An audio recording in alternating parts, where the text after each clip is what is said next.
ಕನ್ನಡದಲ್ಲಿ ಸೈನ್ಸ್ ಹೇಳ್ಕೊಡ್ಬೇಕು ಅಂತ ನಿಮಗೆ ಎಲ್ಲಿಂದ ಮೋಟಿವೇಶನ್? ಮೊಟ್ಟ ಮೊದಲನೇ IVF ಹುಡುಗಿ ಲೂಸಿ ಬ್ರೌನ್ ಅಂತ ಹುಟ್ಟಿದವು. ಅಂದ್ರೆ ವಿಜ್ಞಾನ ತಿಳ್ಕೊಳ್ಳೋದು ಬೇಕಾ, ಅವಶ್ಯಕತೆ ಇದೆಯಾ? ಹುಲ್ಲು ಅಥವಾ ಥರ್ಮಕೋಲ್ ಒಂದು ಬಾಕ್ಸ್ ಇಟ್ಬಿಟ್ಟು ಅದರಲ್ಲಿ ಹಿಟ್ಟು ರುಬ್ಬಿದ ಕೂಡಲೇ ಅದರಲ್ಲಿ ಹಾಕಿರ್ತಾ ಇತ್ತು, ಒಳ್ಳೆ ಇಡ್ಲಿ ಬರ್ತಾ ಇತ್ತು. ಈ ಸೈನ್ಸ್ ಅನ್ನೋದು ಇಂಟ್ರೆಸ್ಟ್ ಬರೋದು ಹುಟ್ಟಿದಾಗಿಂದ ಎಲ್ಲರಿಗೂ ಇರುತ್ತಾ ಅಥವಾ ಇದನ್ನು ಬೆಳೆಸ್ಬೇಕಾ? ರೋಗಿ ಬಂದವನಷ್ಟೇ ಅದನ್ನ ಬೆಳೆಸ್ತಾನೆ, ಉಳಿದವರಿಗೆ ಅದು ಸಿಗೋದಿಲ್ಲ. ಈಗ ಎಲ್ಲೋ ಒಂದ್ ಕಡೆ ಮಳೆ ಬರಬೇಕು, ಬರ್ತಾ ಇಲ್ಲ, ಮಳೆ ಬರಬಾರ್ದು ಅಲ್ಲಿ ಜಾಸ್ತಿ ಬರ್ತಾ ಇದೆ. ನೀವು ಬೇರೆ ಯಾವುದೇ ಜೀವಿಯ DNA ತಿಂದಿಲ್ವಾ? ಕನ್ನಡದಲ್ಲಿ AI ಇಂಪ್ರೂವ್ ಮಾಡಕ್ಕೆ ಯಾರು ಕೆಲಸಗಳು ನಿಮ್ಗೆ ಗೊತ್ತಿರೋ ಏನಾದ್ರು ಆಗ್ತಾ ಇದೆಯಾ? ಕಾರ್ಗಳು ಎಲ್ಲವೂ ಕೂಡ ನಿಮ್ಮನ್ನು ಕರ್ಕೊಂಡು ಹೋಗುತ್ತೆ, ಆದ್ರೆ ಮಾಡೆಲ್ಗಳು ಬೇರೆ ಬೇರೆ. ಈಗಿನ ಮಕ್ಕಳು AI ಕಲಿಬೇಕು ಅಂದ್ರೆ ಏನ್ ಮಾಡ್ಬೇಕು? ಯಾವ ತರ ಕೋರ್ಸ್ ಸೇರ್ಕೋಬೇಕಾ? ಪರಮಾಣು ಬಾಂಬಿನಂತಹ ಒಂದು ಮಹಾ ಶಕ್ತಿಯನ್ನ ಇವತ್ತಿಗೂ ಕೂಡ ನಾವು ನಮಗೆ ಬೇಕಾದ ಹಾಗೆ ಬಳಸ್ಕೊಳ್ತಾ ಇದ್ದೀವಿ. ನಾಯಿಗಳಿಗೆ ದೆವ್ವ ಕಾಣುತ್ತಾ ಸರ್?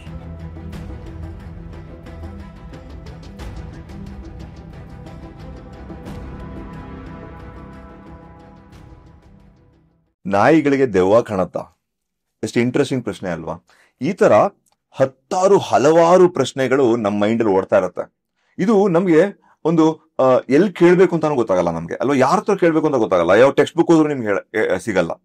ಈ ತರ ಕೆಲವು ಮೂಢನಂಬಿಕೆಗಳಿರ್ಬೋದು ಅಥವಾ ಸೈನ್ಸ್ ಮೇಲಿರುವಂತಹ ಕ್ವಶನ್ಗಳಿರ್ಬೋದು, ಇದು ಸರ್ವಸಾಧಾರಣ ಜನಗಳಿಗೆ, ಅಂದ್ರೆ ಯಾರಿಗೆ ನೋಡಿ, ಈಗ ದೊಡ್ಡ ದೊಡ್ಡ ಸ್ಕೂಲ್ ಇಂಗ್ಲಿಷ್ ಓದ್ಕೊಂಡು ದೊಡ್ಡೊಳಗಿರೋರಿಗೆ ಅವ್ರಿಗೆಲ್ಲರಿಗೂ ಪ್ರಾಬಬ್ಲಿ ಆಕ್ಸೆಸ್ ಇರುತ್ತೆ. ಬಟ್ ಜನಸಾಮಾನ್ಯರಿಗೆ ಮತ್ತೆ ಅದುವೇ ಹಳ್ಳಿಯಲ್ಲಿ ಮತ್ತೆ ಬೇರೆ ಬೇರೆ ಸಣ್ಣ ಸಣ್ಣ ಊರಲ್ಲಿರುವ ಚಿಕ್ಕ ಸ್ಕೂಲ್ಗಳಿರೋ ಮಕ್ಕಳುಗಳಿಗೆ ಇದು ಅರ್ಥ ಆಗ್ತಿರಲ್ಲ. ಬಟ್ ಬೇಕೇ ಬೇಕು ನಮ್ಗೆ. ಇಲ್ಲಾಂದ್ರೆ ಯಾರೋ ಒಬ್ರು ಹೇಳಿದ್ರು, ಹಿರಿಯರು ಯಾರೋ ಹೇಳಿದ್ರು ನಂಗೆ ಇದೇ ಕರೆಕ್ಟ್ ಅಂತ ಹೇಳಿದ್ರೆ ಅವ್ರು ತಪ್ಪು ಹೇಳಿರ್ಬೋದು, ಹಿರಿಯರು ಸುಳ್ಳು ಹೇಳಿರ್ಬೋದು. ಬಟ್ ಯಾವ್ದು ನಿಜ ಅಂತ ಗೊತ್ತಾಗಕ್ಕೆ ನಾವು ತುಂಬಾ ಕಷ್ಟಪಡ್ತೀವಿ, ಬಟ್ ನಾವು ಹಂಗೇನೆ ಬೆಳ್ಕೊಂಡು ಹೋಗ್ಬಿಡ್ತೀವಿ. ಈ ಕೆಲವು ಪ್ರಾಬ್ಲಮ್ಗಳನ್ನ ಸಾಲ್ವ್ ಮಾಡಕ್ಕೆ ನಮ್ ಜೊತೆ ಒಬ್ರು ಅಸಾಧಾರಣ ವ್ಯಕ್ತಿ ಅಂತಾನೆ ಹೇಳ್ಬೋದು. ಯಾಕಂದ್ರೆ ಅವರು ಒಬ್ರು CFTR ಅಲ್ಲಿ ಸೈಂಟಿಸ್ಟ್ ಆಗಿ ಪ್ಲಸ್ ಎಲ್ಲೋ ಒಂದ್ ಕಡೆ ಕೆಲಸಗಳನ್ನ ಮಾಡ್ಕೊಂಡಿದ್ರು ಈ ಒಂದು ಏನ್ ಪ್ಯಾಷನ್ ನಿಮ್ಮಗಳಿಗೆ ಸರ್ವೇ ಸಾಧಾರಣ ಜನಗಳು ನಾವೆಲ್ಲರೂ ನಾರ್ಮಲ್ ಪೀಪಲ್ಗೆ ಸೈನ್ಸ್ ಅಂದ್ರೆ ಏನು, ಅದನ್ನ ಕನ್ನಡದಲ್ಲಿ ಹೆಂಗೆ ಹೇಳ್ಕೊಡೋದು, ಅವ್ರ ಅರ್ಥ ಹಂಗೆ ಹೇಳ್ಕೊಡೋಂತಕ್ಕೆ ಪ್ರಯತ್ನ ಪಟ್ಟು ಈಗ ತುಂಬಾ ಕೆಲಸ ಮಾಡ್ತಿದ್ದಾರೆ. ಅವ್ರು ಯಾರು ಅಲ್ಲ, ನಮ್ ಜೊತೆ ಇರುವ ಕೊಳ್ಳೇಗಾಲ್ ಶರ್ಮಾ ಸರ್ ನಮಸ್ತೆ. ನಮಸ್ತೆ. ಥ್ಯಾಂಕ್ ಯು ಫಾರ್ ನಮ್ಮ ಈ ಒಂದು ಪಾಡ್ಕಾಸ್ಟ್ ಬಂದಕ್ಕೆ ತುಂಬಾ ಖುಷಿ ಆಗ್ತಾ ಇದೆ ನಂಗೆ. ಯಾಕಂದ್ರೆ ನಿಮ್ಮ ಮಾತುಗಳು ನಮ್ಮ ಆಡಿಯನ್ಸ್ ಕೇಳಬೇಕು. ಯಾಕಂದ್ರೆ ಎಷ್ಟೊಂದು ವಿಷಯಗಳು ಅವ್ರಿಗೆ ತಿಳ್ಕೊಳಕ್ ಸಿಗತ್ತೆ. ಆಕ್ಚುಲಿ ಹೇಳ್ಬೇಕಂದ್ರೆ ಸರ್ ಹತ್ರ ನಾನು ಅವ್ರದ್ದು ಟಾಪಿಕ್ ಮಾತಾಡ್ಬೇಕು ಅಂದ್ರೆ ತುಂಬಾ ಇದೆ ಮಾತಾಡಕ್ಕೆ. ಅವರು 900ಕ್ಕಿಂತ ಹೆಚ್ಚು ಪಾಡ್ಕಾಸ್ಟ್ ಮಾಡಿದ್ದಾರೆ. ಯಾವ್ದ್ರ ಮೇಲೆ? ಸೈನ್ಸ್ ಮೇಲೆ. ಯಾವ ಭಾಷೆಯಲ್ಲಿ? ಕನ್ನಡದಲ್ಲಿ. ಅದು ಏನು ಸೈನ್ಸ್ ಮೇಲೆ, ಯಾವುದು ಲೇಟೆಸ್ಟ್ ಸೈನ್ಸ್ಗಳು, ಲೇಟೆಸ್ಟ್ ಅಡ್ವಾನ್ಸ್ ಏನಾಗ್ತಿದೆ ಸೈನ್ಸ್ ಅಲ್ಲಿ, ರಿಸರ್ಚ್ ನಡೀತಿದೆ ಸೈನ್ಸ್ ಅಲ್ಲಿ, ಹೊಸದಾಗಿ ಏನ್ ಬರ್ತಿದೆ ಅಂತೆಲ್ಲ ಹೇಳೋಕ್ಕೋಸ್ಕರ 900 ಅಧಿಕ ಒಂದು ಪಾಡ್ಕಾಸ್ಟ್ ಮಾಡಿದ್ದಾರೆ. ಅವರ ಯೂಟ್ಯೂಬ್ ಚಾನಲ್ ಹೆಸರು ಜಾಣ ಸುದ್ದಿ ಅಂತ ಹೆಸರು. ಆ ಜಾಣ ಸುದ್ದಿ ಪಾಡ್ಕಾಸ್ಟ್ ಹೋದ್ರೆ ನಿಮಗೆ ಬ್ಯೂಟಿಫುಲ್ ವಿಷಯಗಳನ್ನ ತಿಳ್ಕೊಳ್ಳೋಕೆ ಸಿಗುತ್ತೆ. ದಯವಿಟ್ಟು ಸಬ್ಸ್ಕ್ರೈಬ್ ಆಗಿ ಕಲೀಲಿಕ್ಕೆ ಪ್ರಯತ್ನ ಪಡಿ. ಅದರಿಂದ ಇಲ್ಲಿ ನನ್ನ ಹತ್ರ 900 ಡಿಫ್ರೆಂಟ್ ಟಾಪಿಕ್ಸ್ ಇರ್ಬೇಕಾದ್ರೆ ಅವ್ರ ಹತ್ರ ಏನ್ ಮಾತಾಡ್ಲಿ ಅಂತ ನನ್ ಕನ್ಫ್ಯೂಷನ್. ಸೊ ಇವತ್ತು ನಾವು ಚೂಸ್ ಮಾಡ್ಕೊಂಡಿರೋ subject sir AI, artificial intelligence ಅಂತ ಒಂದು ಮಟ್ಟಕ್ಕಾದ್ರೆ, ಅದಕ್ಕಿಂತ ಇಂಪಾರ್ಟೆಂಟ್ AI ಕಲ್ತಿಲ್ಲ ಅಂದ್ರೆ ಏನ್ ಪ್ರಾಬ್ಲಮ್ ಆಗುತ್ತೆ, ಅದು ಹೇಗೆ ಕಲಿಬಹುದು, ಏನ್ ಗ್ಯಾಪ್ ಇದೆ, ಎಲ್ಲಿ ಕಲಿಬಹುದು, ಇದ್ರ ಬಗ್ಗೆ ಹಲವಾರು ಚರ್ಚೆ ಮಾಡೋಣ. ಇನ್ನೂ ಕೆಲವು ಇಂಟ್ರೆಸ್ಟಿಂಗ್ ವಿಷಯಗಳು, ನಾಯಿಗೆ ದೆವ್ವ ಕಾಣುತ್ತಾ ಇಲ್ವಾ ಅಂತ ಕೂಡ ನಾವು ಕೇಳೋಣ ಅವ್ರನ್ನ. ಸರ್ ನಮಸ್ತೆ. ಸರ್ ನಮಸ್ತೆ. ಸರ್ ನೀವೊಬ್ರು CFTR ಅಲ್ಲಿ ಒಬ್ರು ಕೆಲಸ ಮಾಡ್ತಾ ಇದ್ದಾರೆ. ಅದಕ್ಕೆ ಮುಂಚೆ ಚಾಮರಾಜನಗರದಲ್ಲಿ Mysuru milk producers cooperative federation ಅಂತ ಇದೆ. ಸೊ ಅಲ್ಲಿ ನಾನು ಕೆಲಸ ಮಾಡ್ತಾ ಇದ್ದೆ. ಆಗ MCMP ಅಂತಿತ್ತು, ಈಗ ಅದು ಎರಡಾಗಿ ಆಗಿದೆ. ಚಾಮರಾಜನಗರದ್ದೇ ಬೇರೆ ಆಗಿದೆ, ಮೈಸೂರಿನದ್ದೇ ಬೇರೆ ಆಗಿದೆ. ಓಕೆ, ಇದು ಮಾಡ್ತಾ ನಿಮ್ಗೆ ಸಡನ್ ಆಗಿ ನಿಮ್ಗೆ ಯಾಕೆ ಸರ್ ಮೋಟಿವೇಶನ್ ಕನ್ನಡದಲ್ಲಿ ಸೈನ್ಸ್ ಹೇಳ್ಕೊಡ್ಬೇಕು ಅಂತ ನಿಮ್ಗೆ ಎಲ್ಲಿಂದ ಮೋಟಿವೇಶನ್? ಇಲ್ಲ, ಅದಕ್ಕೆ ಮುಂಚಿಂದಾನು ಇತ್ತು. ಅದಕ್ಕೆ ಮುಂಚಿಂದಾನು ಕೂಡ ಎರಡು ವಿಷಯ. ಅಂದರೆ ನಾವು ಓದ್ತಾ ಇರಬೇಕಾದ್ರೆ ನಮಗೆ ವಿಜ್ಞಾನಕ್ಕೆ ಬಂದಂತಹ ಸಿಗ್ತಿದ್ದಂತಹ ಎಲ್ಲ ಸಂಪನ್ಮೂಲಗಳು, ಅದು ರಿಸೋರ್ಸ್ ಮೆಟೀರಿಯಲ್ಸ್ ಅಂತ ನಾವೇನು ಹೇಳ್ತೀವಿ, ಅಂದರೆ ರೆಫರೆನ್ಸ್ ಬುಕ್ಸ್ ಇರ್ಬೋದು ಅಥವಾ ಮ್ಯಾಗಝಿನ್ಸ್ ಇರ್ಬೋದು, ಇವೆಲ್ಲವೂ ಕೂಡ ಹೆಚ್ಚಿನ ಮಟ್ಟಿಗೆ ಇಂಗ್ಲೀಷ್ನಲ್ಲೇ ಇರ್ತಿದ್ವು. ಸೊ ಇಂಗ್ಲೀಷ್ನಲ್ಲೇ ಓದಿ ಎಲ್ಲನೂ ಕಲಿತಾ ಇದ್ವಿ, ಕನ್ನಡದಲ್ಲಿ ಹೆಚ್ಚಿಗೆ ಇರ್ತಿರ್ಲಿಲ್ಲ. ಆಗಾಗ ಒಂದೊಂದು ಸರ್ತಿ ಕನ್ನಡದಲ್ಲಿ ಕೆಲವು ಪುಸ್ತಕಗಳು ಬರ್ತಿದ್ವು ಅಥವಾ ಕೆಲವು ಲೇಖನಗಳು ಸುಧಾ, ತರಂಗ ಇಂಥದ್ರಲ್ಲಿ ಬರ್ತಿದ್ವು. ತರಂಗ ಇರಲಿಲ್ಲ ಆಗ ನಾನು ಓದುವಾಗ, ಸುಧಾ ಇತ್ತು, ಸುಧಾದಲ್ಲಿ ಬರ್ತಿದ್ವು. ಇವನ್ನೆಲ್ಲ ಓದುವಾಗ ಒಂಥರ ಖುಷಿ ಆಗೋದು. ನಮ್ಮ ಭಾಷೆಯಲ್ಲಿ ನಾವು ಹೊಸ ವಿಷಯಗಳನ್ನು ತಿಳ್ಕೊಂಡಾಗ ಬರುವಷ್ಟು ಖುಷಿ ನಾವು ಇನ್ನೊಂದು ಯಾವುದೋ ಭಾಷೆಯಲ್ಲಿ ಕಲಿತಾಗ ಆಗೋದಿಲ್ಲ. ಆ ಭಾಷೆನೂ ನಮ್ಮದೇ ಅನ್ನೋಷ್ಟು ಸ್ವಂತ ಆಗಿಬಿಟ್ರೆ ಅವಾಗ ಅದು ಖುಷಿ ಇರುತ್ತೆ, ಇಲ್ಲ ಅಂತ ಹೇಳೋದಿಲ್ಲ ನಾನು. ಆದರೆ ನಮ್ಮ ಭಾಷೆಯಲ್ಲಿ ಕಲಿತಾಗ ತುಂಬ ಖುಷಿ ಆಗುತ್ತೆ. ಆ ರೀತಿಯ ವಿಷಯಗಳನ್ನು ನಾನು ಓದ್ತಾ ಇದ್ದಾಗ ಬಹಳ ಖುಷಿ ಆಗ್ತಾ ಇತ್ತು. ಕನ್ನಡದಲ್ಲಿ ಯಾಕಿಲ್ಲ ಅಂತ ಯಾವಾಗಲೂ ಯೋಚನೆ ಮಾಡ್ತಿದ್ದೆ. ಕನ್ನಡದಲ್ಲಿ ಬರೆಯೋದಕ್ಕೂ ಕೂಡ ಪ್ರಯತ್ನಿಸಿದ್ದೆ ನಾನು MSc ಇದ್ದಾಗ ಕೂಡ. ಆದರೆ ಬರಿಬಹುದು, ಬರೆಯೋದಕ್ಕಾಗತ್ತೆ ಅಂತನ್ನುವ ಒಂದು ಧೈರ್ಯ ಇರಲಿಲ್ಲ. ಅದನ್ನು ಹೇಳ್ಬೋದು, ಮಾಡ್ಬೋದು ಅಂತ. ನಾನು ಕೆಲಸಕ್ಕೆ ಯಾಕೆ ನಾನು ಡೈರಿಗೆ ಸೇರಿದೆ ಅಂತಂದರೆ ಉದರ ನಿರ್ವಹಣೆಗೆ ಅಷ್ಟೇ. Yes sir. ಅಲ್ಲಿ ಹೋದಾಗ ಅಲ್ಲಿ ಜನಗಳ ಜೊತೆಗೆ ಅವರಿಗೆ ನಾವು ಡೈರಿಯ ವೈಜ್ಞಾನಿಕ ವಿಷಯಗಳನ್ನು ಹೇಳಬೇಕಾಗಿ ಬರ್ತಿತ್ತು. ಸೊ ಆಗ ನಾನು ಅಂದ್ಕೊಂಡಿದ್ದು ನಮಗೆ ಗೊತ್ತಿರೋ ವಿಷಯ ಮತ್ತು ಅವರಿಗೆ ಬೇಕಾದಂಥ ವಿಷಯಗಳು ಗ್ಯಾಪ್ ಇದೆ. ಮತ್ತು ಅವರಿಗೆ ತಿಳಿದಿರುವಂಥ ವಿಷಯ ಅದು ಎರಡು ರೀತಿಯಿಂದ ಬಂದಿರ್ಬೋದು. ಅನುಭವದಿಂದ ಬಂದಿರ್ಬೋದು, ಅಥವಾ ಮೌಢ್ಯದಿಂದ ಬಂದಿರ್ಬೋದು, ಅಥವಾ ಜ್ಞಾನದಿಂದನೂ ಬಂದಿರ್ಬೋದು. ಈ ಯಾವುದರಿಂದ ಬಂದಿದೆ ಅಂತ ನಾವು ತಿಳ್ಕೊಳ್ಳದೆ ನಮಗೆ ಗೊತ್ತಿರೋದನ್ನು ನಾವು ಅವರಿಗೆ ಹೇಳೋದಕ್ಕೆ ಸಾಧ್ಯ ಇಲ್ಲ ಅಂತನ್ನೋದನ್ನು ನಾನು ಅರ್ಥಕೊಂಡೆ. ಅಲ್ಲಿಂದ ಮುಂದಕ್ಕೆ ವಿಜ್ಞಾನವನ್ನು ಯಾವ ರೀತಿಯಲ್ಲಿ ಅಂದರೆ ಹೊಸ ಹೊಸ ವಿಷಯಗಳು ತುಂಬ ಬರ್ತಿದ್ವು. ನಾನು ಹೇಳ್ತಾ ಇರೋದು 1970ರಿಂದ 80-90ರವರೆಗಿನ ಅವಧಿಯಲ್ಲಿ ನಮ್ಮ ವಿಜ್ಞಾನದಲ್ಲಿ ಬಹಳಷ್ಟು ಬದಲಾವಣೆಗಳಾಗಿವೆ. ಅದಾದಮೇಲೆ ಆಗಿತ್ತು 2010ರಿಂದ ಈಚೆಗೆ. ಅಲ್ಲಿವರೆಗೂ ಅಷ್ಟೊಂದು ಬದಲಾವಣೆಗಳಾಗುವಾಗ ನಮ್ಮ ಕನ್ನಡದಲ್ಲಿ ಅವಕ್ಕೆ ಯಾವುದೇ ಮಾಹಿತಿ ಇರ್ತಿರ್ಲಿಲ್ಲ. ಉದಾಹರಣೆಗೆ ಇಮ್ಯುನಾಲಜಿ ಅಂತ ನಾವು ಹೇಳ್ತೀವಿ. ಇಮ್ಯುನಾಲಜಿಯಲ್ಲಿ ಆವಾಗ ಹೊಸ ಹೊಸ ತುಂಬ ವಿಷಯಗಳು ಬರ್ತಾ ಇದ್ವು. ಇವತ್ತು ಅವೆಲ್ಲ ಬಹಳ ಸರ್ವೇ ಸಾಮಾನ್ಯನೂ ಆಗಿದೆ. ಕ್ಯಾನ್ಸರ್ ಅಂತ ನೀವು ಹೋದಾಗ ಇವತ್ತು IF ಅಂತನೋ ಒಂದು ಔಷಧಿಯನ್ನು ಕೊಡ್ತಾರೆ. ಆಗ ಅದು ಇಂಟರ್ಫೆರಾನ್ ಅಂತನ್ನೋದು ಹೊಸದು. ಅದೇ ರೀತಿಯಲ್ಲಿ ಇನ್ನೂ ಹಲವು ವಿಷಯಗಳು ನಡೀತಾ ಇದ್ವು. ಇವುಗಳ ಬಗ್ಗೆ ಎಲ್ಲ ತಿಳ್ಕೊಂಡು ಜನಗಳಿಗೆ ಹೇಳಬೇಕು ಅನ್ನೋ ಆಸಕ್ತಿ ನನಗಿತ್ತು. ಹಾಗಾಗಿ ಇದನ್ನು ಮಾಡ್ತೀನಿ. ಇವತ್ತೊಂದು ದಿವಸ ನೀವು ಮೈಸೂರಿನಲ್ಲಿ ಎಲ್ಲೇ ಹೋದ್ರೂ ಒಂದು 4-5 IVF ಸೆಂಟರ್ಗಳಿವೆ, ಹಾಸ್ಪಿಟಲ್ಗಳಿವೆ. 1980ರಲ್ಲಿ IVF ಅಂತನ್ನೋದು ಅತ್ಯಂತ ಹೊಸದು. 76ರಲ್ಲಿ ಅಥವಾ 79ರಲ್ಲಿ ಮೊಟ್ಟ ಮೊದಲನೆಯ IVF ಹುಡುಗಿ ಲೂಸಿ ಬ್ರೌನ್ ಅಂತ ಹುಟ್ಟಿದವಳು. ಮೊದಲನೇ ಹುಡುಗಿ ಲೂಸಿ ಬ್ರೌನ್. ಯಾವ ದೇಶದಲ್ಲಿ ಸರ್? ಇಂಗ್ಲೆಂಡ್ನಲ್ಲಿ. ಆದರೆ ಭಾರತದಲ್ಲೂ ಕೂಡ ಆ ಕೆಲಸ ನಡೀತಿತ್ತು ಅಂತ ಹೇಳ್ತಾರೆ. ಅದು ಇನ್ನೂ ಚರ್ಚಾಸ್ಪದ. ಆದರೆ ಆ ವಿಷಯ ನಮಗೆ ಇಲ್ಲಿ ಬಂದಾಗ ಅದರ ಜೊತೆಗೇನೆ ಮತ್ತೂ ಇತ್ತು. ಅಂದರೆ ಈ ಪ್ರಿನೇಟಲ್ ಡಯಾಗ್ನೋಸಿಸ್ ಅಂತೀವಿ. ಇವತ್ತೇನು ಮಾಡ್ತೀವಿ, ಅಲ್ಟ್ರಾಸೌಂಡ್ ಇದೆ ಅಂತಂದರೆ ಅದನ್ನು ನಾವು ಒಂದು ಕೆಟ್ಟದ್ದು ಅಂತ ನೋಡೋ ದೃಷ್ಟಿಯಲ್ಲಿ ನೋಡ್ತಾ ಇದ್ದೀವಿ. ಯಾಕಂತಂದ್ರೆ ಅದನ್ನು ಕೆಟ್ಟದಕ್ಕೆ ಬಳಸ್ತಾ ಇದ್ದಾರೆ. ಹೌದು. ಒಂದು ಹೆಣ್ಣು ಮಗು ಆಗಬಾರ್ದು ಅನ್ನೋ ಉದ್ದೇಶಕ್ಕೋಸ್ಕರವಾಗಿ, ಗರ್ಭಪಾತ ಮಾಡಿಸ್ಕೊಳ್ಳೋದಕ್ಕೋಸ್ಕರವಾಗಿ ಈ ಸ್ಕ್ಯಾನಿಂಗ್ ಮಾಡುವ ಕೆಲಸಗಳು ನಡೀತಾ ಇವೆ. ಇದು ಎಲ್ರಿಗೂ ಗೊತ್ತಿರೋವಂಥ ವಿಷಯ. ಆದರೆ 1980ರಲ್ಲಿ ಅಲ್ಟ್ರಾಸೌಂಡ್ ಕೂಡ ಇರಲಿಲ್ಲ. ಅದು ಕೂಡ ಇರಲಿಲ್ಲ. ಮತ್ತೊಂದು ಇನ್ನೊಂದೇನು ಅಂದರೆ ಆಗ ಹೊಸ ಹೊಸ ತಂತ್ರಗಳು ಬರ್ತಾ ಇದ್ವು. ಅದರಲ್ಲಿ ಈಗ ಹುಟ್ಟುವಂತಹ ಮಗುವಿಗೆ ಏನಾದ್ರು ದೋಷ ಇದೆಯಾ ಇಲ್ವಾ ಅಂತ ತಿಳ್ಕೊಳ್ಳೋದಕ್ಕೆಲ್ಲ ತಂತ್ರಗಳು ಬರ್ತಾ ಇದ್ವು. ಇವು ಯಾವುದು ಕೂಡ ನಮಗೆ ಗೊತ್ತಾಗ್ತಾ ಇರಲಿಲ್ಲ. ನಾವು MSc ಓದ್ತಾ ಇದ್ರೂ ನಮಗೆ ಇವುಗಳ ಎಲ್ಲಿ ನಡೀತಾ ಇವೆ, ಏನು ನಡೀತಿದೆ ಅಂತ ಅನ್ನೋದು ಗೊತ್ತಾಗ್ತಿರಲಿಲ್ಲ. ಇದೆಲ್ಲ ನಮಗೆ ವಿದೇಶಿ ಪತ್ರಿಕೆಗಳ ಮೂಲಕ ಗೊತ್ತಾಗಬೇಕಾಗಿತ್ತು. ಆ ವಿಷಯದಲ್ಲಿ ಬರಿಬೇಕು ಅಂತ ಅಂದ್ಕೊಂಡು ನಾನು ಕನ್ನಡದಲ್ಲಿ ಬರೆಯೋದಕ್ಕೆ ಆರಂಭ ಮಾಡಿದೆ. ಅದು ಈ ವಿಜ್ಞಾನ ಸಂವಹನೆ ಅಂತ ಹೇಳ್ತಾರಲ್ಲ, ಈ ಕ್ಷೇತ್ರದಲ್ಲಿ ನಾನು ಕಾಲಿಡೋದಕ್ಕೆ ಕಾರಣ. ಒಂದು ರೀತಿ ಸಿಟ್ಟು ಅಂತ ಇಟ್ಕೊಳ್ಳಿ. ಎಲ್ರಿಗೂ ಸಿಗುವಂಥದ್ದು ನಮಗೆ ಯಾಕೆ ಸಿಗಲ್ಲ ಅಂತ ಅನ್ನೋ ಸಿಟ್ಟಿದ್ದಾಗ ಅದನ್ನು ನಾವು ಹೆಂಗಾದರೂ ಪಡ್ಕೊಳ್ತೀವಿ. Super sir. ಸೈನ್ಸೇ ಯಾಕೆ ಸರ್? ಸೈನ್ಸ್ ಯಾಕೆ ತಗೊಂಡ್ರಿ ಸಬ್ಜೆಕ್ಟ್ ಆಗಿ? ಸೈನ್ಸ್ ಮೇಲೂ ಇಂಟ್ರೆಸ್ಟ್ ಇದೆ ನಿಮಗೆ? Science is wonderful subject. ಅದು ನೀವು ಕಲ್ತ್ಕೊಳ್ತಾ ಹೋದಾಗೆ ನಿಮಗೆ ಸಾಕಷ್ಟು ವಿಷಯಗಳನ್ನು ತಿಳಿಸ್ಕೊಡೋದಷ್ಟೇ ಅಲ್ಲ. ನಾವು ಈಗ ಸಾಧಾರಣವಾಗಿ ನಾವೇನು ಅಂದ್ಕೊಳ್ತೀವಿ ಅಂದರೆ ಸೈನ್ಸ್ ಅಂದರೆ ಲ್ಯಾಬಲ್ಲಿ ಒಂದು ಪ್ರಯೋಗ ಮಾಡೋದು ಅಥವಾ ಒಂದು ಲೆಕ್ಕಾಚಾರ ಮಾಡೋದು, ಗಣಿತದ್ದು ಅಂತ ಅಂದ್ಕೊಳ್ತೀವಿ. ಅದು ಹಾಗಲ್ಲ. ಆ ಸೈನ್ಸ್ ಅಂತ ಅನ್ನೋದು ಈಗ ನಮಗೆ ಬಂದಿರುವಂಥ ವಿಷಯಗಳನ್ನು ತಿಳಿದುಕೊಳ್ಳೋ ರೀತಿ ಇದೆಯಲ್ಲ, ಅದು ಬಹಳ ಇಂಟ್ರೆಸ್ಟಿಂಗ್. ಸರಳವಾಗಿ ಹೇಳ್ತೀನಿ. ಈಗ ನಮಗೆಲ್ಲ DNA ಅಂದರೆ ಗೊತ್ತು, ಹೆಚ್ಚಿನವರಿಗೆ ಗೊತ್ತು. DNA ಅಂದರೆ ಅದು ಒಂದು ದೊಡ್ಡ ಅಣು ಅಂತ ಹೇಳ್ತೀವಿ. ಅಣುನ ಕಂಡವ್ರು ಯಾರು? ಯಾರಿಗೂ ಕಾಣೋದಿಲ್ಲ. ಹೌದು ಸರ್. ಓಕೆ, ಕಂಡಿಲ್ಲ. ಆದರೆ ಆ ಅಣುವಿನಲ್ಲಿ 2 ಎಲೆಗಳಿರ್ತವೆ, ಒಂದಕ್ಕೊಂದು ಪೂರಕವಾಗಿರುತ್ತೆ. ಅಂದರೆ ಒಂದರ ಮಿರರ್ ಇಮೇಜ್ ಇನ್ನೊಂದು ಅನ್ನೋ ರೀತಿಯಲ್ಲಿ ಅದು ಇರ್ತದೆ, ಈ 2 ಕೈ ಇರೋ ಹಾಗೆ. ಹೌದು ಸರ್. ಓಕೆ. ಸೊ ಹಾಗಾಗಿ ಈ ಕೈಯನ್ನು ನಾವು ತಿಳ್ಕೊಂಡ್ರೆ ಈ ಕೈಯನ್ನು ನಾವು ಸೃಷ್ಟಿಸ್ಬೋದು. ಇದನ್ನು ನಾವು ಅರ್ಥ ಮಾಡ್ಕೊಂಡಿದ್ದು ಹೇಗೆ? ಅದು ಅರ್ಥ ಆಗಿದ್ದರಿಂದ, ಅಂದರೆ ನಾನು ಹೇಳ್ತಾ ಇರೋದು ಗಮನ ಇಟ್ಟು ಕೇಳಿ, ಕಣ್ಣಿಗೆ ಕಾಣಿಸದೇ ಇರುವಂಥ ಒಂದು ವಸ್ತು, ಆ ವಸ್ತುವಿನ ರಚನೆ ಕೂಡ ನಮಗೆ ಗೊತ್ತಿಲ್ಲ. ಆ ರಚನೆ ಹೀಗಿರಬಹುದು ಅಂತ ಊಹಿಸ್ತೀವಿ. ಹಾಗೆ ಊಹೆ ಮಾಡಿಕೊಂಡು ಆಮೇಲೆ ಅದರಿಂದ ಈ ರೀತಿ ಕೆಲಸ ಮಾಡ್ಬೋದಾ ಅಂತ ಮಾಡ್ತೀವಿ. ಕೆಲಸನೂ ಮಾಡ್ತೀವಿ. ಕರೆಕ್ಟ್. ಇದು ವಿಜ್ಞಾನದ ಇದು. ನಾನು ಬೇರೆ ಯಾವುದೇ ಮಾಟ ಮಂತ್ರ ಮಾಯ ಯಾವುದರಿಂದನೂ ಇದು ಸಾಧ್ಯ ಇಲ್ಲ. ಆದರೆ ವಿಜ್ಞಾನ ಈ ರೀತಿ ನಮ್ಮ ಕಣ್ಣಿಗೆ ಕಾಣದೇ ಇರೋದ್ರ ಬಗ್ಗೆ ಕೂಡ ತಿಳಿದುಕೊಂಡು ಅದನ್ನು ಕೂಡ ಅರ್ಥ ಮಾಡಿಕೊಂಡು ಅದರಲ್ಲೂ ಸಾಕಷ್ಟು ಕೆಲಸ ಮಾಡೋದಕ್ಕೆ ಸಾಧ್ಯ ಮಾಡಿಕೊಡುತ್ತೆ. ಅದು ವಿಜ್ಞಾನದ ಬಗ್ಗೆ ಇರುವಂಥದ್ದು. ಸೊ ಹಾಗಾಗಿ ವಿಜ್ಞಾನದ ಬಗ್ಗೆ ನನಗೆ ತುಂಬ ತುಂಬ ಕುತೂಹಲ. ಹಲವಾರು ಪ್ರಶ್ನೆಗಳು ಬರ್ತವೆ ನಮಗೆ. DNA ಹೇಗಿದೆ ಅಂತ ಅನ್ನೋದು ಒಂದು ಸರಳವಾದ ಪ್ರಶ್ನೆ. ಅದೇ ರೀತಿಯಲ್ಲಿ DNA ಏನು, ಅದು ಹೇಗೆ ನಮ್ಮ ಪ್ರತಿಯೊಂದು ಗುಣವನ್ನು ಅದು ನಿರ್ದೇಶನ ಮಾಡುತ್ತೆ, ಪ್ರತಿಯೊಂದು ಗುಣಕ್ಕೂ ಅದೇ ಕಾರಣ ಅಂತ ನಾವು ಹೇಗೆ ಹೇಳ್ಬೋದು. ಇವೆಲ್ಲದರ ಹಿಂದೆ ಒಂದಲ್ಲ ಎರಡಲ್ಲ 100 ಜನ ಕೆಲಸ ಮಾಡಿದ್ದಾರೆ. ಅವರು ಪ್ರತಿಯೊಬ್ಬರು ಒಂದೊಂದು ಸಣ್ಣ ಸಣ್ಣ ಪ್ರಶ್ನೆಗಳನ್ನು ಹುಡುಕೊಂಡು ಹೋಗಿದ್ದಾರೆ. ಆ ಪ್ರಶ್ನೆಗಳಿಗೆ ಉತ್ತರ ಹುಡುಕೋದಕ್ಕೆ ಅವರು ಮಾಡ್ಕೊಂಡಂಥ ಪ್ರಯೋಗಗಳಿದೆಯಲ್ಲ, ಅವು ಕೂಡ ತುಂಬ ಸ್ವಾರಸ್ಯಕರವಾದಂಥ. ಏನು ನಮ್ಗೆ ಕಾಣದೇ ಇರುವಂಥದ್ದನ್ನು ಕಾಣೋದು ಹೇಗೆ? ಹೌದು ಸರ್. ಭಾಳ ಸರಳವಾಗಿ ಹೇಳಬೇಕು. ಇನ್ನೊಂದು ಉದಾಹರಣೆ ಕೊಡ್ತೇನೆ. ನಾವೆಲ್ಲ ಬ್ಯಾಕ್ಟೀರಿಯಾ ಅಂದ ಕೂಡಲೇ ತಕ್ಷಣ ಗೊತ್ತಾಗುತ್ತೆ ಇದು ರೋಗ ಉಂಟು ಮಾಡುವಂಥದ್ದು ಅಂದ್ಬಿಟ್ಟು. ಆದರೆ ಬ್ಯಾಕ್ಟೀರಿಯಾವನ್ನು ಕೂಡ ಯಾರು ಕಂಡಿರಲಿಲ್ಲ.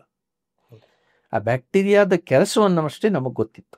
ಹಾಗಂದ್ರೆ ಇವತ್ತು ನಾನು ಹೇಳಿದಾಗ ಬ್ಯಾಕ್ಟೀರಿಯಾದ ಬಗ್ಗೆ ನಮಗೆಲ್ಲ ತುಂಬ ಮುಂಚೆನೇ ಗೊತ್ತಿತ್ತು. ನಾವು ಮೊಸರು ಮಾಡ್ತಿದ್ವಿ, ನಾವು ಇಡ್ಲಿ ಮಾಡ್ತಿದ್ವಿ ಅಂತೆಲ್ಲ ಹೇಳ್ತೀವಿ. ಹೌದು, ಓಕೆ. ಆದರೆ ನಮಗೆ ಇಡ್ಲಿ ಹುದುಗು ಬರೋದ್ರಿಂದ ಅದು ಹದವಾಗಿ ಬರುತ್ತೆ ಅಂತ ಅನ್ನೋದು ಗೊತ್ತಿತ್ತು. ಅದು ನಾವು ಹೇಳೋ ಹಾಗೆ ಪ್ರಾಕ್ಟಿಕಲ್ ನಾಲೆಡ್ಜ್, ಅನುಭವದ ಮಾತು, ಅನುಭವದ ಅರಿವು ಅಂತ ಇಟ್ಕೊಳ್ಳಿ. ಆದರೆ ಆ ಹುದುಗು ಬರೋದು ಯಾಕೆ ಅಂತನ್ನೋದಕ್ಕೆ ಉತ್ತರ ಇರಲಿಲ್ಲ. ಕರೆಕ್ಟ್. ಅದಕ್ಕೆ ಉತ್ತರ ಕಂಡುಹಿಡಿದವನು ಲೂಯಿ ಪ್ಯಾಸ್ಟರ್. ಈ ರೀತಿ ಅವನು ಕಂಡುಹಿಡಿದಿತ್ತು ಹೆಂಡ ಮಾಡೋದ್ರಲ್ಲಿ. ಆದರೆ ಅದೇ ವಿದ್ಯಮಾನ ಈ ರೀತಿ ಹುದುಗು ಇಡ್ಲಿ ಮಾಡೋದಕ್ಕೂ ಕೆಲಸ ಮಾಡುತ್ತೆ ಅಂತ ಅನ್ನೋದು ಆಮೇಲೆ ಗೊತ್ತಾಯ್ತು ಅಂತ ಇಟ್ಕೊಳ್ಳಿ. ಅದೇ ಏನೇ ಇರಲಿ, ಒಟ್ಟಾರೆ ಅದರಿಂದ ಅವನು ಅಲ್ಲಿ ಏನೋ ನಡೀತಾ ಇದೆ ಅಂತನ್ಬಿಟ್ಟು ಅದನ್ನು ತಿಳ್ಕೊಳ್ಳೋದಕ್ಕೆ ಮಾಡಿದಂಥ ಪ್ರಯೋಗಗಳಿಗೆ ವಿಶಿಷ್ಟವಾದ ಪ್ರಯೋಗಗಳನ್ನು ಮಾಡಿ ಅದು ಸೂಕ್ಷ್ಮಾಣು ಅಂತ ಹೇಳ್ದ. ಅದು ಸೂಕ್ಷ್ಮಾಣು ಅಂತಂದಾಗ ಅದು ನಮಗೆ ರೋಗವನ್ನು ಉಂಟು ಮಾಡಬಲ್ಲದು ಅಂತನ್ನೋದು ಆಮೇಲೆ ಗೊತ್ತಾಯ್ತು. ಅದು ಗೊತ್ತಾದಾಗ ರಾಬರ್ಟ್ ಕಾಕ್ ಅಂತ ಇನ್ನೊಬ್ಬ ಇದ್ದ. ಅವನು ಅದಕ್ಕೆ ಒಂದು ತೀರ್ಮಾನ ಹೇಳ್ತಾನೆ. ಒಂದು ನಮ್ಮ ದೇಹದಲ್ಲಿ ಇರುವಂತಹ ಕಾಯಿಲೆ ಅದು ಸೂಕ್ಷ್ಮಾಣುವಿಂದ ಬಂದಿದೆಯಾ ಇಲ್ಲೋ ಅಂತ ಅನ್ಬೇಕಾದ್ರೆ ಅವನು ಅದಕ್ಕೆ ನೀವು ಈ ರೀತಿ ಅದನ್ನು ಪರೀಕ್ಷೆ ಮಾಡಬೇಕು ಅಂತಾನೆ. ಏನು, ಯಾರಿಗೆ ರೋಗ ಇದೆಯೋ ಅವನ ದೇಹದಿಂದ ಒಂದಷ್ಟು ಸ್ಯಾಂಪಲ್ ತೆಗಿಬೇಕು, ಅದನ್ನು ಇನ್ನೊಂದು ಜೀವಿಗೆ ಹಾಕಬೇಕು. ಅಲ್ಲಿ ಮತ್ತೆ ಅದೇ ರೋಗ ಉಂಟಾಯಿತು ಅಂದರೆ ಇದು ಸೋಂಕು ರೋಗ ಅಂತ. ಮತ್ತೆ ಆ ಜೀವಿಯನ್ನು ಕಾಣಬೇಕು ನಾವು ಸೂಕ್ಷ್ಮದರ್ಶಕದಲ್ಲೋ ಮತ್ತೊಂದರಲ್ಲೋ, ಅದನ್ನು ಬೆಳೆಸಬೇಕು. ಬೆಳೆಸಿ ಆಮೇಲೆ ಹಾಕಿದಾಗ ಇದು ಸೂಕ್ಷ್ಮ ಜೀವಿಯಿಂದ ಆಗಿದ್ದೆ ಅಂತ ಹೇಳ್ತೀವಿ. ಇದು ಈ 3 ತತ್ವಗಳಿವೆ. ಈ ರೀತಿಯ ತತ್ವಗಳನ್ನು ಅವರು ರೂಪಿಸ್ಕೊಂಡು ಬಂದಿತ್ತು. ಇವತ್ತು ನಾವೇನು ಹೇಳ್ತೀವಿ ಅಂದರೆ ಬ್ಯಾಕ್ಟೀರಿಯಾದಿಂದ ರೋಗಗಳು ಬಂದ್ಬಿಡ್ತವೆ ಅಂತ ಸರಳವಾಗಿ ಹೇಳ್ತೀವಿ. ಅದು ನಮಗೆ ಅರ್ಥ ಆಗಬೇಕಾದ್ರೆ ವಿಜ್ಞಾನ ಸಾಕಷ್ಟು ಕೆಲಸ ಮಾಡಿದೆ. ಹಾಗಾಗಿ ನನಗೆ ಹೊಸ ಹೊಸ ಪ್ರಶ್ನೆಗಳು ಕೇಳಿದಾಗ ಕೆಲವು ಪ್ರಶ್ನೆಗಳಿಗೆ ಏನಿದು ಸ್ಟುಪಿಡ್ ಅಂತ ಅನ್ನಿಸ್ತದೆ, ಆದರೆ ಅದು ಸ್ಟುಪಿಡ್ ಆಗಿರ್ಲಿಕ್ಕಿಲ್ಲ. ಅದಕ್ಕೆ ನಾವು ಅದನ್ನು ಪರೀಕ್ಷೆ ಮಾಡಬೇಕಾದ್ರೆ ಬೇಕಾದಂತಹ ಸಾಧನಗಳು ಬಹಳ ಕ್ಲಿಷ್ಟವಾಗಿರುತ್ತೆ. ಸೊ ಇದು ಒಂದು ನಮ್ಮ ಕಣ್ಣಿಗೆ ಕಾಣದ, ನಮ್ಮ ಅರಿವಿಗೆ ಬಾರದ, ನಮ್ಮ ಸಂವೇದನೆಗೆ ಸಿಗದೇ ಇರುವಂತಹ ವಿಷಯಗಳನ್ನು ತಿಳ್ಕೊಳ್ಳೋದಕ್ಕೆ ವಿಜ್ಞಾನ ಬಿಟ್ಟರೆ ಬೇರೆ ಹಾದಿ ಇಲ್ಲ. ನಾವು ಇಲ್ಲೇ ಕೂತ್ಕೊಂಡು ಯಾವುದೇ ರೀತಿಯಲ್ಲಿ ನಾವು ತಪಸ್ಸು ಮಾಡ್ಬೋದು ಅಥವಾ ಧ್ಯಾನ ಮಾಡ್ಬೋದು, ಏನೇ ಮಾಡ್ಬೋದು. ಏನು ಮಾಡಿದರೂ ಕೂಡ ವಿಜ್ಞಾನದ ಆ ನಿಯಮಗಳಿದೆಯಲ್ಲ ಅದನ್ನು ಬಳಸದೆ ಹೋದರೆ ನಮಗೆ ನಮ್ಮ ಕಣ್ಣಿಗೆ ಕಾಣದ, ನಮ್ಮ ಇದಕ್ಕೆ ನಿಲುಕದಂತಹ ಅರಿವನ್ನು ಪಡೆದುಕೊಳ್ಳೋದಕ್ಕೆ ಸಾಧ್ಯ ಇಲ್ಲ. ಅವೆಲ್ಲ ಇವತ್ತು ನಮಗೆ ಸಾಧ್ಯ ಆಗಿರೋದು ಇದರಿಂದ ವಿಜ್ಞಾನ. ಸೊ ನಿಮಗೆ ಅದಕ್ಕೆ ವಿಜ್ಞಾನ ಅಂದರೆ ನಿಮ್ಮ ಅನ್ಟೋಲ್ಡ್ ಆನ್ಸರ್ಸ್ ಅಂತ ಇದೆ, ಅದೆಲ್ಲದಕ್ಕೂ ಒಂದು ಸೊಲ್ಯೂಷನ್ ವಿಜ್ಞಾನದಿಂದ ಅಂತ ನೀವು ಕಂಡುಕೊಂಡ್ರೆ ಎಲ್ಲದಕ್ಕೂ ಸೊಲ್ಯೂಷನ್ ಸಿಗುತ್ತೆ ಅಂತ ಹೇಳೋದಿಲ್ಲ. ಆದರೆ ಆ ಪ್ರಶ್ನೆಗಳನ್ನು ಹೇಗೆ ನಾವು ಬಗೆಹರಿಸ್ಕೊಳ್ಬಹುದು ಅಂತ ಅನ್ನೋ ಒಂದು ಮಾರ್ಗವನ್ನು ಅದು ತೋರಿಸ್ಕೊಡುತ್ತೆ. ಓಕೆ, ಇದಮಿತ್ತಮ್ ಅಂತ ಅಂದ್ಬಿಟ್ಟು ವಿಜ್ಞಾನ ಯಾವತ್ತೂ ಹೇಳೋದಿಲ್ಲ. ಓಕೆ ಓಕೆ ಹೀಗಿರಬಹುದು ಅಂತ ಹೇಳುತ್ತೆ. ಹೀಗಿರಬಹುದು ಅನ್ನೋದ್ರಿಂದನೇ ನಾವು ಸಾಕಷ್ಟು ಕೆಲಸ ನಾವು ಮಾಡೋದಕ್ಕೆ ಸಾಧ್ಯ ಇದೆ. ಆದರೆ ಅದು ವಾಸ್ತವ. Yes sir. ಈಗ ನೀವು ನಮ್ಮ ಏನ್ಷಿಯಂಟ್, ಈಗ ನೀವು ಹೇಳಿದ ಒಂದು ಎಕ್ಸ್ಪೀರಿಯನ್ಷಿಯಲ್ ನಾಲೆಡ್ಜ್ ಅಂತ ಹೇಳಿದ್ವಿ ನಾವು, ಇಡ್ಲಿ ಉದುಗ್ ಬರೋದಿರ್ಬೋದು, ಇದೊಂದು ಎಕ್ಸ್ಪೀರಿಯನ್ಷಿಯಲ್ ನಾಲೆಡ್ಜ್ ಇರ್ಬೋದು. ನಾವು ನೆಕ್ಸ್ಟ್ ಸೈನ್ಸ್ ಯಾಕೆ ಆಗಿದೆ ಅಂತದ್ದು ಅದಕ್ಕೆ ಒಂದು ರೀಸನಿಂಗ್ ಕೊಡ್ತಾ ಎಂಪಿರಿಕಲ್ ನಾಲೆಡ್ಜ್. ಓಕೆ. ಬಟ್ ನನಗೆ ಆಸ್ ಅನ್ ಕಾಮನ್ ಪರ್ಸನ್ ನನಗೆ ಅದರ ಅವಶ್ಯಕತೆ ಇಲ್ಲ ಅಂತ ಅನ್ಕೊಳ್ಳೋಣ. ಈಗ ನನಗೆ ಯಾಕೆ ಆಯ್ತು ಅನ್ನೋದು ಇಂಪಾರ್ಟೆಂಟ್ ಅಲ್ಲ, ಅದು ಹೇಗಾಯ್ತು ಅದರಿಂದ ಉಪಯೋಗ ಏನ್ ಪಡ್ಕೊಳ್ಳೋದು ಅಂತ ನನ್ಗೆ ಇಂಪಾರ್ಟೆಂಟ್. ಆದ್ರೆ ನನಗೆ ವಿಜ್ಞಾನ ತಿಳ್ಕೊಳ್ಳೋದು ಬೇಕಾ, ಅವಶ್ಯಕತೆ ಇದೆಯಾ? ಬೇಕು. ಎಸ್, ಇದು ನನ್ನ ಖಡಾಖಂಡಿತವಾದ ನಂಬಿಕೆ. ಒಂದು ಉದಾಹರಣೆ ಕೊಡ್ತೀನಿ. ಮನೆಯಲ್ಲಿ ನಾವು ಸಾಧಾರಣವಾಗಿ ಏನು ಹೇಳ್ತೀವಿ ಅಂತಂದರೆ, ಅಮ್ಮ ಮಾಡೋ ಇಡ್ಲಿ ತುಂಬ ಚೆನ್ನಾಗಿರುತ್ತೆ, ಅಮ್ಮನ ಕೈಗುಣ ಜಾಸ್ತಿ ಅಂತ ಯಾವಾಗಲೂ ಹೇಳ್ತೀವಿ. ಹೌದು, ಕರೆಕ್ಟ್. ಅಮ್ಮ ಮಾಡೋ ಸಾಂಬಾರು ಚೆನ್ನಾಗಿರುತ್ತೆ. ಅವರಿಗೆ ಅದು ರೂಢಿಯಿಂದ, ಅಂದರೆ ಪ್ರಾಕ್ಟಿಕಲ್ ಆಗಿ ಮಾಡಿ ಮಾಡಿ ಮಾಡಿ ಬಂದುಬಿಟ್ಟಿರುತ್ತೆ. ನಾವು ಇದನ್ನು ವಿಜ್ಞಾನದಲ್ಲಿ ಟ್ರಯಲ್ ಆ್ಯಂಡ್ ಎರರ್ ಮೆಥಡ್ನಿಂದ ಕಲ್ತ್ಕೊಂಡಿತ್ತು ಅಂತ ಹೇಳ್ತೇವೆ. ಯಾರೋ ಹೇಳಿದ ರೆಸಿಪಿಯನ್ನು ಇಟ್ಕೊಂಡು ನಾವು ಮಾಡಿದರೂ ಕೂಡ ಅವ್ರು ಮಾಡಿದ ರೀತಿಯಲ್ಲೇ ಅಡುಗೆ ಬರದೇ ಇರ್ಬೋದು. ಆದರೆ ನಾವು ಅದನ್ನು ಮತ್ತೆ ಮತ್ತೆ ಮಾಡ್ತಾ ಹೋದಾಗ ಅದನ್ನು ಒಂದು ಹದಕ್ಕೆ ತರ್ತೀವಿ, ಅದನ್ನು ಮಾಡ್ಕೊಂಡು ಹೋಗ್ತೀವಿ. This is practical knowledge. ಈ ರೀತಿಯದ್ದು ನಮ್ಮ ಬದುಕಿನಲ್ಲಿ ಬೇಕಾದಷ್ಟು ಅರಿವು ನಮ್ಮಲ್ಲಿದೆ, ಜ್ಞಾನ ಇದೆ. ಆದರೆ ವಿಜ್ಞಾನ ಅದಕ್ಕೆ ಇನ್ನೆಷ್ಟು ವ್ಯಾಲ್ಯೂ ಆ್ಯಡ್ ಮಾಡುತ್ತೆ, ಅದನ್ನು ಇನ್ನೆಷ್ಟು ಸರಾಗ ಮಾಡುತ್ತೆ ಅಥವಾ ಸುಧಾರಿಸುತ್ತೆ ಅಂತ ಅನ್ನೋದು ಒಂದು ಉದಾಹರಣೆ ಕೊಡ್ತೇನೆ. ನಾನು 7 ವರ್ಷ ಡೆಲ್ಲಿಯಲ್ಲಿದ್ದೆ. ಡೆಲ್ಲಿಯಲ್ಲಿ ನಿಮಗೆ ಗೊತ್ತಿರಬೇಕು, ಮೈಸೂರಿನ ಹಾಗಲ್ಲ, ಮೈಸೂರು ಸ್ವರ್ಗ. ಆದರೆ ಡೆಲ್ಲಿ ಹಾಗಲ್ಲ. ಅಂದರೆ ಅದು ಕೆಟ್ಟದ್ದು ಅಂತ ನಾನು ಹೇಳೋದಿಲ್ಲ. ಅಲ್ಲಿ ಒಂದು 4 ತಿಂಗಳು ತುಂಬ ಚಳಿ ಇರುತ್ತೆ, 4 ತಿಂಗಳು ತುಂಬ ಬಿಸಿಲು ಇರುತ್ತೆ, ಒಂದು 4 ತಿಂಗಳು ಸಾಧಾರಣ ಮೈಸೂರಿನ ಹಾಗಿರುತ್ತೆ. ಆ ಅತ್ಯಂತ ಚಳಿಗಾಲದಲ್ಲೂ ಅತ್ಯಂತ ಬಿಸಿಲು ಇರುವಾಗಲೂ ಕೂಡ ನಮಗೆ ಇಡ್ಲಿ ಮಾಡೋದು ಕಷ್ಟ. ಹೌದು. ಓಕೆ. ಯಾಕೆ ಅಂತಂದರೆ ಹುದುಗು ನೀವು ಬೇಸಿಗೆಯಲ್ಲಿ ಮಾಡಿದಾಗ ಬಹಳ ಬೇಗ ಹುದುಗು ಬಂದುಬಿಡುತ್ತೆ, ಬಹಳ ಬೇಗ ಹುಳಿ ಜಾಸ್ತಿ ಆಗ್ಬಿಡುತ್ತೆ. ಹೌದು. ಓಕೆ. ಇನ್ನು ನಾವು ವಿಂಟರ್ನಲ್ಲಿ ಮಾಡೋಣ ಅಂದರೆ ಹುದುಗು ಬರೋದೇ ಇಲ್ಲ. 2 ದಿವಸ ಇಟ್ಟರು ಬರಲ್ಲ, ಒಂದೊಂದು ಸರ್ತಿ 3 ದಿವಸ ಇಟ್ಟರು ಬರಲ್ಲ. ಇದು ನಾವು ಕೈಗುಣ ಅಂತಂದ್ಬಿಟ್ಟು ಕೈ ಬಿಟ್ಬಿಡ್ಬೋದು, ಬರೀ ಪ್ರಾಕ್ಟಿಕಲ್ ನಾಲೆಡ್ಜಿಂದ ಮಾತ್ರ ನಾವು ನಂಬ್ಕೊಂಡಿದ್ರೆ. ಇಲ್ಲಿ ನಮಗೆ ಇಡ್ಲಿ ಮಾಡಿ ಅಭ್ಯಾಸ ಇರುವವರು ದೆಹಲಿಯಲ್ಲಿ ಇಡ್ಲಿ ಮಾಡೋದು ಕಷ್ಟ ಆದಾಗ ಕೈಗುಣ ಸರಿ ಇಲ್ಲ, ಅಕ್ಕಿ ಸರಿ ಇಲ್ಲ, ಬೇಳೆ ಸರಿ ಇಲ್ಲ ಅಂತ ಬಿಡ್ಬೋದು. ಆದರೆ ಅದೇ ಈ ಹುದುಗು ಯಾಕೆ ಬರುತ್ತೆ ಅಂತನ್ನುವ ಜ್ಞಾನ ನಮಗಿದ್ರೆ, ಅದರಲ್ಲಿ ಕೆಲವು ಬ್ಯಾಕ್ಟೀರಿಯಾಗಳಿವೆ, ಅವು ನಿರ್ದಿಷ್ಟ ಉಷ್ಣತೆಯಲ್ಲಿ ಮಾತ್ರ, ಅಂದರೆ ಒಂದು ಬಿಸಿಯಾಗಿದ್ದಾಗ ಅದಕ್ಕೆ ತಕ್ಕದಾದ ಒಂದು ಬಿಸಿಯಾದ ವಾತಾವರಣ ಇದ್ದಾಗ ಆಗ ಮಾತ್ರ ಅವು ಬೆಳಿತವೆ, ಆಗ ಹುದುಗು ಬರುತ್ತೆ ಅಂತ ಅನ್ನೋದು ನಮಗೆ ಗೊತ್ತಿದ್ರೆ ಆ ಕಂಡೀಷನ್ ತರಿಸಿ ನಾವು ಕಂಡೀಷನ್ನ ನಾವು ಸೃಷ್ಟಿ ಮಾಡಬಹುದು. ಸೊ ಇದನ್ನ ಡೆಲ್ಲಿಯಲ್ಲಿ ಬಂದಾಗ ನಮ್ಮ ಅಮ್ಮನಿಗೆ ಕಂಡು ಆಶ್ಚರ್ಯ ಆಯಿತು. ಯಾಕಂದರೆ ಅವಾಗ ನಾವೇನು ಮಾಡ್ತಿದ್ವಿ ಅಂದರೆ, ಅವಾಗ ಈಗಿನ ಹಾಗೆ ಈಗ ನಿಮಗೆ ಆಟೋಮೆಟಿಕ್ ಆಗಿ ಒಂದು ಮೊಸರು ಮಾಡುವ ಇದು ಮೆಷಿನ್ ಬರುತ್ತೆ. ಅದೇ ಇದರಲ್ಲಿ ನೀವು ಇಡ್ಲಿ ಹಿಟ್ಟು ಹಾಕಿಟ್ರೆ ಅದು ಹದವಾಗಿರುತ್ತೆ.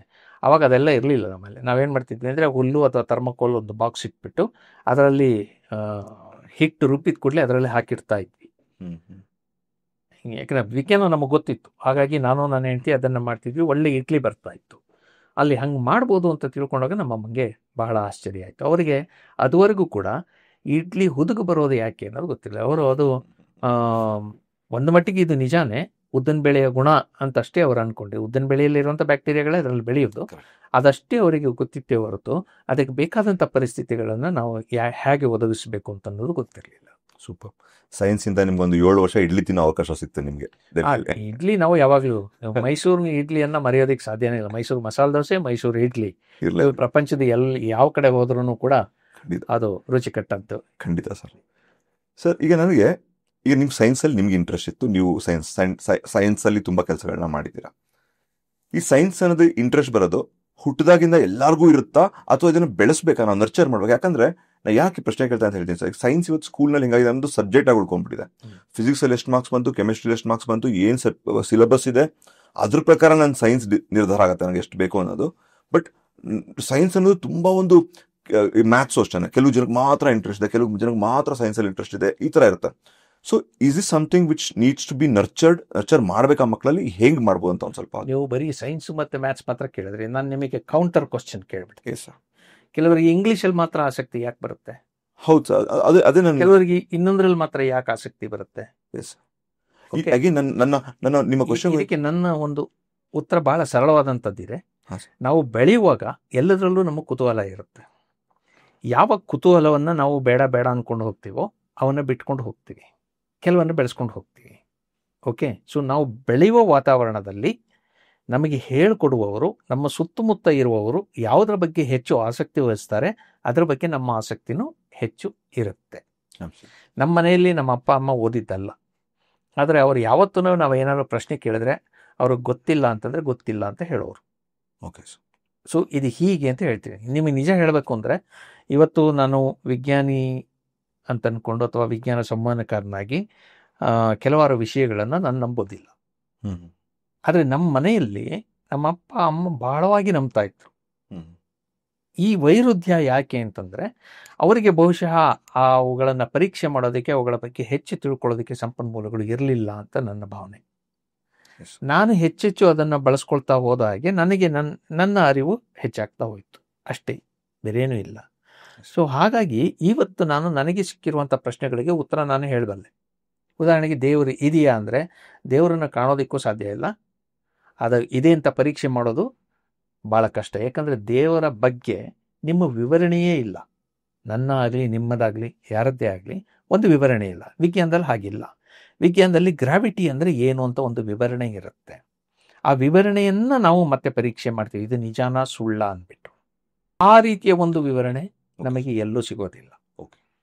ಹಾಗಾಗಿ ಏನಾಗುತ್ತೆ, ಅದನ್ನು ನಾವು ಬರೀ ನಂಬಿಕೆಯಾಗಿ ಉಳಿಸ್ಕೊಳ್ತೇವೆ, ಅದನ್ನು ಪರೀಕ್ಷೆ ಮಾಡಿ ನಿಜವನ್ನೋ ಸುಳ್ಳೋ ಅಂತ ಅನ್ನೋದಕ್ಕೆ ಹೋಗೋದಿಲ್ಲ. ನನ್ನಂಥವನಿಗೆ ಏನಾಗುತ್ತೆ, ಅದನ್ನು ಪರೀಕ್ಷೆ ಮಾಡೋದಕ್ಕೆ ಆಗೋದಿಲ್ಲ ಅಂದಾಗ ಅದು ಇದೆ ಅಂತ ಅನ್ನೋ ಖಾತ್ರಿ ಇಲ್ಲ ನನಗೆ. ಹಾಗೆ ನಾನು ಬೇರೆದಕ್ಕೆ ನಂಬ್ಕೊಳ್ತೇನೆ. ಯಾಕಂದ್ರೆ ನನಗೆ ಪರೀಕ್ಷೆ ಮಾಡಬೇಕು, ಪ್ರತಿಯೊಂದನ್ನು ಪರೀಕ್ಷೆ ಮಾಡಬೇಕು. ಅದು ನಿಮ್ಮ ನನ್ನ ಒಂದು counter question sir, again just for clarity ಜನಕ್ಕೆ ಬರಲಿ ಅಂತ. ಈಗ ನನಗೆ ನನ್ನ ಒಂದು ರಿಕ್ವೈರ್ಮೆಂಟ್, ಇಡ್ಲಿ ಎಕ್ಸಾಂಪಲ್ಗೆ ಹೋದ್ರೆ ನನ್ನ ರಿಕ್ವೈರ್ಮೆಂಟ್ ಇಡ್ಲಿ ಮಾಡೋದು. ನನಗೆ ಅದ್ರಲ್ಲಿ ಬ್ಯಾಕ್ಟೀರಿಯಾ ಇದೆಯೋ ತಿಳ್ಕೊಳ್ಳೋ ಅವಶ್ಯಕತೆ ಇಲ್ಲ ಇಲ್ಲ. ಸೊ ನನಗೆ ಅದ್ರಲ್ಲಿ ಇಡ್ಲಿ ಹಾಕಿದ್ರೆ ಉದುಗ್ ಬರುತ್ತೆ, ಇಡ್ಲಿ ಮಾಡುವಂತ ನಂಗೆ ಚೆನ್ನಾಗಿ ಗೊತ್ತಿದೆ. ಸೊ ನನಗೆ ಅದರ ಪರೀಕ್ಷೆ ಮಾಡುವಂತಹ ಅವಶ್ಯಕತೆ ನನಗಿಲ್ಲ ಅಂತಿರ್ಬೇಕಾದ್ರೆ, ನನಗೆ ಕೆಲವು ವಿಷಯಗಳು ನಂಗೆ ಚೆನ್ನಾಗಿ ವರ್ಕ್ ಆಗ್ತಾ ಇದೆ ಅಂತ ಅನ್ಕೊಳ್ಳೋಣ. ಈಗ ನನ್ನ ಒಂದು ವ್ಯಕ್ತಿತ್ವಕ್ಕೆ, ನನ್ನ ಒಂದು ಜೀವನಕ್ಕೆ ಕೆಲವು ವಿಷಯಗಳು ಪರ್ಫೆಕ್ಟ್ ವರ್ಕ್ ಆಗ್ತಿದೆ, ಅದರ ಖಾತ್ರಿ ನಂಗೆ ಅವಶ್ಯಕತೆ ಇಲ್ಲ, ನಾನು ಡೆಲ್ಲಿಗೆ ಹೋಗ್ತಾನೂ ಇಲ್ಲ ಅಂತ ಇರಬೇಕಾದ್ರೆ ನನಗೆ ಈ ಪರೀಕ್ಷೆ ಅವಶ್ಯಕತೆ ಇದೆಯಾ? ಈ ಪ್ರಪಂಚದಲ್ಲಿ 100ಕ್ಕೆ 70ರಿಂದ 80% ಜನ ಹೀಗೆ ಇರ್ತಾರೆ. ಓಕೆ, ಬಹುಶಃ ಅವರಿಗೆ ಅದರ ಅಗತ್ಯ ಇಲ್ಲ ಅಂತ ನಮಗನ್ಸುತ್ತೆ.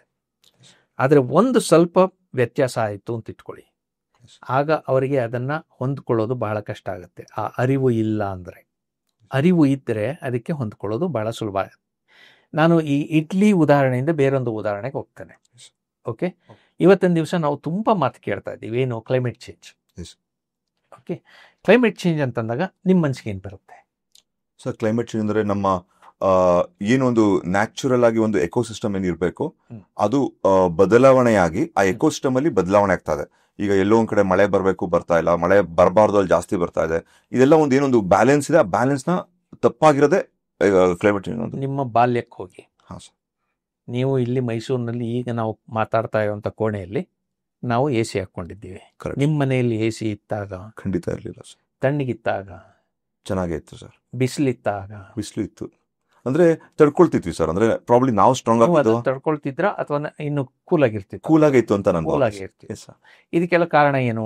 ಬೆಳವಣಿಗೆ ಅಂತ ನಾವು ಹೇಳ್ತೀವಿ. ಓಕೆ, ಈಗ ನನ್ನ ಸಮಸ್ಯೆ ಏನು ಅಂದರೆ, ಈ ಬದಲಾವಣೆ ತಟಕ್ಕನೆ ಆದಾಗ ಅದಕ್ಕೆ ನಾವು ಹೊಂದ್ಕೊಳ್ಳೋದು ಹೇಗೆ?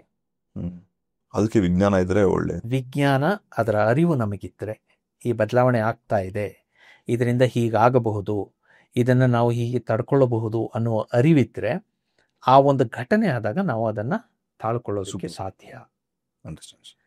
ಈ ಪ್ರಶ್ನೆಗಳು ಇನ್ನೂ ಇವೆ. ಈ ಉದಾಹರಣೆಗೆ ಇಂಥವು ನಮ್ಮ ಮುಂದೆ ಬೇಕಾದಷ್ಟು ಪ್ರಶ್ನೆಗಳಿವೆ.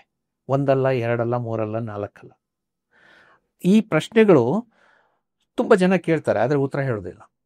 ತುಂಬ ಜನ ಅದರ ಬಗ್ಗೆ ತಿಳ್ಕೊಳ್ಳೋದಕ್ಕೆ ಹೋಗೋದಿಲ್ಲ. ಅವಾಗೇನಾಗುತ್ತೆ ಅಂತಂದರೆ, ಅದು ಮನಸ್ಸಲ್ಲೇ ಕೊರಿಯೋದಕ್ಕೆ ಶುರುವಾಗುತ್ತೆ. ಇನ್ನೊಂದು ಉದಾಹರಣೆ ಹೇಳ್ತೇನೆ. ನಾವು ಉದಾಹರಣೆಗೆ GM ಫುಡ್ಸ್ ಅಂತ ಹೇಳ್ತೀವಿ, ಅಂದರೆ ಜೆನೆಟಿಕಲಿ ಮಾಡಿಫೈಡ್ ಫುಡ್ಸ್ ಅಂತ. ಇವನ್ನ ತಿಂದರೆ ನಮಗೆ ತೊಂದರೆ ಆಗತ್ತೆ ಅಂತನೋ ಒಂದು ನಂಬಿಕೆ ನಮ್ಮಲ್ಲಿ ಬಂದ್ಬಿಟ್ಟಿದೆ. ಓಕೆ, ಅದು ನಿಜಾನ ಸುಳ್ಳ? ಅದನ್ನು ಯಾಕಂದರೆ GM ಫುಡ್ನಲ್ಲಿ ಬೇರೆ ಯಾವುದೋ ಒಂದು ಜೀವಿಯ DNA ಹಾಕಿರ್ತೀವಿ, ಅದನ್ನು ತಿಂದಿದ್ರಿಂದ ಆ DNA ನಮ್ಮಲ್ಲೆಲ್ಲ ತೊಂದರೆ ಮಾಡಿಬಿಡಬಹುದು ಅನ್ನುವ ಒಂದು ಸಾಮಾನ್ಯ ನಂಬಿಕೆ ಇದೆ. ಇದು ನಿಜಾನೋ ಸುಳ್ಳು ಅಂತೀರೋ? ಈ ಎರಡಕ್ಕೂ ಪುರಾವೆ ಇದೆ ಸರ್. ಆಕ್ಚುಲಿ ನನ್ನ ಒಂದು ನಾಲೆಡ್ಜ್ ಪ್ರಕಾರ, ನಾನು ಆಕ್ಚುಲಿ ಒಬ್ಬ ಫಾರ್ಮರ್ ಕೂಡ ಸರ್, ನಾನು ಅಗ್ರಿಕಲ್ಚರ್ ಕೂಡ ಮಾಡ್ತೀನಿ. ಈ GM ಫುಡ್ ಬಗ್ಗೆ ನಾನು ಸ್ವಲ್ಪ ತುಂಬಾ ರಿಸರ್ಚ್ ಮಾಡ್ತಾ ಇದ್ದೆ ಆ ಟೈಮಲ್ಲಿ. ನಾನು ಜೆನೆಟಿಕಲಿ ಮಾಡಿಫೈಡ್ ಅಕ್ಕಿ ಕೊಡ್ತೇನೆ. Yes sir. ಅದನ್ನು ತಿಂದಾಗ ಹಾಂ ಸರ್. ನಿಮಗೆ ತೊಂದರೆ ಆಗುತ್ತೆ ಅಂತ ನಿಮಗೆ ಭಾವನೆ ಇದೆಯಾ? ಯಾಕಂದ್ರೆ ಅದರಲ್ಲಿ ಬೇರೆ ಒಂದು ಜೀವಿಯ DNA ಇದೆ. Yes sir. ಭಯ ಇದೆಯಾ? ಭಯ ಖಂಡಿತವಾಗ್ಲೂ ಇದೆ. ಖಂಡಿತ. ನೆಕ್ಸ್ಟ್ ಪ್ರಶ್ನೆ ಕೇಳ್ತೀನಿ, ನೀವು ಬೇರೆ ಯಾವುದೇ ಜೀವಿಯ DNA ತಿಂದಿಲ್ವಾ? ಖಂಡಿತ ತಿಂತಿರ್ತೀನಿ ಸರ್. ಏನಾಗಿದೆ ನಿಮಗೆ? ನನಗೆ ಪ್ರಾಬಬ್ಲಿ ಎಷ್ಟು ಪ್ರಾಣಿಯ DNA ತಿಂದಿದ್ದೀರಾ ನೀವು? ಎಷ್ಟು ಜೀವಿಯ DNA ತಿಂದಿದ್ದೀರಾ? ಯಾಕಂದ್ರೆ ಬಹುಶಃ ನೀವು ಸಸ್ಯಾಹಾರಿ ಅಂತ ಅನ್ಕೊಳ್ತೀನಿ. ಎಷ್ಟು ಜೀವಿಯ DNA ತಿಂದಿದ್ದೀರಾ? ತುಂಬಾ ಜೀವಿಯ DNA ತಿಂದಿರ್ತೀನಿ. ಏನಾಗಿದೆ? ನಮಗೆ ಚಿಕ್ಕನ್ನಲ್ಲಿ ಒಂದು ಕತೆ ಹೇಳೋರು, ಹುಣಸೆ ಬೀಜ ನುಂಗ್ಬಿಡ್ತಿದ್ವಿ. ಹೌದು ಸರ್. ಹುಣಸೆ ಗಿಡ ಬಂದ್ಬಿಡತ್ತೆ ಅಂತ ಹೆದರ್ಸು, ಕಣ್ಣಲ್ಲಿ ಹಸಿರು ಬಂದಿದೆ, ಇದರಲ್ಲಿ ಬಂದಿದೆ. ನಾವು ಇಷ್ಟೆಲ್ಲ DNA ತಿಂದಿದ್ದೀವಲ್ಲ, ಎಲ್ಲಿಯಾದ್ರೂ ಒಂದು ಚೂರು ಸುಳುವು ಕಂಡಿದೆಯಾ ನಮಗೆ? ಜೀವಿಗಳ ಬದುಕು, ವಿಕಾಸ, ಅವು ಬೆಳೆಯುವ ರೀತಿ, ಇದನ್ನು ನಾವು ತಿಳ್ಕೊಂಡಿದ್ರೆ ನಮಗೆ ಈ ಪ್ರಶ್ನೆಗೆ ತುಂಬ ಸುಲಭವಾಗಿ ಉತ್ತರ ಸಿಗುತ್ತೆ. ಅದೇ ಎವಲ್ಯೂಷನ್ ಅಲ್ವಾ ಸರ್? ಅದೇ ಎವಲ್ಯೂಷನ್ ಅಲ್ವಾ? ಕರೆಕ್ಟ್. ಅದರಲ್ಲೇ ಏನಾಗುತ್ತೆ ಅಂದರೆ ನಮ್ಮಲ್ಲಿ ಇರುವಂತಹ ಗುಣಗಳು ಇದಾಗ್ತವೆ. ಅದಕ್ಕೆ ನೀವು ಹೊಸದಾಗಿ ನೀವು ಯಾವುದೇ DNA ಹಾಕೋರು ಅದು ಬದುಕೋದಿಲ್ಲ.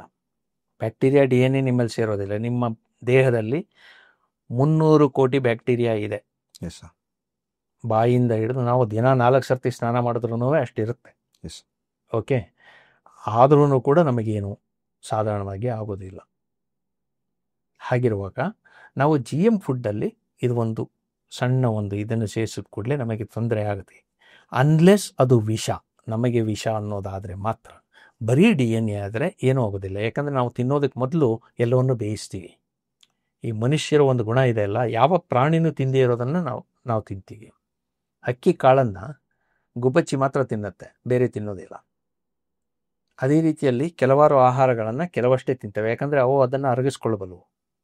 ಆದರೆ ನಾವು ಎಲ್ಲದರದ್ದು ತಿಂತೀವಿ, ಯಾಕಂದ್ರೆ ನಾವು ಅಡುಗೆ ಮಾಡ್ತೀವಿ.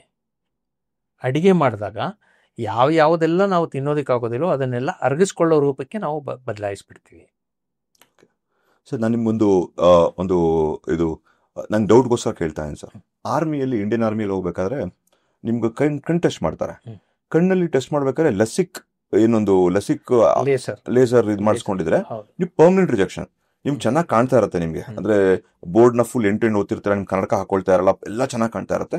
ಬಟ್ ನಿಮಗೆ ಪರ್ಮನೆಂಟ್ ರಿಜೆಕ್ಷನ್ ಮಾಡ್ಬಿಡ್ತಾರೆ. ಯಾಕಂದ್ರೆ they don't know the long term effect of LASIK ಆರ್ಮಿಯಲ್ಲಿ. ಸೊ ವೆರಿ ಕ್ಲಿಯರ್ಲಿ ಅವರು they have a reason to believe that I don't know the long term ಅಂತ ರಿಜೆಕ್ಟ್ ಮಾಡ್ಬಿಡ್ತಾರೆ. ಸೊ GM ಫುಡ್ ಕೂಡ ನನಗೆ for example, ಈಗ ನನ್ನ ಬಾಡಿಲಿ ನಾನು ತಿಂದ್ಮೇಲೆ ಇದು ಚೇಂಜಸ್ ಆಗಿದೆಯೋ ಅನ್ನೋದು it's up to the evolution. ಅಂದ್ರೆ ನಾವು ಮೊದಲು ನನ್ನ ಪೂರ್ವಜಿಕರು ಎಷ್ಟು ಸ್ಟ್ರಾಂಗ್ ಆಗಿದ್ರು, 97, 98, 1900 ಇಯರ್ಸ್ ಎಲ್ಲ ಬದುಕ್ತಾ ಇದ್ರು. ಇವತ್ತಿನ ಒಂದು ಸಂದರ್ಭದಲ್ಲಿ ನನ್ನ ಆವ್ರೇಜ್, ಮೆಡಿವಲ್ ಇಂಡಿಯಾ ಬಿಟ್ಟರೆ, ಮೆಡಿವಲ್ ಇಂಡಿಯಾ ನಮ್ಮ ಆವ್ರೇಜ್ ಏಜ್ ಬಂದು ಕಮ್ಮಿ ಇತ್ತು. ಬಟ್ ಹಿಸ್ಟಾರಿಕಲಿ ನೋಡಿದಾಗ ನಮ್ಮ ಒಂದು ನಮ್ದು ಲೈಫ್ ಸ್ಪ್ಯಾನ್ ಚೆನ್ನಾಗಿತ್ತು. ನಮ್ಮ ತಾತ ಮುತ್ತಜ್ಜ ಎಲ್ಲ ಚೆನ್ನಾಗಿ ಒಳ್ಳೆ ಊಟ ಮಾಡಿ ಬೆಳೆದ್ರು ಅಂತ ಹೇಳ್ತಾರೆ. ನನ್ನ ಈ ಒಂದು ಪ್ರಾಬ್ಲಿ ಜೆನೆಟಿಕಲಿ ಮಾಡಿಫೈಡ್ ಫುಡ್ ಇಂದ or probably use of pesticide ಇರ್ಬೋದು, ಬೇರೆ ಮಲ್ಟಿಪಲ್ ಕಾರಣಗಳಿರ್ಬೋದು. ಸೊ ಈ ಕಾರಣದಿಂದ am I growing weaker? The evolution is such that ನಾನು ಹೋಗ್ತಾನೆ ನನ್ನ ಒಂದು ಫ್ಯೂಚರ್ ಅಲ್ಲಿ ನಾನು ಒಂದು ವೀಕ್ ಸಂತತಿ ಆಗಬಲ್ವಾ? ನಾನು ಹೀಗೆ ತಗೊಳ್ಳ, ಮನುಷ್ಯನು ಈ ಬದಲಾವಣೆಗಳಿಗೆ ತಕ್ಕ ಹಾಗೆ ಬದಲಾಗ್ತಾ ಇದ್ದಾನ ಅಂತ ಅಂದ್ಬಿಟ್ಟು ಮನುಷ್ಯ ಅನ್ನುವ ಜೀವಿ. Yes sir, yes sir. ಇದು ಎಲ್ಲ ಜೀವಿಗಳಲ್ಲೂ ಆಗುವಂಥದ್ದು. ಸೊ ಮನುಷ್ಯ ಅದಕ್ಕೆ ಅಪವಾದ ಅಲ್ಲ. ಆದರೆ ಒಂದು ವಿಷಯ ನೀವು ತಿಳ್ಕೊಳ್ಬೇಕು. ಒಂದು ವಿಷಯ ಏನಂತಂದರೆ, ಈ ವಿಕಾಸ ಅಂತನ್ನೋದು 1-2 ದಿವಸದಲ್ಲಿ ಆಗುವಂಥದ್ದಲ್ಲ. ವಿಕಾಸವನ್ನು ನೀವು 50 ವರ್ಷ, 60 ವರ್ಷ, 100 ವರ್ಷ ಅಂತ ಲೆಕ್ಕ ಹಾಕೋದಿಲ್ಲ ಜನ. ಅದು ವಿಕಾಸವನ್ನು ತಲೆಮಾರುಗಳ ಲೆಕ್ಕದಲ್ಲಿ ಲೆಕ್ಕ ಹಾಕ್ತೀವಿ. ಅಂದರೆ ಜನರೇಷನ್ ಅಂತ ಹೇಳ್ತೀವಿ. ಎಷ್ಟು ಜನ್ರೇಷನ್ನಲ್ಲಿ ಇದು ಆಗ್ಬೋದು ಅಂತ. ಕನಿಷ್ಠ ಅಂತಂದರೆ 50ರಿಂದ 60 ಜನ್ರೇಷನ್ ಬೇಕು. ಅಷ್ಟಕ್ಕೆ ಅಂತಂದರೆ ನಮಗೆ ಕನಿಷ್ಠ ಅಂದರೆ ಒಂದು 700-800 ವರ್ಷನಾದರೂ ಬೇಕಾಗುತ್ತೆ. ಇಲ್ಲ, ಇನ್ನೂ ಜಾಸ್ತಿ ಬೇಕಾಗುತ್ತೆ. ಜನರೇಷನ್ ಒಂದು ಜನರೇಷನ್ಗೆ ನಾವು 40 ವರ್ಷ ಅಂತ ನಾವು ಹಾಕ್ಕೊಂಡ್ರೆ, ಒಂದು ಜನರೇಷನ್ಗೆ ನಾವು 40 ವರ್ಷ ಅಂತ ಹಾಕ್ಕೊಂಡ್ರೆ, ಸೊ ಒಂದು 50-60 ಅಂತಂದರೆ ತುಂಬಾ ಜಾಸ್ತಿ ಆಯಿತು. 1000 ವರ್ಷಗಳವರೆಗೆ ಆಯಿತು. ಹಾಗಂತ ಈಗ ನಾವು ಭಯ ಪಡೋದು ಯಾವುದಕ್ಕೆ? ನಾಳೆ ನಮಗಾಗುತ್ತೆ ಅಂತ. ನಾಳೆ ಆಗೋದಿಲ್ಲ, ಆ ಭಯ ಬೇಕಿಲ್ಲ. ಆಗುತ್ತೆ ಬದಲಾವಣೆ, ಆಗೇ ಆಗುತ್ತೆ. ಬದಲಾವಣೆ ಆಗದೇ ಇರುವಂಥ ಜೀವಿ ಈ ಪ್ರಪಂಚದಲ್ಲಿ ಯಾರೂ ಇಲ್ಲ ಅಂತ ಅನ್ನೋದನ್ನ ತಿಳ್ಕೊಳ್ಳಿ. ಇದು ನನ್ನ ಫಿಲಾಸಫಿ. ನಮಗೆ ತಿಳಿದು ಬಂದಿರುವಂಥ ವಿಷಯ. ಇಮಿಡಿಯೇಟ್ ಆಗಿ there is no immediate effect. There is immediate effect ನಮಗೆ ಆಗುವಂಥದ್ದು ಏನು ಅಂದರೆ ಈ ಕ್ಲೈಮೇಟ್ ಚೇಂಜ್ ಇಂಥವುಗಳಿದೆ. ಕರೆಕ್ಟ್. ಓಕೆ. ಎರಡನೇದು ಡಿಸೀಸ್ ಕಾಸಿಂಗ್. ಯಾವುದಾದ್ರೂ ವಿಷ ಮತ್ತೊಂದು ಇದ್ದರೆ ಅಂಥವು ಇದೆ, ಅಂಥವು ನಾವು ಸೃಷ್ಟಿ ಮಾಡಿಟ್ಟಿದ್ದೀವಿ, ಅವುಗಳಿಂದ ಅಪಾಯ ಬರುತ್ತೆ. ಆದರೆ ಸಹಜವಾಗಿ ಆಗುವ ವಿಕಾಸದಿಂದ ನಮಗೆ ತಕ್ಷಣಕ್ಕೆ ಬದಲಾವಣೆ ಕಾಣೋದಿಲ್ಲ. ಇದು ಒಂದು. ಎರಡನೇದು ನಾನು ಹೇಳಬೇಕು ಅಂದರೆ ವಿಕಾಸ ಆಗಿದೆ. ಈಗ ನಾವು ನಮ್ಮಲ್ಲಿ ಸುಮಾರು ಜನ ಹಾಲು ಕುಡಿತೀವಿ. ಓಕೆ. ಈ ಕೆಲವರಿಗೆ ಹಾಲು ಕುಡಿಯೋದಕ್ಕೆ ಕಷ್ಟ ಅನಿಸುತ್ತೆ. ಅದು ಅಂಥವರಿಗೆ ಲ್ಯಾಕ್ಟೋಸ್ ಇಂಟಾಲರೆನ್ಸ್ ಅಂತ ಹೇಳ್ತಾರೆ. ಇದು ಸುಮಾರು 10,000 ವರ್ಷ ಈಚೆಗೆ ಬೆಳೆದು ಬಂದಿರುವಂಥ ಒಂದು ಗುಣ ನಮ್ಮಲ್ಲಿ. ಅದಕ್ಕೆ ಮುಂಚೆ ನಾವು ಯಾರೂ ಹಾಲು ಕುಡಿತಿರಲಿಲ್ಲ. ಹಾಲು ಕುಡಿಯೋದನ್ನು ಆರಂಭಿಸಿದ ಮೇಲೆ ಕೆಲವರಲ್ಲಿ ಹಾಲು ಅರಗಿಸ್ಕೊಳ್ಳುವ ಗುಣ ಬೆಳ್ಕೊಂಡು ಬಂತು, ಕೆಲವರಲ್ಲಿ ಆ ಹಳೆಯದು ಹಾಗೆ ಉಳಿದಿದೆ. ಅದು ಒಮ್ಮೊಮ್ಮೆ ಎದ್ದು ಕಾಣುತ್ತೆ.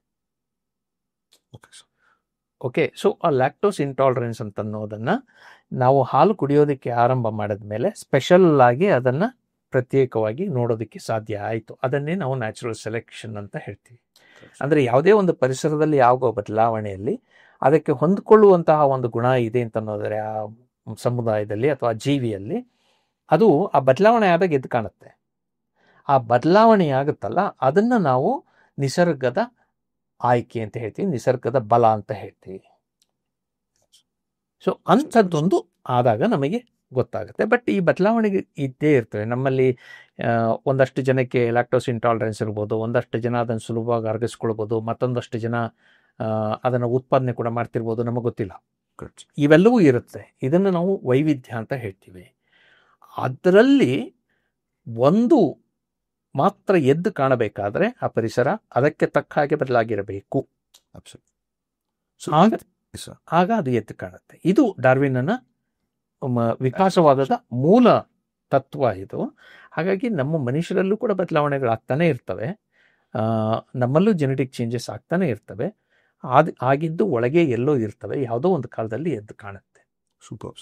ಸೊ ಈ ಥರ ನಾನು ಏನು ಕ್ವೆಶನ್ ಕೇಳಿದೆ ಅದಕ್ಕೆ ನೀವು ಆನ್ಸರ್ ಮಾಡೋಕ್ಕೇನೆ ಸೈನ್ಸ್ ಬೇಕು ಅಂತ ನೀವು ಹೇಳ್ತಾ ಇದ್ದೀರಲ್ಲ. ಸೊ ಈಗ ನನಗೆ ಈ ಥರ ಆಗಲ್ಲ ಅಂತ ನಿಮ್ಗೆ ಹೇಳಿದಾಗ ಈ ಥರ ಆಗತ್ತೆ ಅಂತ ಖಡಾಖಂಡಿತವಾಗಿ ಹೇಳೋಕ್ಕೇನೆ ನಮಗೆ ಸೈನ್ಸಿನ ಎಸೆನ್ಷಿಯಾಲಿಟಿ ತುಂಬ ಇದೆ ಅಂತ ನಾವು ತಿಳ್ಕೊಬೋದು.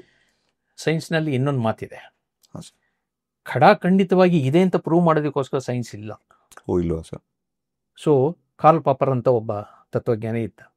ಅವನು ಫಾಲ್ಸಿಫಿಕೇಶನ್ ಅಂತ ಹೇಳ್ತಾನೆ. ಅಂದರೆ ಈ ವಿಜ್ಞಾನದ ಹಾದಿ ಹೆಂಗೆ ಬೆಳಿಬೇಕು, ಏನು ಮಾಡಬೇಕು ವಿಜ್ಞಾನದಲ್ಲಿ, ಯಾವ ರೀತಿಯಲ್ಲಿ ನಾವು ವಿಜ್ಞಾನವನ್ನು ಬೆಳೆಸ್ಕೊಂಡು ಹೋಗಬೇಕು ಅಂತ ಅನ್ನೋದಕ್ಕೆ ತತ್ವಜ್ಞಾನಿಗಳು ಸಾಕಷ್ಟು ಯೋಚನೆ ಮಾಡಿದ್ದಾರೆ.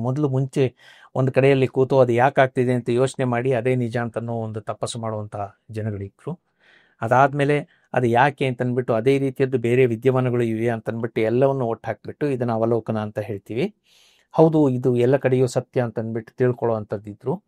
ಅದಾದಮೇಲೆ ಅದು ಸತ್ಯವ ಅಲ್ವಾ ಅಂತ ಅನ್ನೋದಕ್ಕೆ ಅದಕ್ಕೆ ಒಂದು ಪ್ರಶ್ನೆ ಹಾಕಿ ಪರೀಕ್ಷೆ ಮಾಡಿ ಹೌದು ಇದು ಸತ್ಯ ಅಂತಂದ್ಬಿಟ್ಟು ನಿರ್ಧರಿಸುವಂತಹ ವಿಜ್ಞಾನವು ಬಂತು. ಅದು ಈ ವಿಜ್ಞಾನದ ವಿಕಾಸ. ಅಂದರೆ ನಾವು ಅರಿವಿನ ಹಾದಿ ಅಂತ ಏನು ಹೇಳ್ತೀವಿ, ನಮ್ಮ ಸುತ್ತಮುತ್ತ ಇರುವಂತಹ ವಿಷಯಗಳಿಂದ ಜ್ಞಾನವನ್ನು ಪಡೆದುಕೊಳ್ಳುವಂತಹ ವಿಧಾನಗಳಲ್ಲಿ ವಿಜ್ಞಾನ ಬಹಳ ನಿಷ್ಕೃಷ್ಟವಾದಂಥದ್ದು. ಸೊ ಹಾಗಾಗಿ ಅದರಲ್ಲಿ ನಾವು ಯಾವ ರೀತಿಯಲ್ಲಿ ಕಲಿತೀವಿ ಅನ್ನೋದಕ್ಕೆ ಬೆಳೆದು ಬಂದಿರೋ ರೀತಿ ಬೇರೆ. ಈಗ ನಾವು ಪ್ರಯೋಗಗಳನ್ನು ಮಾಡಿ ಕಲಿತೀವಿ ಪ್ರತಿಯೊಂದನ್ನು ಕೂಡ. ಒಂದು ಕಾಲದಲ್ಲಿ ಕೆಲವನ್ನೆಲ್ಲ ನಾವು ಪ್ರಯೋಗ ಮಾಡೋದಕ್ಕೆ ಆಗೋದಿಲ್ಲ ಅನ್ನೋ ನಂಬಿಕೆ ಇತ್ತು. ಈಗ ಹಾಗಿಲ್ಲ. ಎಲ್ಲವನ್ನೂ ಯೋಚನೆ ಮಾಡಿ ಅದಕ್ಕೆ ಈ ಕಾರಣಗಳಿರ್ಬೋದು ಅಂತ ನಾವು ಹೇಳಿ ಆ ಕಾರಣ ಹೌದೋ ಇಲ್ಲವೋ ಅಂತ ಪರೀಕ್ಷೆ ಮಾಡೋದಕ್ಕೆ ಪ್ರಯೋಗಗಳನ್ನು ರೂಪಿಸ್ತೀವಿ. ಹಾಗೆ ರೂಪಿಸಿದಾಗ ಆ ಪ್ರಯೋಗದಲ್ಲಿ ನಿಮಗೆ ಗೊತ್ತಾಗುತ್ತೆ. ಆದರೆ ನಾವು ಆ ಪ್ರಯೋಗವನ್ನು ರೂಪಿಸ್ಬೇಕಾದ್ರೆ ನಾನು ಮೊದಲು ಏನು ಅಂದ್ಕೊಂಡಿರ್ತೀನಿ ಊಹೆ, ಅದನ್ನು ಸುಳ್ಳು ಮಾಡೋದಕ್ಕೋಸ್ಕರವಾಗಿ ಪ್ರಯೋಗಗಳನ್ನು ರೂಪಿಸಿರ್ತೀನಿ. ಅದು ಯಾವಾಗ ಸುಳ್ಳಾಗೋದಿಲ್ಲ ಅದು ವಾಸ್ತವಾಂಶ ಅಂತ ಉಳಿಸ್ಕೊಳ್ತೀನಿ. ಮುಂದೆ ಇನ್ಯಾವತ್ತಾದ್ರೂ ಬಹುಶಃ ಆ ವಾಸ್ತವಾಂಶವನ್ನು ಇನ್ನಷ್ಟು ರಾಮ್, ನೀವು ಆಗಲೇ ಒಂದು ಪ್ರಶ್ನೆ ಕೇಳಿದ್ರಿ. ಈ ವಿಜ್ಞಾನ ನಮಗೆ ಬರುವಂಥ ಎಲ್ಲ ಪ್ರಶ್ನೆಗಳಿಗೂ ಉತ್ತರ ಹೇಳುತ್ತಾ ಅಂತಂದ್ಬಿಟ್ರೆ ಒಂದು ವಿಷಯ ನಿಮಗೆ ಹೇಳಬೇಕು. ಈ ಪ್ರಶ್ನೆಗಳು ಅಂತಿದೆಯಲ್ಲ ಅವು ಯಾವಾಗಲೂ ಹಳೆಯದಾಗಿ ಇವತ್ತು ಬಂದು ಅವತ್ತೇ ನಿಂತು ಹೋಗುವಂಥದ್ದಲ್ಲ, ಮುಗಿಯುವಂಥದ್ದಲ್ಲ. ಹೊಸದು ಬರ್ತಿದ್ದಾಗೆ ಹೊಸ ಪ್ರಶ್ನೆಗಳು ಬರ್ತಾನೆ ಇರ್ತವೆ. ಸೊ ಹಾಗೆ ಆದಾಗ ನಮಗೆ ಮತ್ತೆ ನಾವು ವಿಜ್ಞಾನದ ನೆರವನ್ನು ಪಡಿಲೇಬೇಕಾಗುತ್ತೆ. ಉದಾಹರಣೆಗೆ ಒಂದು ಹೊಸ ತಂತ್ರಜ್ಞಾನ ಬಂತು ಅಂತ ಇಟ್ಕೊಳ್ಳಿ, ಅಥವಾ ಒಂದು ಹೊಸ ವಿಷಯ ನಮಗೆ ಗೊತ್ತಾಯಿತು. ಕೋವಿಡ್ ಬಂತು. ಕೋವಿಡ್ ಬಂದಾಗ ಈ ಕೋವಿಡ್ ಯಾಕೆ ಇದ್ದಕ್ಕಿದ್ದಾಗೆ ಬಂತು, ಇಷ್ಟು ಜೋರಾಗಿ ಯಾಕೆ ಬಂತು, ಇಷ್ಟುವರೆಗೆ ನಮಗೆ ಗೊತ್ತೇ ಇರಲಿಲ್ವ, ವಿಜ್ಞಾನ ಇಷ್ಟೆಲ್ಲ ಮುಂದುವರೆದಿದೆಯಲ್ಲ, ಯಾಕೆ ಗೊತ್ತಿರಲಿಲ್ವಾ ಅಂತಂದ್ರು. ಈ ರೀತಿ ಬರಬಹುದು ಅನ್ನುವ ಊಹೆಯನ್ನು ವಿಜ್ಞಾನ ಮುಂಚೆನೇ ಮಾಡಿತ್ತು. ಆದರೆ ಅದು ಯಾವಾಗ ಬರುತ್ತೆ ಅಂತ ಅನ್ನೋದನ್ನು ನಮಗೆ ಹೇಳೋದಕ್ಕೆ ಆಗೋದಿಲ್ಲ. ಕರೆಕ್ಟ್. ಅದಕ್ಕೆ ಬೇಕಾದಷ್ಟು ಕಾರಣಗಳಿರ್ತವೆ. ಇದೇ ವಿಷಯ ನೀವು ಬಹುಶಃ ಪ್ರವಾಹದ ಇದರಲ್ಲಿ ಪ್ರವಾಹದ ಮಟ್ಟಿಗೆ ನಾವು ಹೆಚ್ಚು ಈಗ ಸಾಕಷ್ಟು ಊಹೆ ಮಾಡಬಹುದು. ಮಳೆ ಯಾವಾಗ ಬರುತ್ತೆ, ಎಷ್ಟು ಬರುತ್ತೆ, ಮಳೆ ಯಾವಾಗ ಬರುತ್ತೆ ಅಂತ ಊಹಿಸ್ಬೋದು.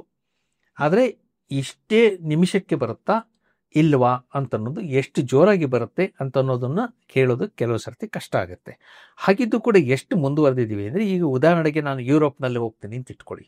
ನಾವು ಇಲ್ಲಿ ಆ ರೀತಿಯ ನಡವಳಿಕೆ ಇಲ್ಲ. ಯುರೋಪ್ನಲ್ಲಿ ನಾನು ಹೋದರೆ ಅಲ್ಲಿ ಒಂದು ಆ್ಯಪ್ ಇದೆ. ಆ ಆ್ಯಪನ್ನು ಹಾಕ್ಕೊಂಡ್ರೆ ನನಗೆ ನಾನು ಇರೋ ಜಾಗದಲ್ಲಿ ಇನ್ನು ಎಷ್ಟು ಹೊತ್ತಿಗೆ ಮಳೆ ಬರುತ್ತೆ, ಎಷ್ಟು ನಿಮಿಷಕ್ಕೆ ಬರುತ್ತೆ ಅಂತ ಹೇಳುತ್ತೆ. ನೀವು ಇನ್ನು 20 ನಿಮಿಷದಲ್ಲಿ ಮಳೆ ಬರುತ್ತೆ, 15 ನಿಮಿಷ ಸುರಿಯುತ್ತೆ ಅಂತ ಹೇಳುತ್ತೆ ಅದು. ಓಕೆ, ಇದು ವಿಜ್ಞಾನ ಅಲ್ಲದೆ ಬೇರೆದರಿಂದ ಸಾಧ್ಯ ಆಗೋದಕ್ಕೆ ಆಗ್ತಿರ್ಲಿಲ್ಲ. ಇದು ಇವತ್ತಿನ ದಿವಸ ಇದು ಕೂಡ ಇದೆ. ಅದು ಹೆಂಗೆ ಹೇಳುತ್ತೆ, ಅದರಿಂದ ನಮಗೆ ಉಪಯೋಗನ ಅಂತ ನೀವು ಕೇಳಿದ್ರಿ. ನೀವು ಹೇಳಿದ್ರಿ ಅದು ಹೆಂಗೆ ಮಾಡುತ್ತೆ ಅಂತ ಅನ್ನೋದು ನಮಗೆ ತಿಳ್ಕೊಂಡ್ರೆ ನಮಗೆ ಎಲ್ಲಿ ನಾವು ಅದನ್ನು ಬಳಸ್ಕೊಳ್ಬಹುದು ಅಂತನ್ನೋದು, ಬಳಸ್ಕೊಳ್ಬೇಕು ಅಂತ ಅನ್ನೋವರಿಗೆ ಅನುಕೂಲ ಆಗುತ್ತೆ. ಆದರೆ ಅದು ಇಲ್ಲದೇನೂ ಕೂಡ ವಿಜ್ಞಾನ ಎಷ್ಟೋ ಜನಕ್ಕೆ ಹೆಲ್ಪ್ ಮಾಡುತ್ತೆ. ಆದರೆ ಆ ವಿಜ್ಞಾನ ನಮಗೆ ಅರಿವಿಲ್ಲದೆ ಇದ್ದಾಗ ವಿಜ್ಞಾನದಿಂದ ನಷ್ಟ ಅಂತ ನಾವು ಅಂದ್ಕೊಳ್ತೀವಲ್ಲ, ಅದು ಸ್ವಲ್ಪ ಕಷ್ಟದ ಕೆಲಸ. ಅದು ಬೇಡ ಅನ್ನೋದು ನಾನು. ಇಂಥ ನಂಬಿಕೆಗಳು ಯಾವಾಗಲೂ ಇರ್ತವೆ. ಬಹಳ ಹಿಂದೆ ಕ್ಯಾಲ್ಕುಲೇಟರ್ ಬಂದಾಗ ಆವಾಗ ಜನ ಹೇಳಿದರು, ಈಗ ನಾವು ಲೆಕ್ಕ ಹಾಕೋದನ್ನೇ ಮರ್ತು ಬಿಡ್ತೀವಿ, ನಮಗೆ ಲೆಕ್ಕ ಹಾಕೋದು ಮರ್ತು ಹೋಗುತ್ತೆ, ಅದು ಕಲಿಯೋದಿಲ್ಲ ನಾವು ಅಂತ. ಯಾಕಂದರೆ ಆಗ ನಮಗೆಲ್ಲ ಬಾಯ್ಪಾಠ ಮಾಡಿಸ್ತಾ ಇದ್ರು. ಸೊ ಈ ಬಾಯ್ಪಾಠ ಮಾಡೋದು ನಿಂತು ಹೋಗುತ್ತೆ ಅಂತ. ಬಾಯ್ಪಾಠ ಮಾಡೋದು ಎಲ್ಲರೂ ಮಾಡ್ತಿರ್ಲಿಲ್ಲ ಅಂತ ಅನ್ನೋದು ಬೇರೆ ವಿಷಯ. ಆವಾಗಲೂ ಬಾಯ್ಪಾಠ ಕಲಿಸ್ತಿದ್ದವರೆಲ್ಲ 4 ಜನ ಕಲಿತಿದ್ರು, 6 ಜನ ಬಿಡ್ತಿದ್ರು. ಅದನ್ನು ಯಾರೂ ತಲೆ ಕೆಡಿಸ್ಕೊಳ್ತಿರ್ಲಿಲ್ಲ. ಆದರೆ ಈ ಕ್ಯಾಲ್ಕುಲೇಟರ್ ಬರುತ್ತೆ ಅಂತಂದಾಗ ಯಾರೂ ಬಾಯ್ಪಾಠ ಮಾಡೋದೇ ಇಲ್ಲ ಅಂತನ್ನುವ ಒಂದು ಇದು ಬಂತು. ಬಾಯ್ಪಾಠ ಮಾಡದಿದ್ರು ಕೂಡ ಲೆಕ್ಕ ಮಾಡಲೇಬೇಕಾದ ಅಗತ್ಯ ಇದೆ. ಸೊ ಹಾಗಾಗಿ ಲೆಕ್ಕ ಮಾಡಬೇಕಾದವ್ರು ಮಾಡೇ ಮಾಡ್ತಾರೆ. ಸೊ ಕ್ಯಾಲ್ಕುಲೇಟರ್ ಬಂದ ಮೇಲೂ ಕೂಡ ನಾವು ಲೆಕ್ಕ ಮಾಡೋದನ್ನು ನಿಲ್ಲಿಸಿಲ್ಲ.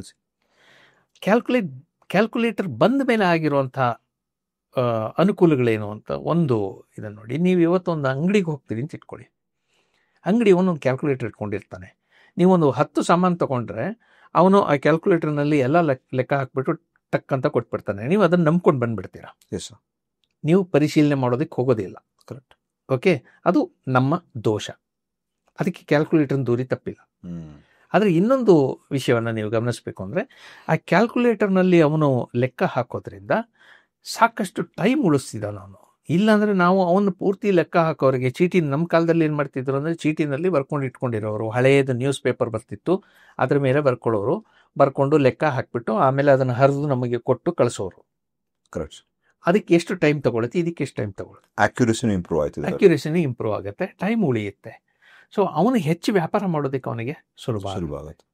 ಸೊ ಸೈನ್ಸಿಂದ ನಂಗೆ ಇದಕ್ಕೂ ನೀವು ಇದು ಹೇಳಿದ್ಮೇಲೆ ಇನ್ನೊಂದು ಕ್ವಶನ್ ಕೇಳಲೇಬೇಕು ಸರ್. ನಾ ಈಗ ಮೈನ್ ಥೀಮ್ ಅಂತ ಹೇಳ್ಬೋದು. ಆರ್ಟಿಫಿಷಿಯಲ್ ಇಂಟೆಲಿಜೆನ್ಸ್ ಬಂದಿದೆ ಸರ್, ಎಲ್ಲ ಕಡೆ ಎ ಅಂತ ಕೇಳ್ತಾ ಇದ್ದೀವಿ ನಾವು. ಇದರಿಂದ ನನಗೆ ಮಾತ್ರ ಅಲ್ಲ, ಎಷ್ಟೊಂದು ಜನಕ್ಕೆ ಭಯ ಇದೆ. ಎ ಬಂದ್ಬಿಡ್ತು, ನಮ್ಮ ಗತಿ ಏನು ಮುಂದೆ, ನಮ್ಮ ಕೆಲಸ ಸಿಗುತ್ತೋ ಇಲ್ವೋ, ನಮ್ಮ ಫ್ಯೂಚರ್ ಏನು, ತುಂಬಾ ಒಂದು ಭಯ ಎಲ್ಲ ಕಡೆ ಉಟ್ಕೊಂಡಿದೆ. ನಿಮಗೆ ಎ ಇಂದ ಭಯ ಆಗತ್ತಾ, ಖುಷಿ ಆಗತ್ತಾ, ಏನಕ್ಕೆ ಅಂತ ಒಂದು ರೀಸನ್ ಕೊಡಿ ಸರ್. ನನಗೆ ಭಯ ಅಂತೂ ಆಗೋದಿಲ್ಲ, ಖುಷಿ ಆಗುತ್ತೆ. ಓಕೆ, ಯಾಕಂತಂದರೆ ಕೆಲವಾರು ವಿಷಯಗಳನ್ನು ನಾನೇ ಮಾಡಬೇಕಾಗಿದ್ದನ್ನು ಬೇರೆಯವ್ರು ಮಾಡೋದಕ್ಕೆ ಸಾಧ್ಯ ಆಗುತ್ತೆ. AI ಅಂತಂದರೆ ನಾವು ಆರ್ಟಿಫಿಷಿಯಲ್ ಇಂಟೆಲಿಜೆನ್ಸ್ ಅಂತ, ಆರ್ಟಿಫಿಷಿಯಲ್ ಇಂಟೆಲಿಜೆನ್ಸ್ ಅನ್ನೋ 2 ಪದ ಹಾಕ್ಕೊಳ್ತೀವಲ್ಲ, ಅದು ನಮಗೆ ಭಯ ತರಿಸ್ತಾ ಇರೋದು. ಅದು ಅಲ್ಲದೆ ನಾವು ಸುಮ್ಮನೆ ಹಾಕಿ ಕರೆದು ಬಿಟ್ಟಿದ್ದಿದ್ರೆ, ಬೇರೆ ಏನೋ ಹೆಸರು ಕೊಟ್ಟಿದ್ದಿದ್ರೆ ಭಯ ಆಗ್ತಿರ್ಲಿಲ್ಲ. 99%. ಈಗ ಉದಾಹರಣೆಗೆ ನಾನು ಅದಕ್ಕೆ ನೀವು ಕಂಪ್ಯೂಟಿಂಗ್ ಅಂತ ಹೇಳೋ ಹಾಗೇನೆ ನಾನು ಅದಕ್ಕೆ ಸುಮ್ಮನೆ ಒಂದು ಡಾಟಾ ಅನಾಲಿಟಿಕ್ ಅಂತ ಹೇಳ್ಬಿಡ್ತೀನಿ ಅಂತ ಇಟ್ಕೊಳ್ಳಿ. ಅದು ಮಾಡೋದು ಅದನ್ನೇ ಕೆಲಸ. ಹೌದು. ಓಕೆ, ನಿಮಗೇನು ಅನಿಸೋದಿಲ್ಲ. ಆದರೆ ಯಾವಾಗ ನಾವು ಮನುಷ್ಯನ ಗುಣಗಳನ್ನು ಆರೋಪಿಸ್ತೀವಿ ಅದಕ್ಕೆ ನಮಗೆ ಭಯ ಹುಟ್ಕೊಂಡಿದೆ ಮುಖ್ಯವಾಗಿ. ಆದರೆ ವಾಸ್ತವವಾಗಿ ಅನ್ನೋದು ಒಂದು ತಂತ್ರಜ್ಞಾನ. ಅದು ನಾವು ಅದಕ್ಕೆ ಎಷ್ಟು ಮಾಹಿತಿಯನ್ನು ಕೊಡ್ತೀವಿ ಅದರ ಮೇಲೆ ಅದು ಬೆಳೆಯುವಂಥ ಒಂದು ತಂತ್ರಜ್ಞಾನ. ಉದಾಹರಣೆಗೆ, ನಾವು ಒಂದು ಮಗುವಿಗೆ ಎಷ್ಟು ಕಲಿಸ್ತೀವಿ ಅದರ ಮೇಲೆ ಅದು ಎಷ್ಟು ಬೆಳೆಯುತ್ತೆ ಅನ್ನೋದು ಹೋಗುತ್ತೆ. ಎಷ್ಟು ಸಂಪನ್ಮೂಲಗಳನ್ನು ಕೊಡ್ತೀವಿ, ಎಷ್ಟು ಪುಸ್ತಕಗಳನ್ನು ಓದೋಕ್ಕೆ ಕೊಡ್ತೀವಿ, ಅಷ್ಟು ಜ್ಞಾನ ಅದಕ್ಕೆ ಬೆಳೆಯುತ್ತೆ. ಹಾಗೆ ಇದಕ್ಕೂ ಅಷ್ಟೇ, ನಾವು ಕೊಡದೇನೆ ಹೋದರೆ ಅದು ಏನು ಮಾಡೋದಕ್ಕೂ ಸಾಧ್ಯ ಇಲ್ಲ. ಬಟ್ ಭಯ ಏನಂದ್ರೆ ಸರ್, ಈಗ ಒಂದು ಮಗು ಕಲಿಸ್ತೀವಿ ಅದಕ್ಕೆ, ಅದು ಕಲ್ತ್ಕೊಳತ್ತೆ, ಒಂದು ಲೆವೆಲ್ಗೆ ಬರುತ್ತೆ. ಬಟ್ ಅದ್ರದ್ದೇ ಬುದ್ಧಿ ಉಪಯೋಗಿಸಿ ಕುತಂತ್ರಗಳು ಮಾಡಿ ನಮ್ಮನ್ನೇ ಅದು ಮೀರಿಸ್ಬಿಡುತ್ತೆ ಅಂತಾನು ಭಯ ಇದೆ ಸರ್ ಜನಕ್ಕೆ. ನಾ ಕೇಳಿದೆ, ಎಷ್ಟೊಂದು ಜನ ಹೇಳಿದ್ದಾರೆ, ಫಿಲಮ್ ನೋಡಿದ್ದಾರೆ ಸರ್, ಎಷ್ಟೊಂದು ಫಿಲಮಲ್ಲೂ AI ರೋಬೋಟ್ಗಳು ಬಂದು ನಮ್ಮನ್ನೇ ಶೂಟ್ ಮಾಡಿ ಜನ ಅದು ನಮಗಿಂತ ಬುದ್ಧಿವಂತಾಗಿ ನಮಗಿಂತ ಪವರ್ಫುಲ್ ಆಗಿ ಬಂದಿರುವಂತ ಫಿಲಮ್ಗಳು ನೋಡಿದೀವಿ. ಇದು ನಿಜ ಆಗ್ಬೋದಾ? ನಿಮ್ ಕಲ್ಪನೆ ತುಂಬಾ ಚೆನ್ನಾಗಿರುತ್ತೆ, ಇಲ್ಲ ಅಂತ ಹೇಳೋಕ್ಕಾಗೋದಿಲ್ಲ. ತುಂಬ ಹಿಂದೆ ನಿಮಗೆ ಬಹುಶಃ ನೀವು ಸೈನ್ಸ್ ಫಿಕ್ಷನ್ ಅಂತ ಹೇಳಿದ್ರಿ. ಸೊ ಸೈನ್ಸ್ ಫಿಕ್ಷನ್ ಆರಂಭ ಆಗಿದ್ದು ನಿಮಗೆ ಗೊತ್ತಿದ್ದಿರಬೇಕು. PB ಶೆಲ್ಲಿಯ ತಂಗಿ ಮೇರಿ ಶೆಲ್ಲಿ ಅಂತ, ಇಂಗ್ಲಿಷ್ ಕವಿಯ ತಂಗಿಯವಳು, ಹೀಗೆ ಕೂತ್ಕೊಂಡು ಹರಟೆ ಹೊಡಿತಿದ್ದಾಗ ಒಂದು ಕತೆ ಹೇಳು ಅಂತಂದಾಗ ಒಂದು ಭಯಂಕರವಾದ ಕತೆ ಹೇಳಿದ್ಲು, ಫ್ರಾಂಕೆನ್ಸ್ಟೈನ್ ಅಂತಂತೆ. ಫ್ರಾಂಕೆನ್ಸ್ಟೈನ್, ಹೌದು. ಓಕೆ, ಅದು ಮೊದಲ ಸೈನ್ಸ್ ಫಿಕ್ಷನ್. ಅದರಲ್ಲಿ ಎಷ್ಟರ ಮಟ್ಟಿಗೆ ಅವಳು ವಿವರಿಸಿದ್ಲು ಅಂದರೆ, ಆಗಿನ ಕಾಲದಲ್ಲಿ 2 ಚರ್ಚೆ ನಡೀತಿತ್ತು. ಅಂದರೆ ಸರ್ಜರಿ ಬೇಕಾ ಬೇಡವಾ, ಒಬ್ಬ ಮನುಷ್ಯನಿಂದ ಒಂದು ಅಂಗವನ್ನು ಕತ್ತರಿಸಿ ಇನ್ನೊಬ್ಬನಿಗೆ ಹಾಕ್ಬೋದಾ, ಪ್ರಾಣಿಗಳಿಂದ ಕತ್ತರಿಸಿ ಹಾಕ್ಬೋದಾ. ಇವತ್ತು ನಮಗೆ ಇದೆಲ್ಲ ವಿಚಿತ್ರ ಅನಿಸೋದಿಲ್ಲ. ಓಕೆ, ಮೊನ್ನೆ ಅಷ್ಟೇ ಹಂದಿಯ ಒಂದು ಹೃದಯವನ್ನು ತೆಗೆದು ಒಂದು ಮಂಗಕ್ಕೆ ಹಾಕಿದ್ದಾರೆ ಅಂತಂದ್ಬಿಟ್ಟು ಸುದ್ದಿ ಬಂತು. ಇದು ಮುಂದೆ ಮನುಷ್ಯನಿಗೆ ಹಾಕೋದಿಕ್ಕೆ ತಯಾರಿ ನಡೀತಾ ಇರೋದಕ್ಕೆ ಒಂದು ವಿಧಾನ. ಆದರೆ ಆಗ ಅಷ್ಟು ಭಯ ಇತ್ತು, ಆಗ ಚರ್ಚೆನೇ ಇತ್ತು, ಇದು ಒಳ್ಳೇದಾ ಕೆಟ್ಟದ್ದ. ಅಂದರೆ ನಾವು ನೀತಿ ಮಾರಲ್ಸ್ ಅಂತ ಏನು ಹೇಳ್ತೀವಿ ಅದು ಎಲ್ಲ ಕಾಲಕ್ಕೂ ಒಂದೇ ಆಗಿರೋದಿಲ್ಲ ಅನ್ನೋದಕ್ಕೆ ಒಂದು ಉದಾಹರಣೆ ಕೊಟ್ಟೆ. ಅದರಿಂದ ಏನಾದ್ರು ಕೆಟ್ಟದಾಗಿದೆಯಾ ಇವತ್ತಿಗೆ? ಅದನ್ನು ನಾವು ಮುಂದುವರ್ಸ್ಕೊಂಡು ಬಂದಿದ್ದೀವಿ ಅಂದರೆ ಇಲ್ಲ. ಫ್ರಾಂಕೆನ್ಸ್ಟೈನ್ನಲ್ಲಿ ಆ ರೀತಿ ಆದಾಗ ಮನುಷ್ಯ ಪೂರ್ತಿ ಕೆಟ್ಟೇ ಹೋಗ್ತಾನೆ ಅನ್ನೋ ರೀತಿಯ ಒಂದು ಕಲ್ಪನೆ ಇತ್ತು, ಅದಾಗಲಿಲ್ಲ. ಸೊ ಈ ಭಯ ಇದೆಯಲ್ಲ, ಈ ಭಯ ಇದ್ದೇ ಇರುತ್ತೆ ನಮಗೆ. ನಾನು ಹೇಳಿದಾಗೆ ಆರ್ಟಿಫಿಷಿಯಲ್ ಇಂಟೆಲಿಜೆನ್ಸ್ ಅನ್ನೋ ಪದ ಬಂದ ಕೂಡಲೇ ಮನುಷ್ಯನನ್ನು ಇದು ಆವರಿಸ್ಕೊಂಡು ಬಿಡುತ್ತೆ ಅಂತನೋ ಒಂದು ಬರುತ್ತೆ. ಕಂಪ್ಯೂಟರ್ ಬಂದಾಗಲೂ ಅಷ್ಟೇ ಹೇಳಿದ್ದು, ಜಾಬ್ ಹೋಗ್ಬಿಡುತ್ತೆ, ಎಲ್ಲರದು ಜಾಬ್ ಹೋಗ್ಬಿಡುತ್ತೆ. ಕಂಪ್ಯೂಟರ್ ಮನುಷ್ಯನ ಎಲ್ಲ ಕೆಲಸಗಳನ್ನು ಮಾಡುತ್ತೆ, ರೋಬೋಟ್ಗಳು ಮನುಷ್ಯನ ಎಲ್ಲ ಕೆಲಸನೂ ಮಾಡುತ್ತೆ. ಆದರೆ ನಿಸರ್ಗ ಅಂತನ್ನೋದು 10-100 ವರ್ಷದಲ್ಲಿ ಬೆಳೆದಿದ್ದಲ್ಲ, ಮಿಲಿಯನ್ಸ್ ಆಫ್ ಇಯರ್ಸ್, ಅಂದರೆ ಕೋಟ್ಯಾನು ವರ್ಷಗಳಿಂದ ಅದು ವಿಕಾಸ ಆಗಿರುವಂಥದ್ದು. ಅದರಲ್ಲಿರುವಷ್ಟು ಪರ್ಫೆಕ್ಷನ್, ಪರಿಪೂರ್ಣತೆ ನಾವು ಕೃತಕವಾಗಿ ಸಾಧಿಸೋದಕ್ಕೆ ಸಾಧ್ಯ ಇಲ್ಲ, ಬಹಳ ಕಷ್ಟ ಅದು.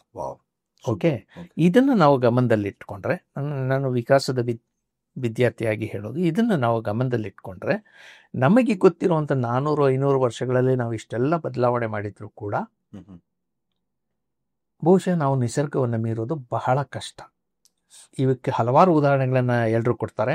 ಕೋವಿಡ್ ಒಂದು ಉದಾಹರಣೆ. ನಮಗೆಲ್ಲ ಗೊತ್ತಿದ್ದು ಕೂಡ ಒಂದು ಸಣ್ಣ ಕ್ರಿಮಿ ಇಡೀ ಪ್ರಪಂಚವನ್ನೇ ಅಲ್ಲಾಡಿಸ್ಬಿಡ್ತು ಅಂತ ಅನ್ನೋದಾದರೆ, ಸೊ ಆ ಬಗ್ಗೆ ನಮಗೆಲ್ಲವೂ ಗೊತ್ತಿತ್ತು. ಅಂದರೆ ವೈರಸ್ಗಳಿವೆ ಅನ್ನೋದು ಗೊತ್ತಿತ್ತು, ವೈರಸ್ಗಳಲ್ಲಿ ಸಾಕಷ್ಟು ಬದಲಾವಣೆಗಳಾಗ್ತವೆ, ಮ್ಯುಟೇಷನ್ ಆಗುತ್ತೆ ಅನ್ನೋದು ಗೊತ್ತಿತ್ತು, ಹೊಸ ವೈರಸ್ ಹುಟ್ಟಬಹುದು ಅಂತ ಗೊತ್ತಿತ್ತು, ಈ ವೈರಸ್ಗಳಿಂದ ಕಾಯಿಲೆ ಬರುತ್ತೆ ಅಂತ ಗೊತ್ತಿತ್ತು, ಯಾವ ರೀತಿಯಲ್ಲಿ ಅದು ನಮ್ಮ ದೇಹದ ಜೀವಕೋಶಗಳಿಗೆ ಹೋಗ್ತವೆ ಅನ್ನೋದರ ಅರಿವಿತ್ತು ನಮಗೆ. ಆದರೂ ಕೋವಿಡ್ ಮುಂದೆ ನಾವು ಏನು ಮಾಡೋದಕ್ಕಾಗಲಿಲ್ಲ. ಸೊ ಕೆಲವು ವಿದ್ಯಮಾನಗಳು ನಮಗೆ ನಾವು ಊಹಿಸಿದ್ದಕ್ಕಿಂತ ಬೇರೆದಾಗಿ ಇರಬಹುದು. ಇದು ನಿಸರ್ಗದ ಒಂದು ಬಲ ಅಂತ ಇಟ್ಕೊಳ್ಳೋಣ. ಓಕೆ, ನಿಸರ್ಗದ ಒಂದು ಸಾಮರ್ಥ್ಯ. ಹಾಗಾಗಿ ನಾನು ಇವತ್ತಿಗೂ ಕೂಡ, ನೀವು ತಂತ್ರಜ್ಞಾನ ಎಷ್ಟೇ ಮುಂದುವರೆದ್ರೂ ಕೂಡ ಮನುಷ್ಯ ಅದಕ್ಕಿಂತ ಒಂದು ಹೆಜ್ಜೆ ಮುಂದೆ ಹೋಗ್ತಾನೆ ಅಂತ ಅನ್ನೋದು ನಿಮ್ಮ ಒಂದು. ಈ ತಂತ್ರಜ್ಞಾನ ಅಂದರೆ ಏನು? ಹೆಚ್ಚಿನ ಮಟ್ಟಿಗೆ ಅದು ಒಂದು ಸಾಧನ, ನಾವು ಬಳಸ್ಕೊಳ್ಳೋಕ್ಕೆ ಬೇಕಾದಂಥ ಒಂದು ಸಾಧನ. ಅದನ್ನು ನಾವು ಯಾವ ರೀತಿಯಲ್ಲಿ ಬೇಕಿದ್ರೂ ಬಳಸ್ಕೊಳ್ಬೋದು. ನಾವೇ ರೂಪಿಸಿದಂತಹ ಒಂದು ಸಾಧನವನ್ನು ನಾವು ಹೆಂಗೆ ಬಳಸ್ಕೊಳ್ತೀವೋ ಹಂಗೆ ಬಳಸ್ಕೊಳ್ಬೋದು. ಅದನ್ನು ಬಳಸ್ಕೊಳ್ಳೋ ರೀತಿಯೂ ನಮಗೆ ಗೊತ್ತಿರುತ್ತೆ. ಎಸ್ ಸರ್ ಈಗ ನನಗೆ ಸೈನ್ಸ್ ಏನಿದೆ, ಸೈನ್ಸ್ ಅಲ್ಲಿ ನಿಮ್ಗೆ ಇದುವರೆಗೂ ಅಂದ್ರೆ AI ಮೇಲೆ ಇನ್ನೂ ಸ್ವಲ್ಪ ಜಾಸ್ತಿ ಮಾತಾಡ್ಬೇಕು ನಿಮ್ ಜೊತೆ. ಸ್ವಲ್ಪ ಡೀಟೇಲ್ ಹೋಗಕ್ ಮುಂಚೆ ನಾನು ನಿಮ್ಮ ಹತ್ರ ಒಂದು ಪ್ರಶ್ನೆ ಕೇಳ್ತೀನಿ, ಆಮೇಲೆ ಅದಕ್ಕೆ ಹೋಗ್ತೀನಿ, AI ಹೋಗ್ತೀನಿ ಸರ್. ನಿಮ್ ಪ್ರಕಾರ ಸೈನ್ಸ್ ಅಲ್ಲಿ ದ ಬಿಗ್ಗೆಸ್ಟ್ ಇನ್ವೆನ್ಷನ್ ಅಥವಾ ಡಿಸ್ಕವರಿ ನಿಮ್ ಪ್ರಕಾರ ಯಾವ್ದು ಅನ್ಸುತ್ತೆ? ನನ್ನ ಕೇಳಿದ್ರೆ ನನಗೆ ಇಂಟರ್ನೆಟ್ ಅಂತ ಹೇಳ್ತೀನಿ ನಾನು. ನನಗೆ ಇವತ್ತಿನ ಒಂದು ಇದಕ್ಕೆ ಇಂಟರ್ನೆಟ್ ಅಂತ ನನ್ನ ಒಂದು ಇಮಿಡಿಯೇಟ್ ಬರುತ್ತೆ. ನಿಮ್ ಪ್ರಕಾರ ಯಾವ್ದು ಅನ್ಸುತ್ತೆ ಸರ್ ನಿಮಗೆ? ಬೇಕಾದಷ್ಟಿವೆ, ಆದ್ರೆ ಅವನ್ನೆಲ್ಲ ಪಟ್ಟಿ ಮಾಡೋದಕ್ಕೆ ಸಾಧ್ಯ ಇಲ್ಲ. ಆದ್ರೆ ಒಂದೇನು ಅಂದ್ರೆ, ಯಾವ ಕಾಲಕ್ಕೂ ಒಂದೇ ರೀತಿ ಉಳ್ಕೊಂಡು ಬಂದಿರುವಂತಹ ಇನ್ವೆನ್ಷನ್ಸ್ ಅಂತಂದ್ರೆ ಒಂದು wheel, you cannot change. Square wheel ಎಲ್ಲಿ ತರೋದಕ್ಕಾಗುತ್ತೆ? ಸಾಧ್ಯನೇ ಇಲ್ಲ. ಓಕೆ, ಅದು ಒಂದು ಇನ್ವೆನ್ಷನ್. ಎರಡನೇದು ಬಹಳ ಸರಳವಾಗಿ ಸೂಜಿ. ಅದು ಎಷ್ಟು ಹಳೆಯದೋ ನಮಗೆ ಯಾರಿಗೂ ಗೊತ್ತಿಲ್ಲ. ಅನಾದಿ ಕಾಲದಿಂದ ಸೂಜಿಯ ಸ್ವರೂಪ ಒಂದು ಚೂರು ಬದಲಾಗಿಲ್ಲ. ಅದು ಬದಲಾದರೆ ಅದು ಸೂಜಿನೇ ಅಲ್ಲ, ಅದನ್ನು ನಾವು ಉಪಯೋಗಿಸೋದಕ್ಕೆ ಆಗೋದೇ ಇಲ್ಲ. ಅದರಲ್ಲಿ ಒಂದು ಸಣ್ಣ ಬದಲಾವಣೆ ಆಗಿತ್ತು ಸೂಯಿಂಗ್ ಮೆಷಿನ್ ಬಂದಾಗ. ಕಣ್ಣು ಹಿಂದೆ ಇದ್ದಿದ್ದು ಮುಂದೆ ಬಂತು ಅಷ್ಟೇ. ಅದು ಬಿಟ್ಟರೆ ಸೂಜಿಯ ಮಂಚು, ಅದು ಇರೋ ಸ್ವರೂಪ, ಇವೆಲ್ಲವೂ ಯಾವುದು ಬದಲಾಗೋದಿಲ್ಲ. ಅದು ಕೂಡ ನಮ್ಮ ಫಿಸಿಕ್ಸ್ನ ನಿಯಮಗಳಿಗೆ ತಕ್ಕ ಹಾಗೆ ಇರುವಂಥದ್ದೇ. ಓಕೆ, ಇಂಥ ಕೆಲವು ನೀವು ಯಾವುದೋ ಅಂತ ಇನ್ವೆನ್ಷನ್ನ ಹೇಳೋದಕ್ಕಾಗೋದಿಲ್ಲ. ಅತ್ಯಂತ ಸರಳವಾಗಿರುವಂಥದ್ದು ಕೂಡ ಬಹಳ ಯೂಸ್ಫುಲ್ ಆಗಿ ಬಹಳಷ್ಟು ಕಾಲ ಇರುವಂಥದ್ದು ಇರ್ತದೆ. ನೀವು ನಂಗೆ ಏನೋ ರಾಕೆಟ್ ಸೈನ್ಸ್ ಏನೋ ಹೇಳ್ತೀರಾ ಅನ್ಕೊಂಡ್ರೆ ಸೂಜಿ ಮತ್ತೆ ವೀಲ್ ಅಂತ ಹೇಳ್ಬಿಟ್ರೆ ಸಿಂಪಲ್ ಆಗಿ. ರಾಕೆಟ್ ಸೈನ್ಸ್ ನಮಗೆ ಬೆರಗುಗೊಳಿಸುತ್ತೆ, ಆದ್ರೆ ಅದರ ಹಿಂದೆ ಇರುವಂತ ಮೂಲ ತತ್ವಗಳಿವೆ ಅಲ್ಲ, ಅವು ಎಲ್ಲವೂ ಬೇಸಿಕ್ಸ್. ಆ ಬೇಸಿಕ್ಸ್ ಅನ್ನು ನಾವು ಅನುಭವಿಸ್ಲಿಲ್ಲ, ತಿಳ್ಕೊಳ್ಳಿಲ್ಲ ಅಂತಂದ್ರೆ ಏನು ಪ್ರಯೋಜನ? ಇದು ಹೀಗೆ ಒಂದು ಗುಲಾಬಿ ಇರುತ್ತೆ, ನೀವು ಗುಲಾಬಿಯನ್ನ ಕಂಡು ಖುಷಿ ಪಡೆದ ಹೋದ್ರೆ ಗುಲಾಬಿ ಹಾರನ ಹೆಂಗೆ ಖುಷಿ ಪಡ್ತೀರಾ ನೀವು? ಗುಲಾಬಿ ಹಾರ ದೊಡ್ಡದ, ಗುಲಾಬಿ ದೊಡ್ಡದ? ಗುಲಾಬಿ ದೊಡ್ಡ ಸರ್. ಗುಲಾಬಿನೇ. ಹೌದು. ಅದರಿಂದ ನೀವು ಹಾರ ಮಾಡಿದ್ರು ಹೀಗೆ. ಸೊ ಈ ತಂತ್ರಜ್ಞಾನ ಅನ್ನೋದು ಇಂತಹ ನಮ್ಮ ಹಲವಾರು ಅರಿವುಗಳ ಒಂದು ಸಂಗಮ. ಆ ಅರಿವನ್ನು ನಾವು ಹೆಂಗೆ ಕಲ್ತ್ಕೊಂಡ್ವಿ, ಅದು ಹೆಂಗೆ ಬಂತು ಅಂತ ಅನ್ನೋದು ಬಹಳ ಮುಖ್ಯ. ಹಾಗೆ ಅತಿ ವಿಶಿಷ್ಟವಾದದ್ದು ಯಾವುದು ಅಂತಂದ್ರೆ ಎರಡನ್ನ ನಾನು ಹೇಳ್ತೇನೆ. ಮೊದಲನೇದು ಟ್ರಾನ್ಸಿಸ್ಟರ್. ಇವತ್ತಿನ ಕಾಲಕ್ಕೆ ಬಹುಶಃ ಟ್ರಾನ್ಸಿಸ್ಟರ್ ಅಂತ ಅನ್ನೋದನ್ನ ಜಾನ್ ಬಾರ್ಡಿನ್, ವಿಲಿಯಂ ಶಾಕ್ಲಿ ಮತ್ತೆ ಇನ್ನಪ್ಪ ಅವನ ಹೆಸರು ಜೆ ಥಾಮ್ಸನ್ ಅಲ್ಲ, ಬೇರೆ, ಇವರು 3 ಜನ ಪತ್ತೆ ಮಾಡದೆ ಹೋಗಿದ್ದಿದ್ರೆ ಬಹುಶಃ ನಮಗೆ ಇವತ್ತು ಈ ತಂತ್ರಜ್ಞಾನಗಳು ನಾವೆಲ್ಲ ಏನೆಲ್ಲ ಮಾತಾಡ್ತಿದ್ವಿ ಅದು ಸಾಧ್ಯ ಆಗ್ತಿರ್ಲಿಲ್ಲ. ಆದರೆ ಅದೂ ಸಾಧ್ಯ ಆಗೋದಕ್ಕೆ ಇನ್ನೂ ಒಂದು ಬೇಕಾಯಿತು, battery. Lithium battery. Lithium battery ಇಲ್ಲೇ ಹೋಗಿದ್ದಿದ್ರೆ ಮತ್ತೆ ನಮಗೆ ಇವೆಲ್ಲವನ್ನು, ಈ ಸಾಧನಗಳು ಯಾವುವೂ ನಮ್ಮ ಕೈಯಲ್ಲಿ ಇರ್ತಿರ್ಲಿಲ್ಲ. ನಿಮ್ಮ ಕ್ಯಾಮ್ರಾ, ನಿಮ್ಮ ಈ ನನಗೆ ಹಾಕಿರುವಂಥ ಲ್ಯಾಪಲ್ ಮೈಕು ಅಥವಾ ಈ LED ಲ್ಯಾಂಪು, ಇವು ಯಾವುದೂ ಕೂಡ ಸಾಧ್ಯ ಆಗ್ತಿರ್ಲಿಲ್ಲ. ಅವಕ್ಕೆ ಬೇಕಾದಂತಹ ಬ್ಯಾಟ್ರಿ ಮತ್ತೊಂದನ್ನು ಒದಗಿಸುವಂಥದ್ದು ಅದು ಬಂತು. ಸೊ ಟ್ರಾನ್ಸಿಸ್ಟರ್, ಲಿಥಿಯಂ ಬ್ಯಾಟ್ರಿ ಇವೆರಡೂ ಕೂಡ ಇವತ್ತಿಗೆ ಬಹಳ ಬಹಳ ಪ್ರಮುಖವಾದಂತಹ ನಮ್ಮ ಬದುಕನ್ನೇ ಬದಲಿಸಿದಂಥವು ಅಂತ ಹೇಳ್ಬೋದು. ಇವೆರಡು ಇಲ್ಲದೆ ಹೋಗಿ ಬೇರೆ ಯಾವುದು ಆಗ್ತದೆ. ಒಂದು ಸಣ್ಣ ಉದಾಹರಣೆ ಹೇಳ್ತೀನಿ. ನೀವು AI ಮಾತು ತೆಗೆದ್ರೆ ಅದಕ್ಕೆ ಒಂದು ಉದಾಹರಣೆ ಹೇಳ್ತೀನಿ. AI ಅಂತ ಅನ್ನೋದು ಇವತ್ತಿಂದಲ್ಲ, ಒಂದು 50 ವರ್ಷ ಹಿಂದಿಂದಾನು ಇದ್ರ ಬಗ್ಗೆ ಯೋಚನೆ ಮಾಡ್ತಾ ಬಂದಿದ್ದೀವಿ. ಬಹುಶಃ ನೀವು ಕೇಳಿರ್ಬೇಕು, ಫಾನ್ ನ್ಯೂಮನ್ ಅಂತ ಒಬ್ಬ ಇದ್ದ, ಅವನು ಇದ್ರ ಬಗ್ಗೆ ಯೋಚನೆ ಮಾಡಿದ್ದ. ಓಕೆ, ಅದ್ರ ಬಗ್ಗೆ ಎಲ್ಲ ಚರ್ಚೆ ತುಂಬ ನಡ್ಕೊಂಡು ಬಂದಿದೆ. ಕಂಪ್ಯೂಟರ್ ಯಾವಾಗ ಆವಿಷ್ಕಾರ ಆಯಿತು 1950ರ ದಶಕದಲ್ಲಿ, ಅವಾಗಿಂದಾನು ಈ ಕಂಪ್ಯೂಟರಿಗೆ ಅದರದ್ದೇ ಆದಂತಹ ಒಂದು ಇಂಟೆಲಿಜೆನ್ಸ್ ಸಾಧ್ಯನಾ ಅಂತನ್ನುವ ಪ್ರಶ್ನೆಯನ್ನು ಕೇಳ್ಕೊಂಡೇ ಬಂದಿದ್ದಾರೆ. ಆ ಭಯ ಅವಾಗಿಂದಾನೂ ಇದೆ. ಆದರೆ ಭಯ ಇದೆ ಅಂತ ಅಂದ್ಬಿಟ್ಟು ಅದ್ರ ಬಗ್ಗೆ ಕೆಲಸ ಮಾಡೋದು ಯಾರೂ ನಿಲ್ಲಿಸಲಿಲ್ಲ, ಅದು ನಡ್ಕೊಂಡೇ ಬಂದಿದೆ. ಆದರೆ ಈ ತಂತ್ರಜ್ಞಾನದ ಒಂದು ವಿಕಾಸವನ್ನು ನಾವು ನೋಡ್ತಾ ಬಂದರೆ ಅವು ಸಡನ್ನಾಗಿ ಎಲ್ಲೋ ಬಂದಂಗೆ ಅನಿಸಿದ್ರು ಕೂಡ ಒಂದು ಸ್ಲೋ ಆಗಿ ಬರುವಂಥದ್ದು. ನಮ್ಮ ಜೀವ ವಿಕಾಸ ಹೇಗಾಗುತ್ತೋ ಹಾಗೆ ಅದಕ್ಕೆ ಪೂರಕವಾದಂಥ ಹಲವಾರು ಅಂಶಗಳು ಇಲ್ಲದೆ ಹೋದರೆ ನಮಗೆ ಸಡನ್ನಾಗಿ ಅದು ಬೆಳೆದಿತ್ತು ಕಾಣೋದಿಲ್ಲ. ಈ ಎನಲ್ಲೂ ಆಗಿದ್ದು ಹಾಗೆ. ಎಗೆ ಬೇಕಾದಂತಹ ಅದಕ್ಕೆ ಮುಖ್ಯವಾಗಿ ಅಂದರೆ ಏನು, ಒಂದು ಕೃತಕ ಬುದ್ಧಿಮತ್ತೆ ಅಂತ ನಾವು ಹೇಳ್ತೀವಿ, ಮತ್ತು ಯಾಂತ್ರಿಕ ಬುದ್ಧಿಮತ್ತೆ ಅಂತ ಹೇಳ್ತೀವಿ. ಅಂದರೆ ಈ ಹಿಂದೆ ಗೊತ್ತಿದ್ದಂತಹ ವಿಷಯಗಳನ್ನು ಇಟ್ಟುಕೊಂಡು ಎದುರಿಗೆ ಕಂಡಂತಹ ಒಂದು ಸಮಸ್ಯೆಯನ್ನು, ಅದಕ್ಕೆ ಬೇಕಾದಂತಹ ಉತ್ತರವನ್ನು ಹುಡುಕಿಕೊಳ್ಳುವಂಥದ್ದು. ನಮ್ಮ ಕಂಪ್ಯೂಟರ್ಗಳು, ಸಾಧಾರಣ ಕಂಪ್ಯೂಟರ್ಗಳು ಹಂಗಲ್ಲ. ಅವಕ್ಕೇನು ಅಂತಂದರೆ ನಾವು ಒಂದು ನಿರ್ದೇಶ ಕೊಡ್ತೀವಿ, ನೀವು ಇಂಥ ಉತ್ತರ ನೀನು ಹುಡುಕಿ ಕೊಡು ಅಂತ ಹೇಳ್ತೀವಿ, ಅದು ಹುಡುಕುತ್ತೆ ಅಷ್ಟೇ. ಆದರೆ ಇದು ಉತ್ತರವನ್ನು ತಯಾರಿಸುತ್ತೆ, ವಾವ್. Artificial intelligence. ಹಾಗೆ ಈಗಾಗಲೇ ಅದಕ್ಕೆ ನಾವು ಟ್ರೈನಿಂಗ್ ಕೊಟ್ಟಿದ್ದೀವಿ, ಅಂದರೆ ಸಾಕಷ್ಟು ದತ್ತಾಂಶಗಳನ್ನು ಕೊಟ್ಟಿದ್ದೀವಿ. ಈ ರೀತಿ ದತ್ತಾಂಶ ಇದ್ದರೆ ಈ ರೀತಿಯ ಒಂದು ಚಿತ್ರ ನಿನಗೆ ಬರುತ್ತೆ ಅಂತ ನಾವು ಹೇಳಿದ್ದೀವಿ. ಸೊ ಆ ರೀತಿಯ ಚಿತ್ರ ಇರುವಂಥದ್ದಿದ್ದರೆ ಹಾಗಿದ್ರೆ ಆ ದತ್ತಾಂಶಗಳು ಇರಬೇಕು ಅಂತನ್ನೋದು ಅದಕ್ಕೆ ಮೊದಲೇ ಗೊತ್ತಾಗುತ್ತೆ. ಅಲ್ಲಿಂದ ಅದರಲ್ಲಿ ಇರುವಂಥ ವ್ಯತ್ಯಾಸಗಳನ್ನು ಹುಡುಕೊಂಡಾಗ ಅದು ವ್ಯತ್ಯಾಸಗಳನ್ನು ಮಾಡಿಕೊಂಡು ಇದು ಬೇರೆ ಅಥವಾ ಇದು ಅದೇ ಅಂತನ್ನೋ ಒಂದು ತೀರ್ಮಾನಕ್ಕೆ ಬರುತ್ತೆ. ಇದು ಕಾಂಪ್ಲೆಕ್ಸ್, ಅಂದರೆ ತುಂಬ ಜಟಿಲವಾದಂತಹ ವಿಷಯಗಳನ್ನು ಗಮನಿಸೋದಕ್ಕೆ ಬೇಕಾಗಿರುವಂಥ ತಂತ್ರಜ್ಞಾನ. ಓಕೆ, ಈ AI ಅಂತನ್ನೋದನ್ನು ನಾವು ಬೇರೆ ಬೇರೆ ರೂಪದಲ್ಲಿ ನೋಡ್ತೀವಿ, ಹಲವಾರು ರೂಪದಲ್ಲಿ. ಅದನ್ನು 5 ವಿಧದಲ್ಲಿ ವಿಂಗಡಿಸ್ತಾರೆ ಸಾಧಾರಣವಾಗಿ. ಮೊದಲನೇದು ಮೆಷಿನ್ ಲರ್ನಿಂಗ್ ಅಂತ ಹೇಳ್ತೀವಿ. ಅಂದರೆ ಒಂದು ಸಾಧಾರಣ ಒಂದು ಮೆಷಿನ್ ಅದಕ್ಕೆ ದತ್ತಾಂಶಗಳನ್ನು ಕೊಟ್ಟಾಗ ಅದರಲ್ಲಿರೋ ವಿಷಯಗಳನ್ನು ಇಟ್ಕೊಂಡು ಹೊಸದೊಂದು ಅದುವರೆಗೆ ಗೊತ್ತಿಲ್ಲದೆ ಇರುವಂತಹ ಒಂದು ಸಮಸ್ಯೆಗೆ ಪರಿಹಾರವನ್ನು ಹುಡುಕುವಂಥದ್ದು. ಎಕ್ಸಾಂಪಲ್, ನಿಮ್ಮ ಮನೆಯಲ್ಲಿ ರೋಬೋಟ್ ಇದೆ ಅಂತ ಇಟ್ಕೊಳ್ಳಿ. ಯಾವುದು? ವ್ಯಾಕ್ಯೂಮ್ ರೋಬೋಟ್ ಏನು ಮಾಡುತ್ತೆ, ಅದು ಹೀಗೆ ಹೋಗುವಾಗ ಅದಕ್ಕೆ ನಾವು ಕೊಟ್ಟಿರುವಂಥದ್ದೇನು, ನಿನ್ನ ಹಾದಿಗೆ ಏನೂ ಅಡ್ಡ ಬರಲಿಲ್ಲ ಅಂದರೆ ಮುಂದಕ್ಕೆ ಹೋಗಬೇಡ.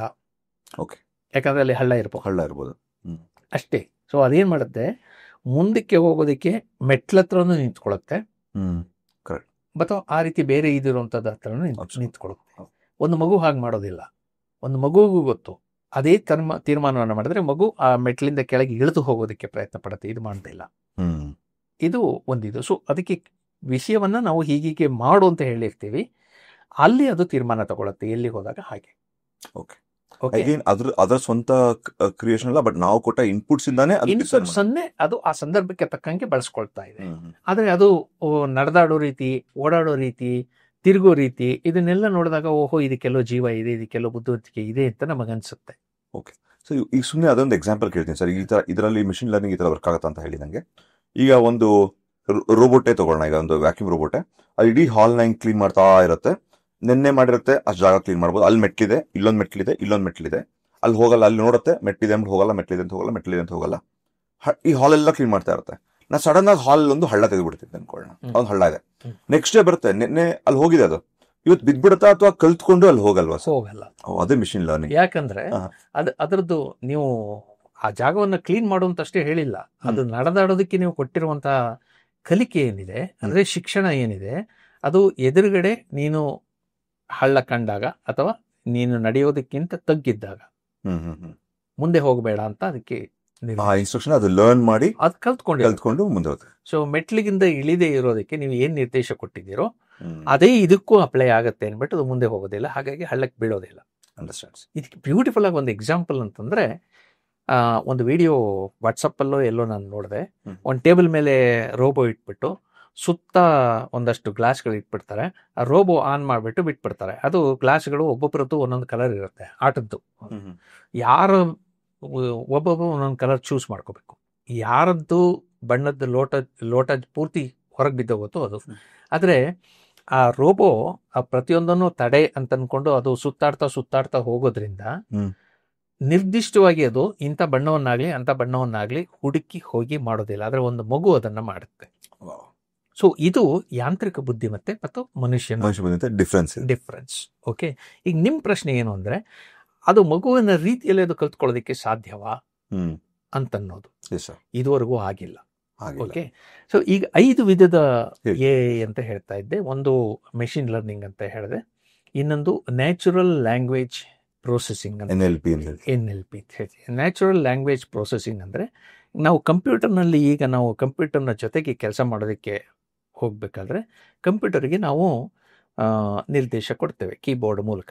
ಅದು ಕೀಬೋರ್ಡ್ನಲ್ಲಿ ನಾವೇನು ಟೈಪ್ ಮಾಡ್ತೀವಿ, ಅಂತ ಟೈಪ್ ಮಾಡಿದ್ರೆ ಅದಕ್ಕೆ ಅದು ಯಾವುದೋ ಒಂದು ಸಂಕೇತವಾಗಿ ಬೇರೆ ರೀತಿಯಲ್ಲಿ ಹೋಗಿ ಅದಕ್ಕೆ ಅದು ಸಂಕೇತ ತಲುಪುತ್ತೆ. ಆದರೆ ನ್ಯಾಚುರಲ್ ಲ್ಯಾಂಗ್ವೇಜ್ ಪ್ರೊಸೆಸಿಂಗ್ ಅಂದರೆ ಅದಲ್ಲ. ಈಗ ನಾವು ಹೆಂಗೆ ಸಹಜವಾಗಿ ಮಾತಾಡ್ತಿದ್ದೀವೋ ಅದೇ ರೀತಿಯಲ್ಲಿ ಮಾತಾಡಿದಾಗ ಆ ಭಾಷೆಯನ್ನ ಆ ಯಂತ್ರ ಅರ್ಥ ಮಾಡ್ಕೊಳ್ಳುವಂಥದ್ದು, ಅದು ಅರ್ಥ ಮಾಡ್ಕೊಳ್ಳೋದಕ್ಕೆ ಬೇಕಾದಂಥ ವ್ಯವಸ್ಥೆಯನ್ನು ನಾವು ಮಾಡುವಂಥದ್ದು. ಇದಕ್ಕೆ ನ್ಯೂರಲ್ ನೆಟ್ವರ್ಕ್ ಮತ್ತೊಂದು ಇನ್ನೊಂದು ದೊಡ್ಡ ದೊಡ್ಡ ತಂತ್ರಜ್ಞಾನ ಮಾತೆಲ್ಲ ಬರುತ್ತೆ. ಅಷ್ಟೆಲ್ಲ ನಾವು ತಿಳ್ಕೊಳ್ಳೋದು ಬೇಡ. ನಾವು ಕೊಡಬೇಕಾದ ನಿರ್ದೇಶಗಳನ್ನು ಮಕ್ಕಳಿಗೆ ನಾವು ಹೇಗೆ ನಿರ್ದೇಶ ಕೊಡ್ತೀವೋ ಹಾಗೆ ಅದಕ್ಕೂ ಕೂಡ ಕೊಡಬಹುದು. ಅದು ಅದನ್ನು ಪಾಲಿಸುತ್ತೆ. ಇದು ನ್ಯಾಚುರಲ್ ಲ್ಯಾಂಗ್ವೇಜ್. ಇದರಲ್ಲಿ ಒಂದು. ಮೂರನೇದು ನಾವು ವಿಷನ್ ಅಂತ ಹೇಳ್ತೀವಿ, ದೃಶ್ಯಕ್ಕೆ ಸಂಬಂಧಪಟ್ಟ ಹಾಗೆ. Okay. ಕ್ಯಾಮರಾದ್ದು ಇಮೇಜ್ ಪ್ರಾಸೆಸಿಂಗ್. ಇಂಟೆಲಿಜೆನ್ಸ್ ವಿಷನ್ ಅಂತ ಅದು ಇನ್ನೊಂದು ಹೆಸರಿದೆ. Okay. ಅದರಲ್ಲಿ ಏನಂದ್ರೆ ಒಂದು ಕ್ಯಾಮರಾ ನೋಡಿದಾಗ ಒಂದು ದೃಶ್ಯವನ್ನು ಗ್ರಹಿಸಿದಾಗ ಆ ದೃಶ್ಯವನ್ನ ಯಾವ ರೀತಿಯಲ್ಲಿ ಅದು ಗ್ರಹಿಸ್ಕೊಂಡು ಅದನ್ನ ಪ್ರೋಸೆಸ್ ಮಾಡುತ್ತೆ ಅಂತ ನೋಡಿ. ಓಕೆ. ನಿಮ್ಮ ಬಯೋಮೆಟ್ರಿಕ್ ಇರ್ಬೋದು, ಬಯೋಮೆಟ್ರಿಕ್ ತರ. ಕಣ್ಣಿನ ಬಯೋಮೆಟ್ರಿಕ್ ಇರ್ಬೋದು, ಮತ್ತೊಂದಕ್ಕಿರ್ಬೋದು, ಅದು ಆ ರೀತಿ. ಚೈನಾದಲ್ಲಿ ಆ ತರ ಈಗ ಒಂದು ರೋಬಗೆ ನೀವು ಕಣ್ಣು ಹಾಕಿದ್ರೆ ಅದು ಹೋಗುವಾಗ ದಾರಿಯಲ್ಲಿರುವಂಥ ಇದನ್ನೆಲ್ಲ ಗಮನಿಸ್ಕೊಂಡು ಅದಕ್ಕೆ ತಕ್ಕ ಹಾಗೆ ಹೋಗೋ ರೀತಿಯಲ್ಲಿ ಮಾಡುವಂಥದ್ದು. ನಿಮ್ಮ ಕಾರ್ನಲ್ಲಿ ಹಿಂದ್ಗಡೆ ರಿವರ್ಸ್ ಅಲಾರಂ ಇರುತ್ತೆ, ಅದು ಕೂಡ ಹಾಗೆ ಇರುತ್ತೆ. ಆಡಾಸ್ ಅಂತ ಬಂದಿದೆ ಸರ್ ಈಗ ಹೊಸದಾಗಿ. ಆಡಾಸ್ ಅಂದ್ರೆ ಈಗ ನಿಮ್ಮ ಕಾರ್ನ ಓಡಿಸ್ತಾ ಇರ್ಬೇಕಾದ್ರೆ ಅದೇ ಲೈನ್ ಅಲ್ಲಿ ನೀವು ಕಾರ್ ಮುಟ್ಟದೇ ಬೇಡವಂತೆ, ನೀವು ಕುತ್ಕೊಂಡ್ಬಿಟ್ರೆ ಅದ್ರ ಪಾಡಿಗೆ ಅದೇ ಹೋಗಿ ಮುಂದೆ ವೆಹಿಕಲ್ ಬಂದ್ರೆ ಸ್ಲೋ ಮಾಡ್ಕೊಂಡು ಮುಂದೆ ಹೋಗೋದು, ಇದೆಲ್ಲಾನು ಇವೆಲ್ಲವೂ ಕೂಡ ಏನಲ್ಲಿ ಮೂರನೇ ಒಂದು. ಇನ್ನೊಂದು ನಮಗೆ ಭಯ ಇರುವಂಥದ್ದು ಏನು ಅಂತಂದ್ರೆ 5ನೇ ಒಂದು ವಿಧಾನ ಇದೆ. ಅದು ಸ್ವಲ್ಪ ಉನ್ನತವಾದಂತಹ ಒಂದು ಇದು, ಅದರಲ್ಲಿ ಲೆಕ್ಕಾಚಾರ ಮತ್ತೊಂದು ಎಲ್ಲವನ್ನು ಕೂಡ ಎ ಮಾಡುತ್ತೆ. ಓಕೆ. ಬಹುತೇಕ ಇದನ್ನು ಸಂಶೋಧನೆಗಳಲ್ಲಿ ಅಥವಾ ಉನ್ನತ ತಂತ್ರಜ್ಞಾನಗಳನ್ನು ಅಭಿವೃದ್ಧಿ ಮಾಡೋದ್ರಲ್ಲಿ ಬಳಸ್ಕೊಳ್ತೀವಿ. ಓಕೆ. ನಮ್ಮಲ್ಲಿ ಎ ಬಹಳ ಕಾಲದಿಂದನೂ ಇದೆ, ನಾವು ಉಪಯೋಗಿಸ್ತಾ ಇದ್ದೀವಿ. ಸ್ಮಾರ್ಟ್ಫೋನ್ಗಳಲ್ಲಿ ಇದೆ. ನೀವು ಸ್ಮಾರ್ಟ್ಫೋನ್ನಲ್ಲಿ ಇವತ್ತು ಕನ್ನಡದಲ್ಲಿ ಅಪ್ಪ ಅಂತ ನೀವು ಬರೆಯೋದಕ್ಕೆ ಆ ಪ ಹಾಕಿದ ಕೂಡಲೇ ಅದು ಅಪಾಯ ಅಂತನೋ ಅಪ್ಪ ಅಂತ 4 ಸೂಚಿಸುತ್ತೆ. ನೀವು ಒಂದನ್ನು ಆಯ್ಕೊಳ್ತೀರಾ. ಕರೆಕ್ಟ್. ಓಕೆ. ನೀವು ಹೆಚ್ಚೆಚ್ಚು ಯಾವುದನ್ನ ಆಯ್ಕೊಳ್ತೀರಾ, ನೆಕ್ಸ್ಟ್ ಟೈಮ್ ನೀವು ಆ ಅಂತ ಹಾಕಿದ ಕೂಡಲೇ ನೀವು ಪ್ರತಿ ಸರ್ತಿನೂ ಅಪ್ಪ ಅಪ್ಪ ಅಂತ ನೀವು ಆಯ್ಕೆ ಮಾಡ್ತಾ ಇದ್ರೆ ಒಂದು 15 ಸರ್ತಿ 20 ಸರ್ತಿನೋ ಏನೋ ಆದ್ಮೇಲೆ ಅದು ಆ ಅಂತ ನೀವು ಹಾಕಿದ ಕೂಡಲೇ ಫಸ್ಟ್ ತೋರಿಸೋದು. ಕರೆಕ್ಟ್. ಈ ತರ ಏನ ಸರ್ ಇವೆಲ್ಲ? Okay. It has learned and it is showing only what you prefer. ನೋಡಿ, ನೀವು ನೋಡ್ತಿರೋರ್ಗೆ ಯಾರಾಗಿ ಎ ಮೇಲೆ ಭಯ ಇದೆ, ಸ್ವಲ್ಪ ಅರ್ಥ ಮಾಡ್ಕೊಳ್ಳಿ. ಈ ಎ ಬಂದಿರೋದ್ರಿಂದ ನಮ್ಮ ಜೀವನ ಇವತ್ತಿನ ಮಟ್ಟಕ್ಕೆ ತುಂಬಾ ಸುಧಾರಣೆಗೊಳ್ತದೆ. ಹಾಗೆ ನಾವು GM ಫುಡ್ ಬಗ್ಗೆ ಮಾತಾಡೋದಲ್ಲ, ಮುಂದೆ ಯಾವುದೋ ಒಂದು ಕಾಲಕ್ಕೆ ಅದರಿಂದ ನಂಗೆ ಅಪಾಯ ಆಗಬಹುದು, ಆಗದೇನೂ ಇರಬಹುದು ಅಂತ ಒಂದು ಊಹೆಯಿಂದ ಇಂಥ ಒಳ್ಳೆ ಒಂದು ಸಂಗತಿ ನಾವು ಬಿಟ್ಕೊಳ್ಬಾರ್ದು. ಯಾಕಂದ್ರೆ ಇವತ್ತಿನ ಒಂದು ಮಟ್ಟಕ್ಕೆ ಅಥವಾ ನಾಳೆ ಮಟ್ಟಕ್ಕೆ ಅದು ನಮ್ಗೆ ನಿಜವಾಗ್ಲೂ ಸಹಕಾರ ಕೊಡುತ್ತೆ, ನಮ್ಮ ಜೀವನನ ಸುಧಾರಿಸುತ್ತೆ ಏನಕ್ಕೆ ಒಂದು ಕೆಲವು ಎಕ್ಸಾಂಪಲ್ಗಳು ನೋಡ್ತಾ ಇದೀವಿ. ಕರೆಕ್ಟ್ ಅಲ್ವಾ ಸರ್ ನಾನು ಸಮ್ಮರೈಸ್ ಮಾಡಿದ್ದು? ಅದು ಕರೆಕ್ಟ್. ಬಟ್ ಅಪಾಯ ಇಲ್ಲ ಅಂತ ಹೇಳಿದ್ರೆ ಅಪಾಯ ತಂತ್ರಜ್ಞಾನದಿಂದ ಆಗೋದಿಲ್ಲ, ನಮ್ಮ ಜ್ಞಾನವನ್ನ ನಾವು ಬಳಸುವ ರೀತಿಯಲ್ಲಿ ಆಗತ್ತೆ. ಅದನ್ನ ಹೆಂಗ್ ಕಂಟ್ರೋಲ್ ಮಾಡಕ್ ಸಾಧ್ಯ ಸರ್? ಈಗ ಏನಾದ್ರೂ ಈಗ ಫಾರ್ ಎಕ್ಸಾಂಪಲ್ ಈಗ ಹಳೆ ಕಾಲಕ್ಕೂ ಈಗ ಕಂಪೇರ್ ಮಾಡಿದಾಗ, ಹಳೆ ಕಾಲದಲ್ಲಿ ಈ ದೊಡ್ಡ ಅಸ್ತ್ರಗಳನ್ನೆಲ್ಲಾನು ಒಬ್ಬ ತುಂಬಾ ತಪಸ್ಸು ಮಾಡಿ ಒಬ್ಬ ಇವನ್ಗೆ ಅವ್ರಿಗೆ ಮಾತ್ರ ಲಿಮಿಟೆಡ್ ಆಗಿತ್ತು. ಸೊ ದಟ್ ಇದೊಂದು ಪವರ್ಫುಲ್ ವಸ್ತುನ ತುಂಬಾ ಸ್ಪ್ರೆಡ್ ಆಗಿ ಮಾಡ್ಬಿಟ್ರೆ ಅದು ಮನುಷ್ಯನ ಮೇಲೆ ಡಿಪೆಂಡ್ ಆಗುತ್ತೆ. ತಪಸ್ ಮಾಡಿದವ್ರು ಅಂದ್ರೆ ಅರ್ಥ ಏನದು, ಎಲ್ಲಾ ತರ ಕಂಟ್ರೋಲ್ ಇದ್ದ ಮನುಷ್ಯ ಅಂತ ಒಂದು ಭಾವನೆ ಹಳೆ ಕಾಲದಲ್ಲಿ. ಅಂದ್ರೆ ತುಂಬಾ ಒಂದು ಕಂಟ್ರೋಲ್, ನನ್ನ ಇಮೋಷನ್ಸ್ ಕಂಟ್ರೋಲ್ ಇಟ್ಕೊಂಡು ನನ್ನ ಒಂದು ಉದ್ದೇಶಕರ ಸರಿಗಿದೆ ಇದನ್ನ ನೋಡಿ ಆ ತರ ಒಂದು ಪವರ್ಫುಲ್ ವ್ಯಕ್ತಿನ ವೆಪನ್ ನಿಮ್ಗೆ ಕೊಡ್ತಾ ಇದ್ರು ಅಂತ ಒಂದು ಭಾವನೆ. ಅದಕ್ಕೆ ಅದು ವೈಡ್ ಸ್ಪ್ರೆಡ್ ಆಗಿರಲಿಲ್ಲ ಆ ತರ ಒಂದು ಸೈನ್ಸ್ ಅಂತ ಕರೆದ್ರೆ ನಾನು. ಇವತ್ತಿನ ಮಟ್ಟಕ್ಕೆ ಈ ತರ ಒಂದು ಪವರ್ಫುಲ್ ವಸ್ತು ಎಲ್ಲರ ಹತ್ರ ಹೋಗ್ತಾ ಇದೆ, ಎಲ್ಲರಿಗೂ ಈಸಿಯಾಗಿ ಆಕ್ಸೆಸಬಿಲಿಟಿ ಇದೆ. ಸೊ ಹೀಗಿರ್ಬೇಕಾದ್ರೆ ಒಬ್ಬ ಕೆಟ್ಟ ಒಂದು ಉದ್ದೇಶ ಇರುವಂತ ವ್ಯಕ್ತಿ ಹತ್ರ ಒಂದು ಪವರ್ಫುಲ್ ವಸ್ತು ಬಂದ್ರೆ ಇದರಿಂದ ನೆಗೆಟಿವ್ ಎಫೆಕ್ಟ್ ಆಗಲ್ವಾ? ಇದಕ್ಕೊಂದು ಎಕ್ಸಾಂಪಲ್ ಹೇಳ್ಬಿಡ್ತೀನಿ ಸರ್. ಚೈನಾ ಮತ್ತೆ ಅಥವಾ ಒಂದು ಪಾಕಿಸ್ತಾನ ಅಂತ ನಮ್ಮ ದೇಶದ ಒಂದು ದುಶ್ಮನ್ ಅಂತ, ಅವ್ರ ಹತ್ರನೂ ಟೆಕ್ನಾಲಜಿ ಇದೆ, ನಮ್ಮ ಹತ್ರನೂ ಟೆಕ್ನಾಲಜಿ ಇದೆ. ನಮ್ದು ಉದ್ದೇಶ ಅಂತ ಅನ್ಕೊಂಡ್ರು, ಪಾಕಿಸ್ತಾನ ಕೆಟ್ಟ ಉದ್ದೇಶ ಅಂತ ಅನ್ಕೊಂಡ್ರು, ಇದರಿಂದ ಓವರ್ ಆಲ್ ಒಂದು ಕೆಟ್ಟ ಒಂದು ಬರಬಹುದಲ್ವಾ? ಸೊ ಅನ್ನೋದು ಆ ತರ ಒಂದು ಇದರಿಂದ ಕೆಟ್ಟದಾಗ್ಬೋದಾ? 2 ವಿಷಯ ಮೊದಲಿಗೆ ಕ್ಲಿಯರ್ ಮಾಡ್ಬಿಡ್ತೀನಿ. ನೀವು ಚೀನಾ ಮತ್ತು ಪಾಕ್ ಅಂತ ಹೇಳಿದ್ರಿ. ಅಂದ್ರೆ ಯಾವುದೇ ದೇಶವಾಗಲಿ ತನ್ನ ಸ್ವಹಿತವನ್ನು ನೋಡ್ಕೊಳ್ಳುತ್ತೆ, ಭಾರತವೂ ಕೂಡ. ಸೊ ಹಾಗಾಗಿ ಬೇರೆ ದೇಶಗಳ ಮಟ್ಟಿಗೆ ಭಾರತವೂ ಕೂಡ ಕೆಟ್ಟುತ್ತೆ. ಕರೆಕ್ಟ್. ಎಸ್. ಓಕೆ. ಸೊ ಪಾಕಿಸ್ತಾನದವ್ರು ನಮ್ಮನ್ನು ಕೆಟ್ಟವರು ಅನ್ಬೋದು, ಚೀನಾದವ್ರು ನಮ್ಮನ್ನು ಕೆಟ್ಟವರು ಅನ್ಬೋದು, ನಾವು ಅವರನ್ನ ಹೇಳ್ತೀವಿ. ಸೊ ಒಳ್ಳೇದು ಕೆಟ್ಟದ್ದು ಅನ್ನೋದು ರಿಲೇಟಿವ್ ಅಂತ ಅನ್ನೋದನ್ನ ಹೇಳ್ತಾ, ತಂತ್ರಜ್ಞಾನವನ್ನು ನಾವು ಯಾವುದಕ್ಕೆ ಬಳಸ್ಕೊಳ್ತೀವಿ ಅಂತ ಅನ್ನೋದು ಬಹಳ ಮುಖ್ಯ ಆಗುತ್ತೆ. ಯಾವುದೇ ತಂತ್ರಜ್ಞಾನ ಆದರೂ ಅದರ ಬಗ್ಗೆ ಈ ಭಯ ಇದ್ದೇ ಇದೆ. ಓಕೆ. ಕೆಲವೊಮ್ಮೆ ತಂತ್ರಜ್ಞಾನದಿಂದ ಸ್ವತಃ ಹಾಗೆ ಒಂದು ಅಪಾಯ ಉಂಟಾಗಬಹುದು. ಉದಾಹರಣೆಗೆ ನಾವು ಎಲ್ಲರೂ ಈಗ ಬೆಂಕಿ ಕಡ್ಡಿಯನ್ನು ಬಹಳ ಸರಳವಾಗಿ, ಬೆಂಕಿ ಕಡ್ಡಿ ಉದಾಹರಣೆ ಯಾಕೆ ಕೊಡ್ತೇವೆ? ಬೆಂಕಿ ಕಡ್ಡಿಯಿಂದ ಮನೆ ಸುಡಬಹುದು, ಬೆಂಕಿ ಕಡ್ಡಿಯಿಂದ ಒಲೆ ಹತ್ತಿಸ್ಬೋದು ಅಂತ ಅನ್ನೋದಕ್ಕೋಸ್ಕರ ನಾವು ಅದರ ಉದಾಹರಣೆ ಕೊಡ್ತೇವೆ. ಅಂದರೆ ತಂತ್ರಜ್ಞಾನವನ್ನು ನಿಯಂತ್ರಣದಲ್ಲಿ ಇಟ್ಟುಕೊಂಡ್ರೆ ಯಾವ ರೀತಿಯಲ್ಲಿ ಅದು ಅನುಕೂಲ ಆಗುತ್ತೆ, ನಿಯಂತ್ರಣದಲ್ಲಿ ಇಡದೆ ಹೋದರೆ ಯಾವ ರೀತಿ ಅಪಾಯ ಬರುತ್ತೆ ಅಂತ ಅನ್ನೋದಕ್ಕೆ ಉದಾಹರಣೆಯನ್ನು ಕೊಡ್ತೇವೆ. ಆದರೆ ಬೆಂಕಿ ಕಡ್ಡಿಯ ಚರಿತ್ರೆಯನ್ನೇ ನಾವು ತಗೊಂಡ್ರೆ ಇನ್ನೊಂದು ವಿಷಯ ನಮಗೆ ಗೊತ್ತಾಗುತ್ತೆ. ಬೆಂಕಿ ಕಡ್ಡಿ ಆರಂಭದಲ್ಲಿ ಜೇಬಲ್ಲಿ ಇಟ್ಕೊಂಡ್ರು ಸುಡ್ತಾ ಇತ್ತು. ಆ ಕಾಲದಲ್ಲಿ ವೈಟ್ ಫಾಸ್ಫರಸ್ ಅಂತ ಒಂದು ರಂಜಕವನ್ನು ಅದರಲ್ಲಿ ಬಳಸ್ತಾ ಇದ್ರು. ಕರೆಕ್ಟ್. ಅದರ ಕಡ್ಡಿಯನ್ನು ಮಾಡಿ ಮಾರ್ತಾ ಇದ್ರು. ಇದು ಎಷ್ಟರ ಮಟ್ಟಿಗೆ ಅಂದರೆ ಕೆಲವು ಸರ್ತಿ ನೀವು ತೊಡೆಯಲ್ಲಿ ಅದು ಉಚ್ಕೊಂಡ್ರು ಜೇಬಲ್ಲಿ ಇಟ್ಕೊಂಡು ತೊಡೆ ಸುಟ್ಟು ಹೋಗ್ತಾ ಇತ್ತು ಬೆಂಕಿ ಹರ್ಕೊಂಡು. ಇದು ತುಂಬ ಆಗಿವೆ. ಒಂದು ಕಥೆನೂ ಇದೆ. ಒಬ್ಬ ರಾಜ್ಕುಮಾರಿ ಅಂತೆ, ಹ್ಮ್. ಅವಳು ಕಿಟಕಿಯಿಂದ ಆಚೆ ನೋಡಬೇಕು ಅಂತ ಅಂದ್ಬಿಟ್ಟು ಹೀಗೆ ಹೋದಾಗ ಕೆಳಗಡೆ ಬೆಂಕಿ ಕಡ್ಡಿ ಬಿದ್ದಿತ್ತು, ಅದ್ರ ಮೇಲೆ ಕಾಲು ಉಜ್ಜು ಬಿಟ್ಲಂತೆ. ಅದು ಬೆಂಕಿ ಹತ್ಕೊಂಡು ಅವಳು ಸುಟ್ಟೋದ್ಲು. ಓಕೆ, ಇದು ನಿಜವಾಗಿ ನಡೆದಂಥ ಒಂದು ಘಟನೆ. ಓಕೆ, ಸೊ ಇಂಥವು ಇದ್ದು, ಆದರೆ ಆ ರೆಡ್ ಫಾಸ್ಫರಸ್ ಅಂತ ಒಂದನ್ನು ಮಾಡಿ ಇದನ್ನು ತಿದ್ದಿ ವಿಜ್ಞಾನವೇ ಮಾಡಿದಾಗ ನಮಗೆ ಈಗ ಈ ಬೆಂಕಿ ಕಡ್ಡಿ ಸಿಕ್ಕಿತು. ನಾನು ಯಾಕೆ ಈ ಉದಾಹರಣೆ ಹೇಳ್ತಿದ್ದೀನಿ ಅಂದರೆ, ಹೊಸದಾಗಿ ಬಂದದ್ದನ್ನು ಯಾವುದನ್ನು ಕೂಡ ನಾವು ಅತಿ ಉತ್ಸಾಹದಿಂದ ಎಲ್ಲರೂ ಬಳಸೋದಕ್ಕೆ ಹೋಗ್ತೀವಿ.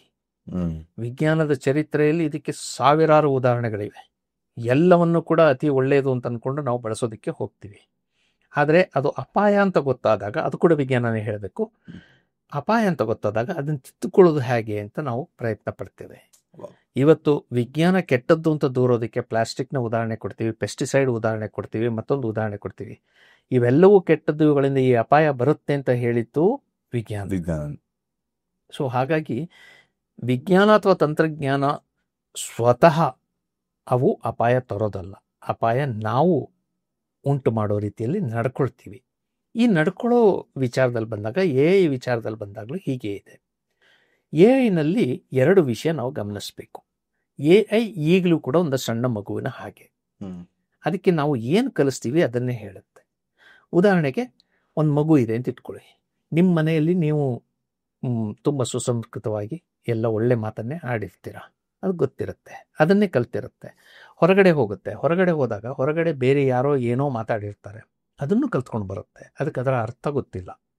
AI ಪರಿಸ್ಥಿತಿಯೂ ಅಷ್ಟೇ, ಅದಕ್ಕೆ ಅದರ ಅರ್ಥ ಗೊತ್ತಿಲ್ಲ. ಸೊ ಹಾಗಾಗಿ ಅದನ್ನೇ ಬಳಸುತ್ತೆ. ನನ್ನ ಬದುಕಿನಿಂದಾನೇ ಒಂದು ಉದಾಹರಣೆ ಕೇಳಬೇಕು ಅಂದರೆ, ನಮ್ಮ ಮನೆಯಲ್ಲಿ ನಾವು ಯಾವತ್ತೂ ಯಾರನ್ನು ಬೈದಾಗಲಿ ದೂಷಿಸಿ ಆಗಲಿ ಮತ್ತೊಂದಾಗಲಿ ಮಾಡ್ತಾ ಇರಲಿಲ್ಲ. ಒಂದು ದಿವಸ ನನ್ನ ಮಗ, ಆಗ ಅವನು ಇನ್ನೂ 2ನೇ ಕ್ಲಾಸು ಏನೋ ಇರಬೇಕು, ಹೊರಗಡೆ ಹೋಗಿ ಆಟ ಆಡ್ಕೊಂಡು ಬಂದು ಅವನ ಮನೆಯಲ್ಲಿ ಕೂತ್ಕೊಂಡು ರಾಗವಾಗಿ ಹಾಡಾಡ್ತಾ ಇದ್ದ. ಇವನು ಏನು ಹಾಡಾಡ್ತಾ ಇದ್ದಾನೆ ಅಂತ ನಾನು ಹತ್ರ ಹೋದರೆ, ಕ್ಷಮಿಸಬೇಕು ಈ ಪದಗಳನ್ನು ಬಳಸ್ತಾ ಇರೋದಕ್ಕೆ, ಇಷ್ಟು ಸೊಗಸಾಗಿ ಅವನು ಹಾಡಾಡ್ತಾ, ಇವನಿಗೆ ಎಲ್ಲಿಂದ, ನಾವು ಮನೆಯಲ್ಲಿ ಯಾರೂ ಉಪಯೋಗಿಸೋದಿಲ್ಲ, ಇವನಿಗೆ ಎಲ್ಲಿಂದ ಬಂತು ಆದರೆ ಹಾಡಾಡ್ತಾ ಇದ್ದಾನ ಅವನು.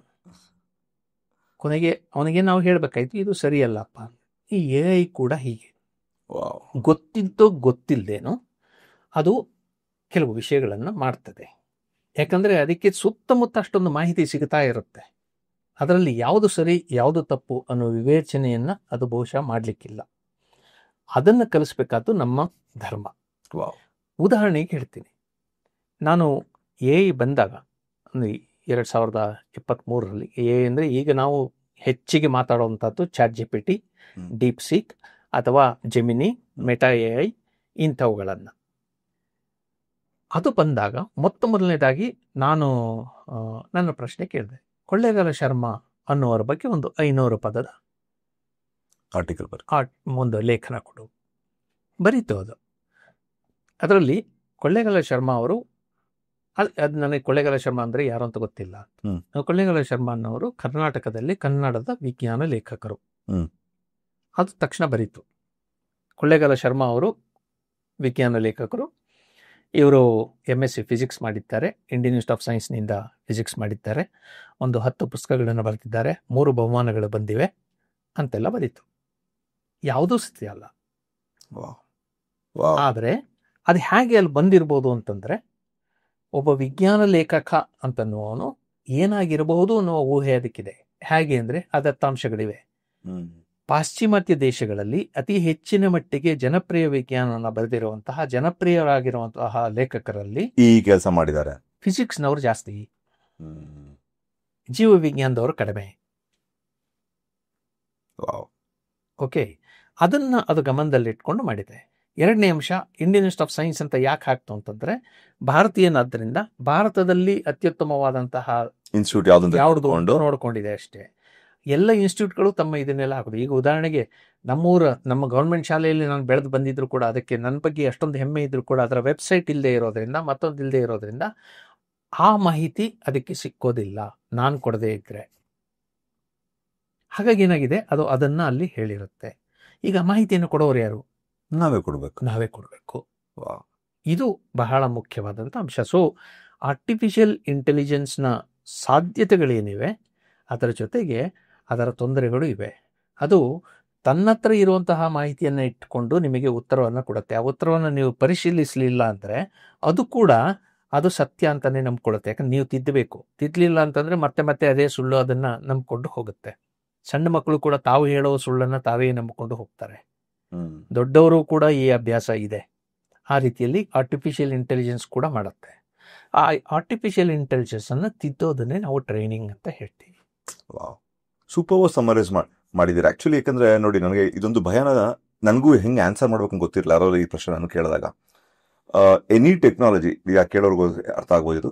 ಎನಿ ಟೆಕ್ನಾಲಜಿ, ಈ ಪ್ಲಾಸ್ಟಿಕ್ ಹೊಸದಾಗಿ ಬಂದಾಗ ಈ ಪ್ಲಾಸ್ಟಿಕ್ ಪೇಪರ್ ಕವರ್ಗಳು ಬಂತು, ಅದು ಪರ್ಪಸ್ ಸರ್ವಾಯ್ತು, ಅದರಿಂದ ಕೆಟ್ಟದ್ದು ಒಳ್ಳೇದು ನಮ್ಗೆ ಗೊತ್ತಿರಲಿಲ್ಲ. ಸೈನ್ಸ್ ಏನೇ ಇದು ಕೆಟ್ಟದ್ದು ಅಂತ ಹೇಳ್ತು ಆ ಪ್ಲಾಸ್ಟಿಕ್ ಕವರ್ಗಳು. ಸೈನ್ಸ್ ಏನೇ ಅದಕ್ಕೆ ಒಂದು ಬಯೋಡಿಗ್ರೇಡಬಲ್ ಪ್ಲಾಸ್ಟಿಕ್ ಅಂತ ಕೊಡ್ತು. ಸೈನ್ಸ್ ಏನೇ ಅದಕ್ಕೆ ಇನ್ನೊಂದು ಬೇರೆ ತರ ಒಂದು ಅಡ್ವಾನ್ಸ್ಮೆಂಟ್ ಕೊಡ್ತು. ಸೊ ಇದೊಂದು ಎವಲ್ಯೂಷನರಿ ಪ್ರಾಸೆಸ್ ಅಂತಾನು ಹೇಳ್ಬೋದು. ನಾವೇ ಮಿಸ್ಟೇಕ್ಸ್ ಮಾಡ್ತೀವಿ, ನಾವೇ ತಿದ್ಕೋತೀವಿ, ನಾವೇ ಅದಕ್ಕೆ ಇಂಪ್ರೂವ್ಮೆಂಟ್ ಕೊಡ್ತೀವಿ. ಇದಕ್ಕೆಲ್ಲದಕ್ಕೂ ಸೈನ್ಸ್ ಏನೇ ಹಾದಿಯುದ್ದಕ್ಕೂ ಇದು ಮಾಡ್ತಾ ಹೋಗುತ್ತೆ. ಕರೆಕ್ಟ್ ಅಲ್ವಾ ಸರ್ ನನ್ನ ಸಮರೈಸ್? ಪರ್ಫೆಕ್ಟ್. ನಾನು ಆರ್ಟಿಫಿಷಿಯಲ್ ಇಂಟೆಲಿಜೆನ್ಸ್ನಲ್ಲಿ ChatGPT ಬಗ್ಗೆ ಹೇಳುವಾಗ, ಮಕ್ಕಳು ಹೇಗೆ ತಮ್ಮ ಸುಳ್ಳನ್ನು ತಾವೇ ನಂಬಿಕೊಂಡು ಅದರಲ್ಲೇ ಭ್ರಮೆಯಲ್ಲಿ ಇರ್ತಾರೋ ಹಾಗೆ ಇವು ಕೂಡ ಆಗುತ್ತೆ. ಅದು ಇದಕ್ಕಿಂತ ದೊಡ್ಡ ಅಪಾಯ ನನಗೆ ಕಾಣೋದೇನೆಂದರೆ, ಈಗ ನೀವು ಕನ್ನಡದಲ್ಲಿ ಮಾತಾಡ್ತಾ ಇದ್ದೀವಿ, ಕನ್ನಡದಲ್ಲಿ ಈ ಮಾಹಿತಿಯನ್ನು ಕೊಡ್ತಿದ್ದೀವಿ. ಕನ್ನಡದಲ್ಲಿ ನಾವು ChatGPTಯನ್ನಾಗಲಿ DeepSeekಅನ್ನಾಗಲಿ ಕೇಳಿದ್ರೆ ಎಷ್ಟರ ಮಟ್ಟಿಗೆ ಇದು ಸತ್ಯವನ್ನು ಹೇಳೋದಕ್ಕೆ ಸಾಧ್ಯ? ಸತ್ಯವನ್ನು ಅಂತ ಅನ್ನೋದಕ್ಕೆ ಯಾಕೆ ಹೇಳ್ತೀನಿ ಅಂದರೆ, ಅದರಲ್ಲಿ ಇರುವಂಥ ಮಾಹಿತಿಯನ್ನಷ್ಟೇ ಅದು ಕೊಡಬಲ್ಲದು. ಅದರಲ್ಲಿ ಇಲ್ಲದೆ ಇರುವಂಥ ಮಾಹಿತಿಯನ್ನು ಅದು ಊಹಿಸ್ಕೊಂಡು ಹೇಳುತ್ತಷ್ಟೇ, ಅದು ಸುಳ್ಳಾಗುತ್ತೆ. ಸೊ ಹಾಗಾಗಿ ಅಲ್ಲಿ ಎಷ್ಟರ ಮಟ್ಟಿಗೆ ಮಾಹಿತಿ ಇದೆಯೋ ಅಷ್ಟರ ಮಟ್ಟಿಗೆ ಅದು ಕನ್ನಡದಲ್ಲಿ ಸತ್ಯವನ್ನು ಹೇಳಬಹುದು. ಇಲ್ಲ ಅಂದರೆ ಕಷ್ಟ ಆಗುತ್ತೆ.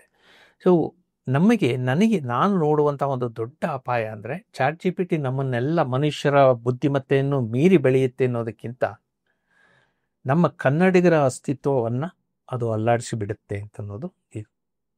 ಒಂದು ಸಣ್ಣ ಅಂಕಿಅಂಶ ಹೇಳ್ತೇನೆ. ಈಗ SSLC ಎಕ್ಸಾಮ್ ನಡೀತಾ ಇದೆ. ಕರ್ನಾಟಕದಿಂದ ಸುಮಾರು 8,30,000 ಮಕ್ಕಳು ಏನು ಮಿನಿಮಮ್ 8 ಲಕ್ಷ ಇರ್ತಾರೆ. ಅದಕ್ಕಿಂತ ಅದು 8-9 ಲಕ್ಷದ ಮಧ್ಯ ಇರುತ್ತೆ. SSLC ಪರೀಕ್ಷೆ ತಗೊಳ್ತಾರೆ. ಇವರಲ್ಲಿ ಮುಂದೆ ಇನ್ನು 2 ವರ್ಷ ದಾಟಿದ ಮೇಲೆ ಕೇವಲ ಒಂದು 2-3 ಲಕ್ಷ ಮಕ್ಕಳಷ್ಟೇ ವಿಜ್ಞಾನವನ್ನು ಪಾಸ್ ಮಾಡಿರ್ತಾರೆ. ಹೌದು. ಅವರು ಅಲ್ಲಿಂದ ಮುಂದಕ್ಕೆ 1,500 ಜನ ಇಂಜಿನಿಯರಿಂಗ್ ಮತ್ತೊಂದಕ್ಕೆ ಹೋಗ್ತಾರೆ. ಇಂಜಿನಿಯರಿಂಗ್ ಅಂತ ಅನ್ನೋದು ವಿಜ್ಞಾನ ಅಲ್ಲ, ಅದೊಂದು ಪ್ರಾಕ್ಟಿಕಲ್ ಸೈನ್ಸ್. ಕೆಲವಾರು ವಿಜ್ಞಾನದ ಅಂಶಗಳಿದ್ರೂ ಕೂಡ ಈ ವಿಜ್ಞಾನದ ಮೂಲ ತತ್ವಗಳನ್ನು ಬಹುಶಃ ನಾವಲ್ಲಿ ಮರ್ತು ಬಿಡ್ತೀವಿ. ಮೇನ್ ಅಪ್ಲಿಕೇಶನ್ ಮೇನ್ ಆಗಿ ಇವನ್ನ ನಾವು ಗಮನಿಸಿದ್ರೆ, ಒಟ್ಟಾರೆ ಈ 8 ಲಕ್ಷದಲ್ಲಿ ಸುಮಾರು 6-7 ಲಕ್ಷ ಜನ ವಿಜ್ಞಾನದ ಬಗ್ಗೆ ಮಾಹಿತಿ ಇಲ್ಲದೆ ಹೋಗ್ತಾರೆ.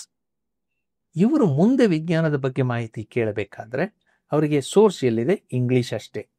ಅವರು ಇಂಗ್ಲೀಷ್ ಕಲ್ತಿಲ್ಲ ಅಂತಂದರೆ ಸಮಸ್ಯೆ ಆಗುತ್ತೆ. ಕನ್ನಡದಲ್ಲಿ ನಾವು ಮಾಹಿತಿ ಹುಡುಕಿದ್ರೆ ಸಿಗೋದಿಲ್ಲ.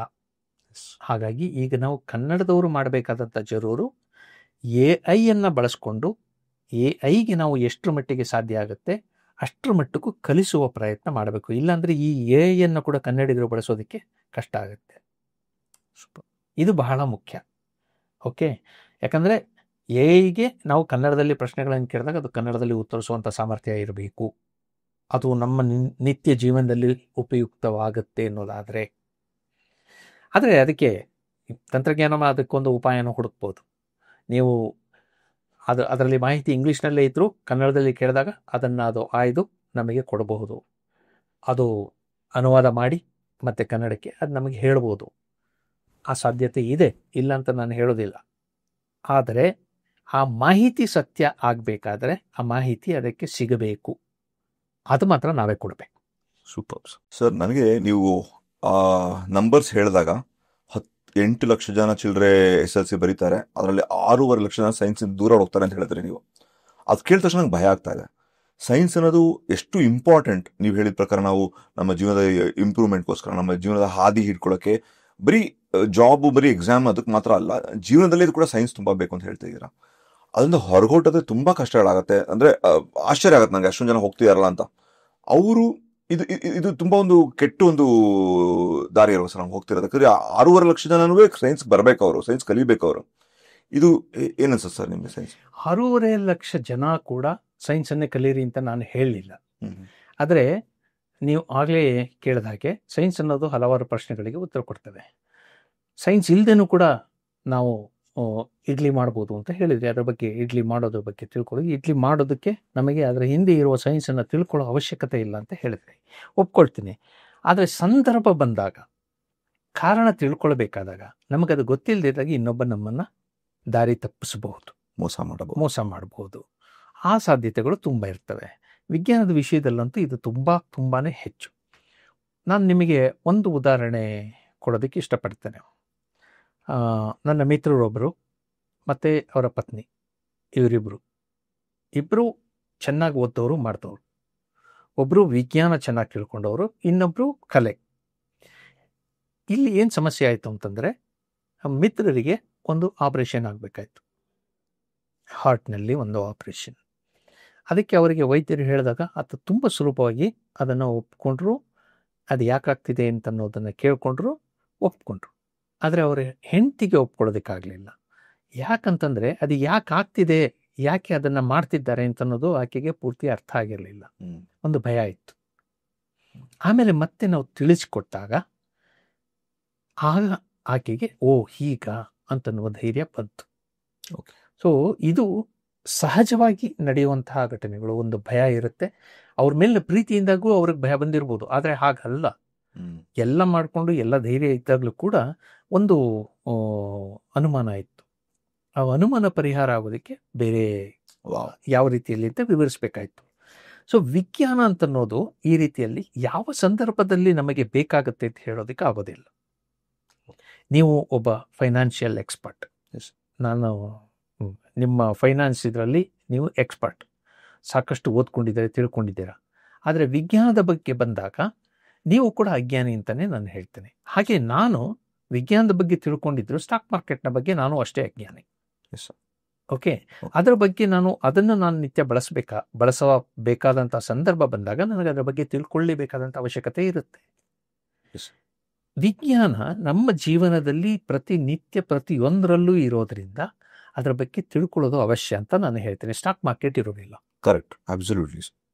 ಓಕೆ, ಹಾಗಾಗಿ ನನ್ನ ಒತ್ತು ಏನಂದರೆ, ಈ 6 ಲಕ್ಷ ಜನ ವಿಜ್ಞಾನವನ್ನು ದೂರ ಇಟ್ಟು ಹೋದಂಥವ್ರು, ಯಾಕೆ ದೂರ ಇಟ್ಟರು ಅಂತ ಅನ್ನೋದು ಬೇರೆ ಬೇರೆ ಕಾರಣಗಳಿರ್ತವೆ. ನನಗೆ ಅರ್ಥ ಆಗಲಿಲ್ಲ ಅಂತ ಇರ್ಬೋದು, ಅಥವಾ ಅವರಿಗೆ ಸರಿಯಾಗಿ ಕಲಿಸುವವರು ಇರಲಿಲ್ಲ ಅಂತ ಇರ್ಬೋದು, ಅವರಿಗೆ ಆಸಕ್ತಿ ಹುಟ್ಟೋ ರೀತಿಯಲ್ಲಿ ಯಾರು ಹೇಳ್ಕೊಡ್ಲಿಲ್ಲ ಅಂತ ಇರ್ಬೋದು, ಅಥವಾ ವಿಜ್ಞಾನ ಅನ್ನೋದು ನಮ್ಮ ಜೀವನದಲ್ಲಿ ಹಾಸು ಹೊಕ್ಕಾಗಿದೆ ಅಂತ ಅವ್ರಿಗೆ ಯಾರು ಹೇಳ್ಕೊಡ್ಲಿಲ್ಲ ಅನ್ನೋದಿರ್ಬೋದು. ಇವೆಲ್ಲವೂ ಇರುತ್ತೆ. ಆಗ ನಮಗೆ ಸಮಸ್ಯೆ ಬರುತ್ತೆ. ಸೂಪರ್. ಓಕೆ, ಅಂತ ಸಮಸ್ಯೆ ಬಂದಾಗ ನಾವು ಎಲ್ಲಿ ಹೋಗಬೇಕು, ಯಾರನ್ನು ಕೇಳಬೇಕು? ಹತ್ತಿರದಲ್ಲಿ ಯಾರಾದರೂ ಇದ್ದರೆ ನಾವು ಅವರನ್ನು ಕೇಳ್ಬೋದು. ಅದು ಇವತ್ತಿನ ದಿವಸ ನಾವೇನು ಮಾಡ್ತೀವಿ, ಮೊದಲಿಗೆ ನಾವು ಇಂಟರ್ನೆಟ್ಟನ್ನು ಉಪಯೋಗಿಸ್ತೀವಿ. ಇಂಟರ್ನೆಟ್ಟಲ್ಲಿ ಆ ಮಾಹಿತಿ ನನಗೆ ಎಲ್ಲಿಂದ ಸಿಗಬೇಕು? ಆ ಮಾಹಿತಿಯನ್ನು ನಾನು ಕೇಳಬೇಕಾಗತ್ತೆ. ಯಾವ ಭಾಷೆಯಲ್ಲಿ ಕೇಳ್ತೀನಿ ನಾನು? ಇಂಗ್ಲೀಷಲ್ಲಿ ಗೊತ್ತಿರೋರಾದರೆ ಓಕೆ. ಆದರೆ ಇಂಗ್ಲೀಷ್ ಗೊತ್ತಿರೋರು ಎಷ್ಟು ಜನ? 8% ಜನ ಕರ್ನಾಟಕದಲ್ಲಿ, ಅಥವಾ 8ರಿಂದ 15%. ಉಳಿದವರು ಕನ್ನಡದಲ್ಲಿ ಕೇಳಬೇಕು. ಕನ್ನಡದಲ್ಲಿ ಕೇಳಿದಾಗ ಅವರಿಗೆ ಮಾಹಿತಿ ಎಲ್ಲಿಂದ ಬರಬೇಕು? ಯಾರು ಕೊಡ್ತಾರೆ? ಕರೆಕ್ಟ್. ಅದು ಇರುವಂತಹ ಮಾಹಿತಿಯನ್ನು ಹುಡುಕಿ ನಿಮಗೆ ಕೊಡಬೇಕು, ಅಥವಾ ನಿಮ್ಮ ಭಾಷೆಯನ್ನು ಅರ್ಥ ಮಾಡ್ಕೊಳ್ಳೋದಕ್ಕೆ ಅದು ಕಲ್ತಿರಬೇಕು. ಇವೆರಡೂ ನಾವು ಕನ್ನಡದಲ್ಲಿ ಯನ್ನು ಬೆಳೆಸದೆ ಹೋದರೆ ಗೆ ಸಾಧ್ಯ ಆಗದೆ ಇರುವಂಥ ವಿಷಯ. ಆವಾಗ ಏನಾಗುತ್ತೆ ಅಂದರೆ, ನಾವು ಈಗ ಹಲವಾರು ಡಿವೈಡ್ಗಳನ್ನು ಮಾತಾಡ್ತೀವಿ. ಬಡವರು ಸಿರಿವಂತರ ಕಂದರ ಅಂತ ಹೇಳ್ತೀವಿ. ಬಡತನ ಸಿರಿತನದ ಆರ್ಥಿಕತೆಯ ಕಂದರ ಅಂತ ಹೇಳ್ತೀವಿ. ಬಡವರು ಇದ್ದಾರೆ, ಸಿರಿವಂತರು ಇದ್ದಾರೆ, ಅವ್ರ ಮಧ್ಯೆ ಒಂದು ದೊಡ್ಡ ಕಂದರ ಇದೆ, ಅದನ್ನು ತುಂಬಬೇಕು ಅಂತಂದ್ಬಿಟ್ಟು ಸಾಕಷ್ಟು ಸವಲತ್ತುಗಳನ್ನು ನಾವು ಬಡವರಿಗೆ ಕೊಡೋದಕ್ಕೆ ಮತ್ತೊಂದಕ್ಕೆ ಮಾಡ್ತೀವಿ. ಹಾಗೆ ಶಿಕ್ಷಿತರು, ಅಶಿಕ್ಷಿತರು, ಅಥವಾ ಅಕ್ಷರಸ್ಥರು, ಅನಕ್ಷರಸ್ಥರು ಅನ್ನೋ ಕಂದರ ಇದೆ ಅಂತ ಹೇಳಿ ಅವರಿಬ್ಬರ ಮಧ್ಯೆ ನಾವು ಮಾಡೋದಕ್ಕೆ ಮಾಡ್ತೇವೆ. ನಾನು ಈಗ ಹೇಳ್ತಾ ಇರುವಂಥದ್ದು ಮುಂದೆ AI ಬಂದಾಗಲೂ ಕೂಡ ಶಿಕ್ಷಿತರು ಆಗಿದ್ದರೂ ಕೂಡ, ಅಕ್ಷರಸ್ಥರು ಆಗಿದ್ದರೂ ಕೂಡ ಅವರಲ್ಲೂ 2 ಡಿವೈಡ್ ಬರಬಹುದು. ಒಂದು, AI ಬಳಸುವ ಸಾಮರ್ಥ್ಯ ಇರುವಂಥವರು, ಎಐನ ಬಳಸುವ ಸಾಮರ್ಥ್ಯ ಇಲ್ಲದೆ ಇರುವಂಥವ್ರು. ವಾವ್. ಮುಂದೆ ಎಲ್ಲ ಕಡೆಯಲ್ಲೂ ಎ ಬಂದಾಗ ಈ ಎರಡನೆಯವ್ರ ಸಾಮರ್ಥ್ಯ ಇಲ್ಲದೆ ಇರೋರಿದ್ದಾರಲ್ಲ, ಅವರಿಗೆ ದೊಡ್ಡ ಏಟು ಬೀಳುತ್ತೆ. ವಾವ್. ಓಕೆ, ಇದು ಒಂದು. ಇಲ್ಲಿ ಕನ್ನಡಿಗರ ಪಾತ್ರ ಏನು? ಎಐ ಕನ್ನಡದಲ್ಲಿ ಎಐಯನ್ನು ಅಂದರೆ ನಾವು ಆದೇಶ ನೀಡೋದಾಗ್ಲಿ ಅಥವಾ ಎಐ ಕನ್ನಡದಲ್ಲಿ ವ್ಯವಹರಿಸೋದಕ್ಕೆ ನಾವು ಕಲಿಸದೇ ಇದ್ರೆ ಹೆಚ್ಚು ಕಡಿಮೆ ಇದೇ ಪರಿಸ್ಥಿತಿ ಬರುತ್ತೆ. ಕನ್ನಡದಲ್ಲಿ ಯಾರ್ಯಾರೆಲ್ಲ ಒಂದು ಶಿಕ್ಷಿತರಾಗಿದ್ರೂ ಕೂಡ ಮಾಹಿತಿ ಬೇಕು ಅಂತಾರೋ ಅಥವಾ ಇನ್ನೇನಾದ್ರು ಕೆಲಸ ಮಾಡಿಸ್ಕೋಬೇಕು ಅಂತಾರೋ ಅವರಿಗೆ ತೊಂದರೆ ಆಗುತ್ತೆ. ಆಗ ಅವರು ಇಂಗ್ಲಿಷ್ ಗೊತ್ತಿರೋರನ್ನು ಅವಲಂಬಿಸಬೇಕಾಗತ್ತೆ.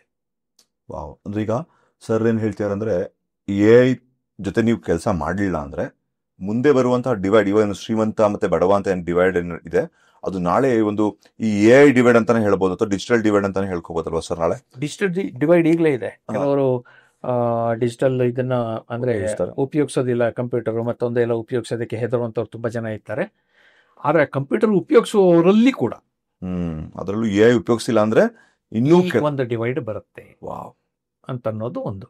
ಆಗೇನಾಗತ್ತೆ, ಕಂಪ್ಯೂಟರ್ ಉಪಯೋಗಿಸ್ತಿ ಇರೋದ್ರ ಜೊತೆಗೆ ಇದನ್ನು ಸೇರ್ಕೊಂಡ್ರೆ ಇನ್ನೊಂದಷ್ಟು ನಮ್ಮಲ್ಲಿ ಹಿಂದೆ ಹೋಗುವ ಸಾಧ್ಯತೆಗಳಿವೆ. ಅದ್ರ ಜೊತೆ ಕನ್ನಡನೂ ಸೇರ್ಕೊಂತು ಅಂತ ಇಟ್ಕೊಳ್ಳಿ.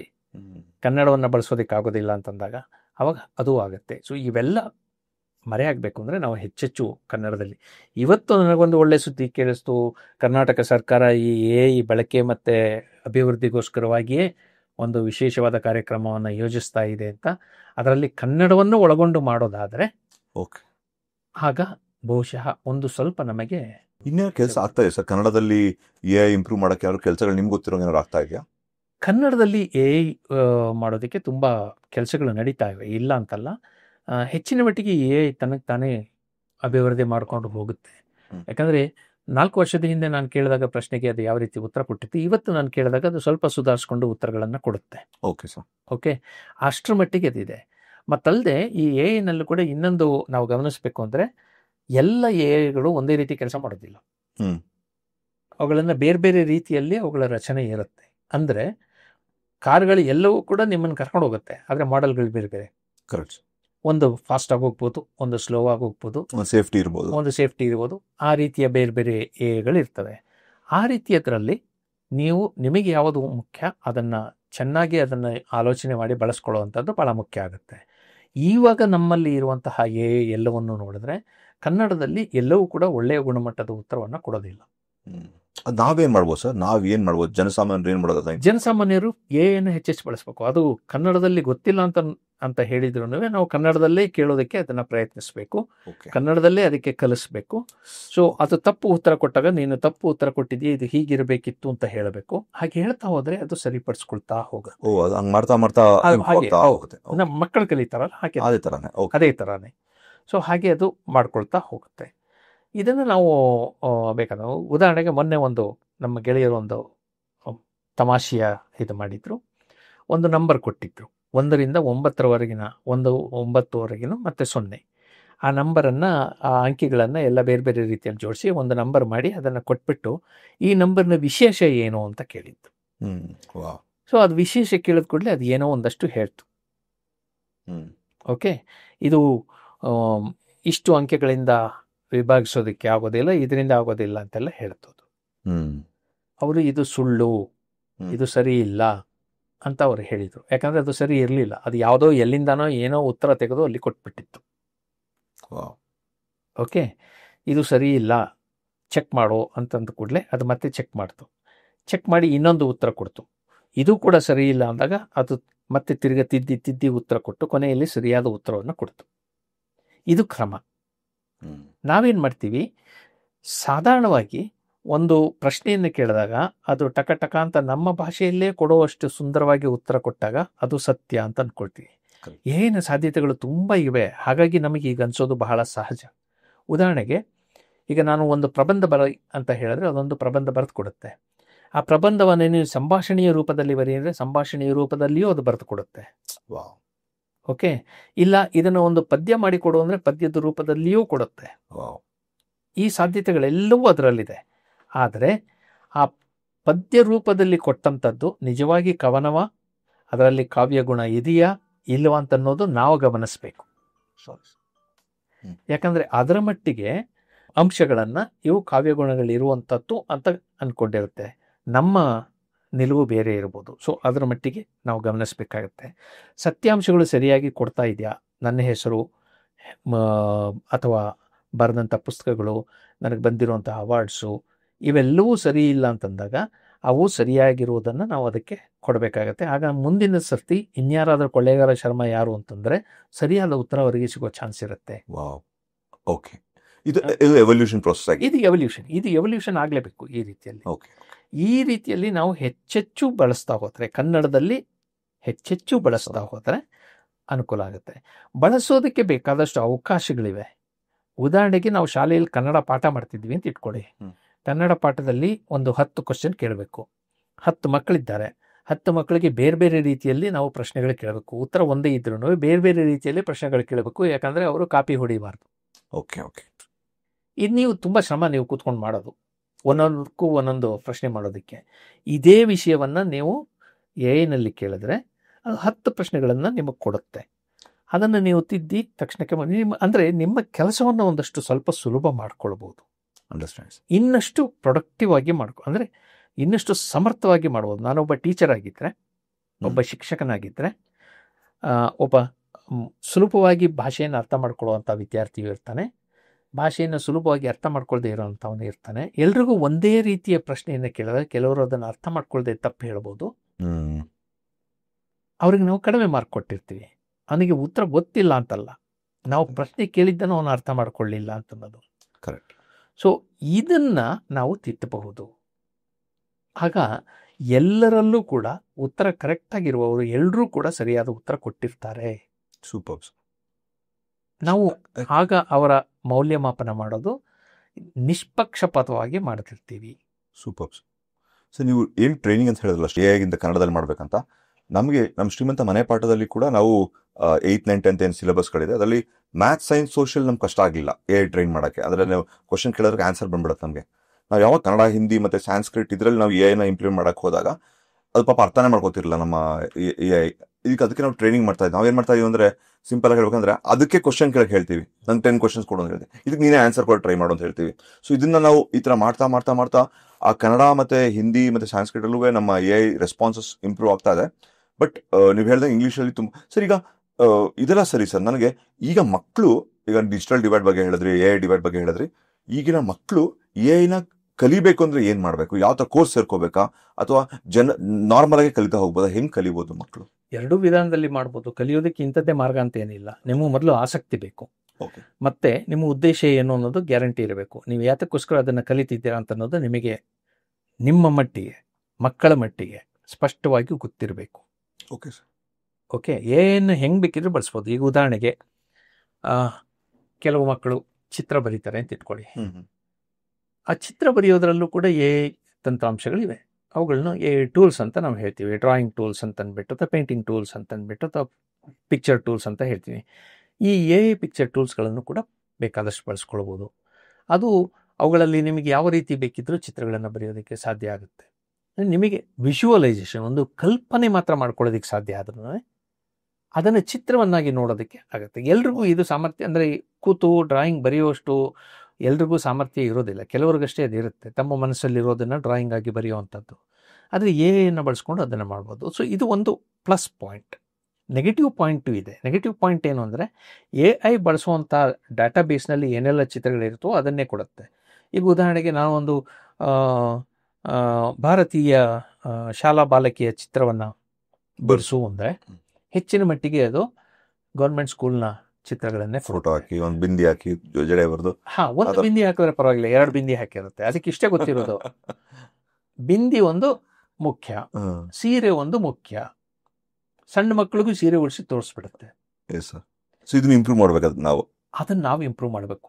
ನಮ್ಮ ಭಾರತೀಯ ನಾರಿ ಅಂದರೆ ಈ ರೀತಿಯ ಒಂದು ಸೆಟ್, ನಾವೊಂದು ಚೌಕಟ್ಟು ಹಾಕದ ರೀತಿಯಲ್ಲಿ ಇದೆಯಲ್ಲ, ಆ ರೀತಿ ಇಲ್ಲ ಅಂತ ಅನ್ನೋದು ಅದಕ್ಕೆ ಅರ್ಥ ಮಾಡಬೇಕು. ಬಟ್ ನೆಕ್ಸ್ಟ್ ಯಾರೋ ಬೇರೆಯವ್ರು ಕೇಳಿದಾಗ ಪರ್ಫೆಕ್ಟ್ ಆಗಿ ಆಗ ಸರಿಯಾಗಿ ಬರುತ್ತೆ. ಸಾಧ್ಯತೆಗಳು ತುಂಬ ಇವೆ. ಒಂದು ಉದಾಹರಣೆಗೆ ನಾನು ಹೇಳಬೇಕು ಅಂತಂದರೆ, ನಾನು ಒಂದು ಪತ್ರಿಕೆಯನ್ನು ಪ್ರಕಟ ಮಾಡ್ತಾ ಇದ್ದೇವೆ, ಕುತೂಹಲಿ ಕನ್ನಡ ಅಂತ. ಇದರಲ್ಲಿ ಕಥೆಗಳನ್ನು ಬರಿತೀವಿ, ವಿಜ್ಞಾನದ ಲೇಖನಗಳಿರ್ತವೆ, ಎಲ್ಲವೂ ಇರ್ತವೆ. ಈ ಕಥೆಗಳಿಗೆ ಚಿತ್ರಗಳನ್ನು ಬರೆಯಬೇಕು ಅಂತ ನನಗೊಂದು ಸಮಸ್ಯೆ ಇತ್ತು. ವಿಜ್ಞಾನ ಕಥೆಗಳಿಗೆ ಸಂಬಂಧಪಟ್ಟ ಹಾಗೆ ಚಿತ್ರಗಳ ಪರಿಕಲ್ಪನೆ ಬೇರೆ. ಅಂದರೆ ವಿಜ್ಞಾನ ಕಥೆಗಳನ್ನು ಓದಿ ಅದನ್ನು ಅರಗಿಸ್ಕೊಂಡಂತಹ ಇವರು ಇದ್ದರೆ ಆಗ ಅವರು ಆ ಕಲ್ಪನೆ, ಆ ರೀತಿಯ ಕಲ್ಪನೆಯನ್ನು ಮಾಡೋದು ಸಾಧ್ಯ. ಯಾಕಂದರೆ ನಾವು ಎಷ್ಟೋ ಸರ್ತಿ ಬೇರೆ ಯಾವುದೋ ಗ್ರಹದ್ದು, ಬೇರೆ ಯಾವುದೋ ಲೋಕದ್ದು, ಬೇರೆ ಯಾವುದೋ ಜೀವಿಯದ್ದು ಕಲ್ಪನೆ ಮಾಡ್ಕೊಂಡಿರ್ತೀವಿ. ಅವು ಯಾಕಂದರೆ ವಿಜ್ಞಾನದ ಅರಿವು ನಮಗಿರೋದ್ರಿಂದ. ಅದಿಲ್ಲದೆ ಇರುವಾಗ ಆ ಕಲಾವಿದನಿಗೆ ಅದನ್ನು ಸೃಷ್ಟಿಸೋದಕ್ಕೆ ಕಷ್ಟ ಆಗ್ತಿತ್ತು. ಓಕೆ. ಸೊ ಇಂಥ ಸಂದರ್ಭದಲ್ಲಿ ನಾನೇನು ಮಾಡ್ಬೋದು? ಚಿತ್ರಗಳು ನನಗೆ ಬೇಕೇ ಬೇಕು. ನಾನು ಈಗ AI ಬಳಸ್ತೀನಿ. AI ಚಿತ್ರಕಾರನನ್ನು ಬಳಸ್ಕೊಂಡು ಅದಕ್ಕೆ ನಾನು ನಿರ್ದೇಶ ಕೊಡ್ತೀನಿ. ನನಗೆ ಮಂಗಳನ ಮೇಲೆ ಈ ರೀತಿಯ ಹಿನ್ನೆಲೆಯ ಇದರಲ್ಲಿ ಒಬ್ಬ ನನ್ನ ರೀತಿ ಇರುವಂತಹ ಮನುಷ್ಯ ಕೂತ್ಕೊಂಡು ಧ್ಯಾನ ಮಾಡ್ತಾ ಇದ್ದಾನೆ, ಅವನದ್ದು ಚಿತ್ರ ಬೇಕು. ಅದೇನು ಮಾಡುತ್ತೆ, ಅವೆಲ್ಲ ಅಂಶಗಳನ್ನು ಇಟ್ಕೊಂಡು ಒಂದು ಚಿತ್ರ ಬರೆಯೋದು 4-5 ಚಿತ್ರಗಳನ್ನು ಕೊಡುತ್ತೆ. ಅದರಲ್ಲಿ ಒಂದನ್ನು ಆಯ್ಕೊಂಡು ಮತ್ತೆ ತಿದ್ದೋದಕ್ಕೆ ಹೇಳ್ತೇನೆ, ನನಗೇನೇನು ಬೇಕೋ ಹಾಗೆ. ಈ ರೀತಿಯಲ್ಲಿ ತಿದ್ದಿ ಕೊನೆಯಲ್ಲಿ ನನ್ನ ಕಲ್ಪನೆಗೆ ಬೇಕಾದಂಥ, ಅದಕ್ಕೆ ತೀರಾ ಹತ್ತಿರವಾದಂಥ ಒಂದು ಚಿತ್ರವನ್ನು ಬರೀ. ಅದು ಬಹುಶಃ ನಾನು ಅಂದುಕೊಂಡ ಹಾಗೆ ನನ್ನ ಮನಸ್ಸಿನಲ್ಲಿ ಇರೋ ಹಾಗೆ ಇಲ್ಲದೇ ಇರಬಹುದು. 99% ಬರುತ್ತೆ, ಒಂದು 1 ಅಥವಾ 10% ಇರೋದಿಲ್ಲ ಅದು. ಆದರೆ ಚಿತ್ರ ಬರೆಯಕ್ಕೆ ಬಾರದಂತ ನನ್ನಂಥವನು ಒಬ್ಬ ಅದನ್ನು ಮಾಡೋದಕ್ಕೆ ಸಾಧ್ಯ ಆಗ್ತದೆ ಅಂತನ್ನೋದು ಬಹಳ ಮುಖ್ಯವಾದಂಥ ವಿಷಯ. ನಮಗೆ ಕೊಡುವಂತಹ ಸವಲತ್ತು ಇದು. ಇದನ್ನ ನಾನು ಯಾವ ರೀತಿಯಲ್ಲಿ ದುರುಪಯೋಗ ಪಡಿಸ್ಕೋಬಹುದು ಅಂದ್ರೆ, ನೀವಿದ್ದೀರಾ, ನಿಮ್ಮ ಚಿತ್ರವನ್ನ ನಾನು ಇನ್ಯಾರದ್ದೋ ಚಿತ್ರದ ಜೊತೆಗೆ ಹಾಕಿ ಡೀಪ್ ಫೇಕ್ ಅಂತ ಹೇಳ್ತಾರೆ.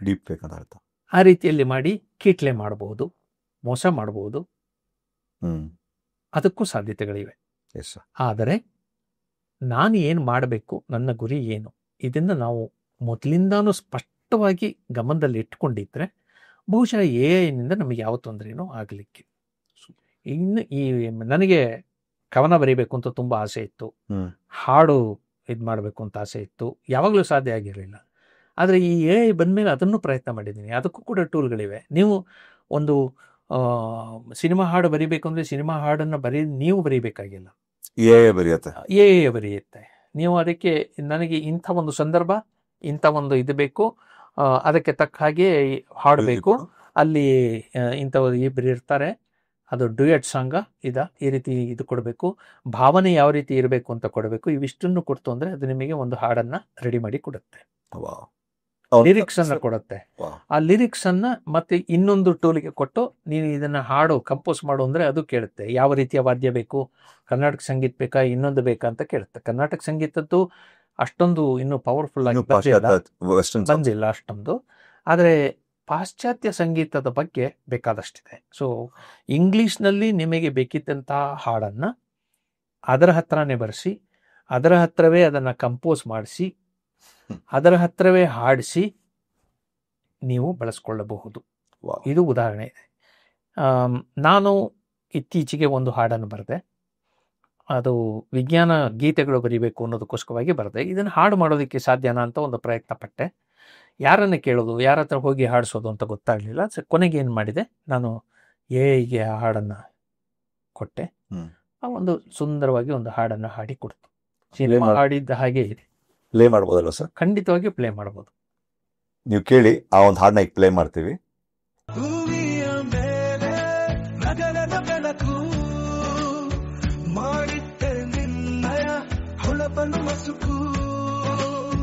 ಚಂದ್ರನ ಮೇಲೆ ನೋಡುವನೆಂದು ಬಂದೇನೆ ನಾನು ಹಾರುತ್ತ ಇಂದು, ಆದರೆ ಚಿತ್ರ ಮಿನುಗದೆ ಹೊಳೆದಿವೆ ನಕ್ಷತ್ರ. ಸರ್, ಈ ಸಾಂಗ್ ಕೇಳ್ತಾ ಇದ್ರೆ ನಮ್ಗೆ ಯಾವ ಮ್ಯೂಸಿಕ್ ಡೈರೆಕ್ಟರ್ ದೊಡ್ಡ ಪ್ರೊಫೆಷನಲ್ ಹಾಡ್ದಂಗಿದೆ ಇದು. ಸೊ ಇದಂಗೆ ಇದು ನೋಡಿದ್ರೆ ಇನ್ನೊಂದು ಪ್ರಶ್ನೆ ಬರ್ತಾರೆ ನನಗೆ.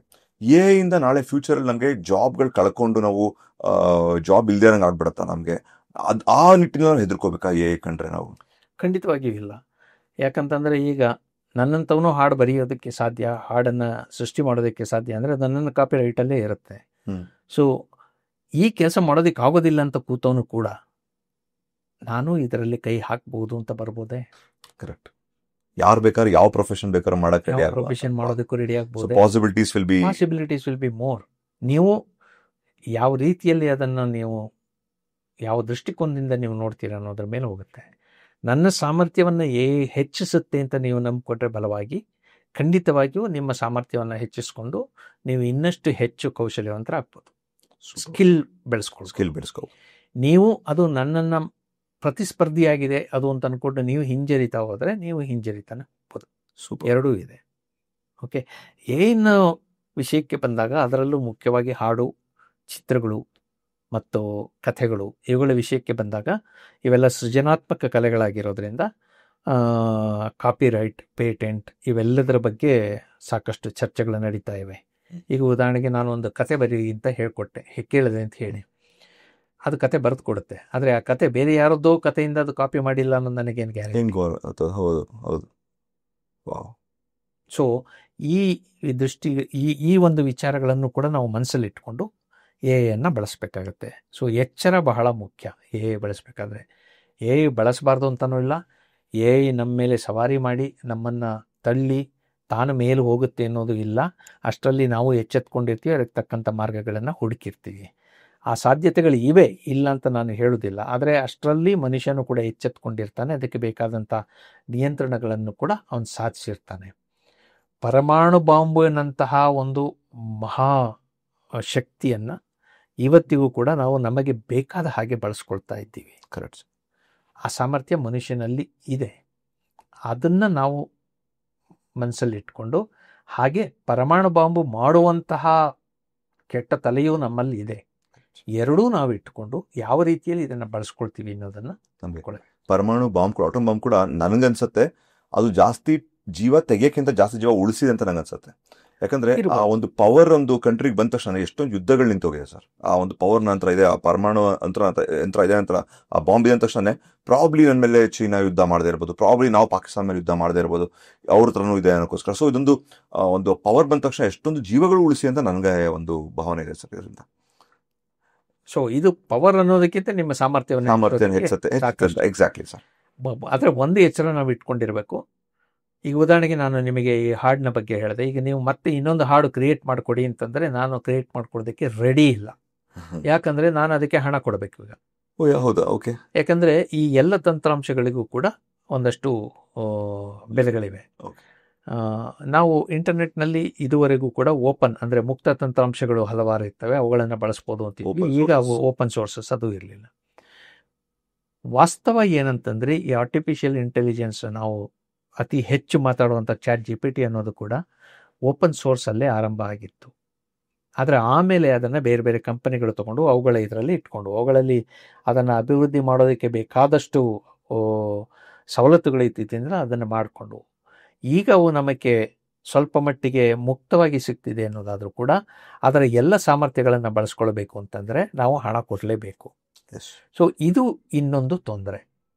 ಇದು ಎಲ್ಲರ ಕೈಗೂ ದಕ್ಕುತ್ತಾ, ಎಲ್ಲರ ಕೈಗೂ ಸಿಕ್ಕುತ್ತಾ, ಅಥವಾ ಸಿಕ್ಕವರು ಮಾತ್ರ ಬಲಶಾಲಿಗಳಾಗ್ತಾರ, ಸಿಗದೇ ಇದ್ದವರು ಹೋಗ್ತಾರ? ಆ ಡಿವೈಡ್ ಮತ್ತೊಂದು ಕಂದರ ಸೃಷ್ಟಿಯಾಗುವ ಚಾನ್ಸಸ್ ತುಂಬ ಇದೆ. ಅದು ಸಮಾಜ ಬಹಳ ಎಚ್ಚರದಿಂದ ಕಾಯಬೇಕು, ವ್ಯಕ್ತಿ ಅಲ್ಲ. ನಾನು ಬಳಸಬೇಕು ಬಳಸಬಾರ್ದು ಅನ್ನೋದು ನನ್ನ ವೈಯಕ್ತಿಕ ಪ್ರಶ್ನೆ. ಆದರೆ ಸಮಾಜ ಈ AI-ನಿಂದಾಗಿ ಈ ರೀತಿಯ ಒಂದು ಕಂದರ ಅಂದರೆ ಆ AI-ನ ಬಳಸೋದು ಇದರಿಂದಾಗಿ ಒಂದು ಕಂದರ ಉಂಟಾಗದೇ ಇರೋದಕ್ಕೆ ನೋಡ್ಕೊಳ್ಬೇಕಾಗ್ತದೆ. ಉದಾಹರಣೆಗೆ ಈ ಹಾಡನ್ನು ನಾನು ಮಾಡಿದಾಗ, ಈಗ ಅದೇ ಹಾಡನ್ನು ನಾನು ಮತ್ತೆ ಮಾಡಬೇಕು ಅಂತಂದರೆ ಒಂದು 100 ಟೂಲ್ಸ್ ಇವೆ, ಒಂದೊಂದರಲ್ಲೂ ಬೇರೆ ಬೇರೆ ರೇಟ್ ಇದೆ. ಅದರಲ್ಲಿ ಯಾವುದನ್ನು ನಾನು ಆಯ್ಕೊಳ್ಬೇಕು ಅಂತ ಅನ್ನೋದು, ನನಗೆ ದುಡ್ಡು ಜಾಸ್ತಿ ಇದ್ದರೆ ನಾನು ಆಯ್ಕೊಂಡು ನಾನು ಹಾಡುಗಳನ್ನ ಮಾಡ್ಬೋದು. ಆದರೂ ಎಷ್ಟು ನಾನು ಮಾಡಬಲ್ಲೆ? ಸೊ ಅದು ಕೇವಲ ಒಂದು ಕಮರ್ಷಿಯಲ್ ದೃಷ್ಟಿಯಿಂದ ಬಳಸ್ಕೊಳ್ಳುವವನಿಗೆ ಮಾತ್ರ ಅದು ಹೆಚ್ಚು ಲಾಭ ಆಗುತ್ತೆ. ಸೃಜನಶೀಲವಾಗಿ ನಾವು ಬಳಸ್ಕೊಳ್ಬೇಕು ಅಂತಂದರೆ ನಮ್ಮಂಥವರಿಗೆ ಸ್ವಲ್ಪ ಮಟ್ಟಿಗೆ ಅದು ಉಪಯೋಗ ಆಗೋದಿಲ್ಲ. ಉಪಯೋಗ ಇರುತ್ತೆ, ಕೈಗೆ ಸಿಗೋದಿಲ್ಲ. ನಮ್ಮ ಫೈನಾನ್ಸ್ ಟರ್ಮ್ ಅಲ್ಲಿ ಒಂದು ಹೇಳ್ತಾರೆ, nothing is free in this world ಅಂತ ಹೇಳ್ತಾರೆ. Nothing is free in this. So ಹಾಗಾಗಿ ಈವನ್ ಗೂಗಲ್ ಕೂಡ ಒಂದು actually I am not asking for everything to come free. Yes sir. But I am asking that everything should be available to every one. Yes sir. If it's not available then again powerful people, non powerful people ತರ divide ಮತ್ತೆ ಬರುತ್ತೆ. ಹೌದು. So ಹಾಗಾಗಿ ಎಲ್ರಿಗೂ ದೊರಕುವ ರೀತಿಯಲ್ಲಿ ಇರಬೇಕು. ಫ್ರೀಯಾಗಿ ಕೊಡಿ ಅಂತ ಹೇಳೋದಿಲ್ಲ ನಾನು. ಎಲ್ರಿಗೂ ದೊರಕೋ ರೀತಿಯಲ್ಲಿ ಇರಬೇಕು. ಯಾವಾಗ ಅದು ಎಲ್ರಿಗೂ ದೊರಕೋದಿಲ್ಲ ಅಂದರೆ, ಯಾವಾಗ ಅದರ ಬೆಲೆ ಹೆಚ್ಚಾಗತ್ತೆ, ಆಗ ಆ ಬೆಲೆ ಯಾಕೆ ಹೆಚ್ಚಾಗುತ್ತೆ ಅಂತ ಅನ್ನೋದು ಬೇರೆ ವಿಷಯ. ಉದಾಹರಣೆಗೆ ಔಷಧಿಗಳ ವಿಷಯದಲ್ಲಿ ತೊಗೊಂಡ್ರೆ, ಒಂದು ಹೊಸ ಔಷಧಿಯನ್ನು ರೂಪಿಸೋದಕ್ಕೆ ತುಂಬ ಖರ್ಚಾಗತ್ತೆ, ತುಂಬ ವರ್ಷಗಳು ಖರ್ಚಾಗತ್ತೆ. ಹಾಗಾಗಿ ಅದು ಮಾರಾಟ ಮಾಡಬೇಕು ಅಂದರೆ ನಮಗೆ ಅಷ್ಟು ಹಣ ವಾಪಸ್ ತಗೊಳ್ಬೇಕಾಗ್ತದೆ. ಹಾಗಾಗಿ ನಾವು ಅದನ್ನು ಹೆಚ್ಚು ಬೆಲೆ ಇಡ್ತೀವಿ ಅಂತ ಹೇಳ್ತಾರೆ. ಅದೇ ರೀತಿಯಲ್ಲಿ ಇದಕ್ಕೂ ಮಾತುಗಳು ಬಂತು ಅಂದರೆ, ರೋಗಿ ಬಂದವನಷ್ಟೇ ಅದನ್ನು ಬಳಸ್ತಾನೆ, ಉಳಿದವರಿಗೆ ಅದು ಸಿಗೋದಿಲ್ಲ ಆ ಥರ ಆಗುತ್ತೆ. ಆದರೆ ಔಷಧ ರೋಗಿ ಬಂದವನಿಗೆ ಮಾತ್ರ. ಇದು ಆಹಾರ ಅಂತನ್ನುವ ವಿಷಯದಲ್ಲಿ ಬಂದಾಗ ಎಲ್ರಿಗೂ ಕೂಡ ಸಿಗಬೇಕಾಗತ್ತೆ. ಅಬ್ಸಲ್ಯೂಟ್ಲಿ. ತುಂಬ ಕೇಳಬೇಕು ನಿಮ್ಮ ಹತ್ರ ಪ್ರಶ್ನೆಗಳಂತ ಆಸೆ ಇದೆ. ಆದರೂ ಈ ಒಂದು ಪಾಡ್ಕಾಸ್ಟ್ನ ಮುಗಿಸೋಕೆ ಮುಂಚೆ ಸ್ಟಾರ್ಟಿಂಗಲ್ಲಿ ಕೇಳಿದ ಪ್ರಶ್ನೆ ಇವಾಗ ಮತ್ತೆ ನಿಮ್ಮ ಹತ್ರ ಕೇಳ್ತೀನಿ. ನಾಯಿಗಳಿಗೆ ದೆವ್ವ ಕಾಣುತ್ತಾ ಸರ್? ಖಂಡಿತ ಇಲ್ಲ, ನಾಯಿಗಳಿಗೆ ದೆವ್ವ ಕಾಣಲ್ಲ. ಆದರೆ ನಾವು ಹಾಗೆ ಅಂದ್ಕೊಳ್ತೀವಿ. ಯಾಕಂದರೆ ನಮ್ಮ ಸಂವೇದನೆಗೆ, ಅಂದರೆ ನಮಗೆ ಕೆಲವು ಶಬ್ದಗಳು ಕೇಳಿಸೋದಿಲ್ಲ, ನಾಯಿಗಳಿಗೆ ಕೇಳಿಸ್ತವೆ. ಅವು ಕಿವಿ ಎಷ್ಟು ಚುರುಕು ಅಂತಂದರೆ, ಬಹಳ ದೂರದಲ್ಲಿರುವಂಥ ಇನ್ಯಾವುದೋ ಒಂದು ನಾಯಿ ಹೂ ಅಂತಂದಾಗ ಇವುಗಳಿಗೂ ಅದು ಕೇಳಿಸಿರುತ್ತೆ. ಅದಕ್ಕೆ ಇವು ಅದಕ್ಕೆ ಉತ್ತರ ಕೊಡ್ತವೆ. ನಮಗದು ಕೇಳಿಸಿರಲ್ಲ. ನಾವೇನು ಅಂದ್ಕೊಂಡಿರ್ತೀವಿ ಅಂತಂದರೆ, ಅಲ್ಲಿ ಏನೂ ಇಲ್ಲ, ಆದರೂ ಇವು ಹೂಳಿಡ್ತಾ ಇದ್ದಾವೆಲ್ಲ ಯಾಕೆ ಅಂತ ಅಂದ್ಕೊಳ್ತೀವಿ. ಇವು ಯಾಕೆ ಹೂಳಿಡ್ತವೆ, ಕಾರಣ ಏನು, ಇದೆಲ್ಲ ನಮಗೆ ಗೊತ್ತಿಲ್ಲದೆ ಇದ್ದಾಗ ನಾವು ಹೀಗೆ ಭಯ ಮಾಡ್ತೀವಿ.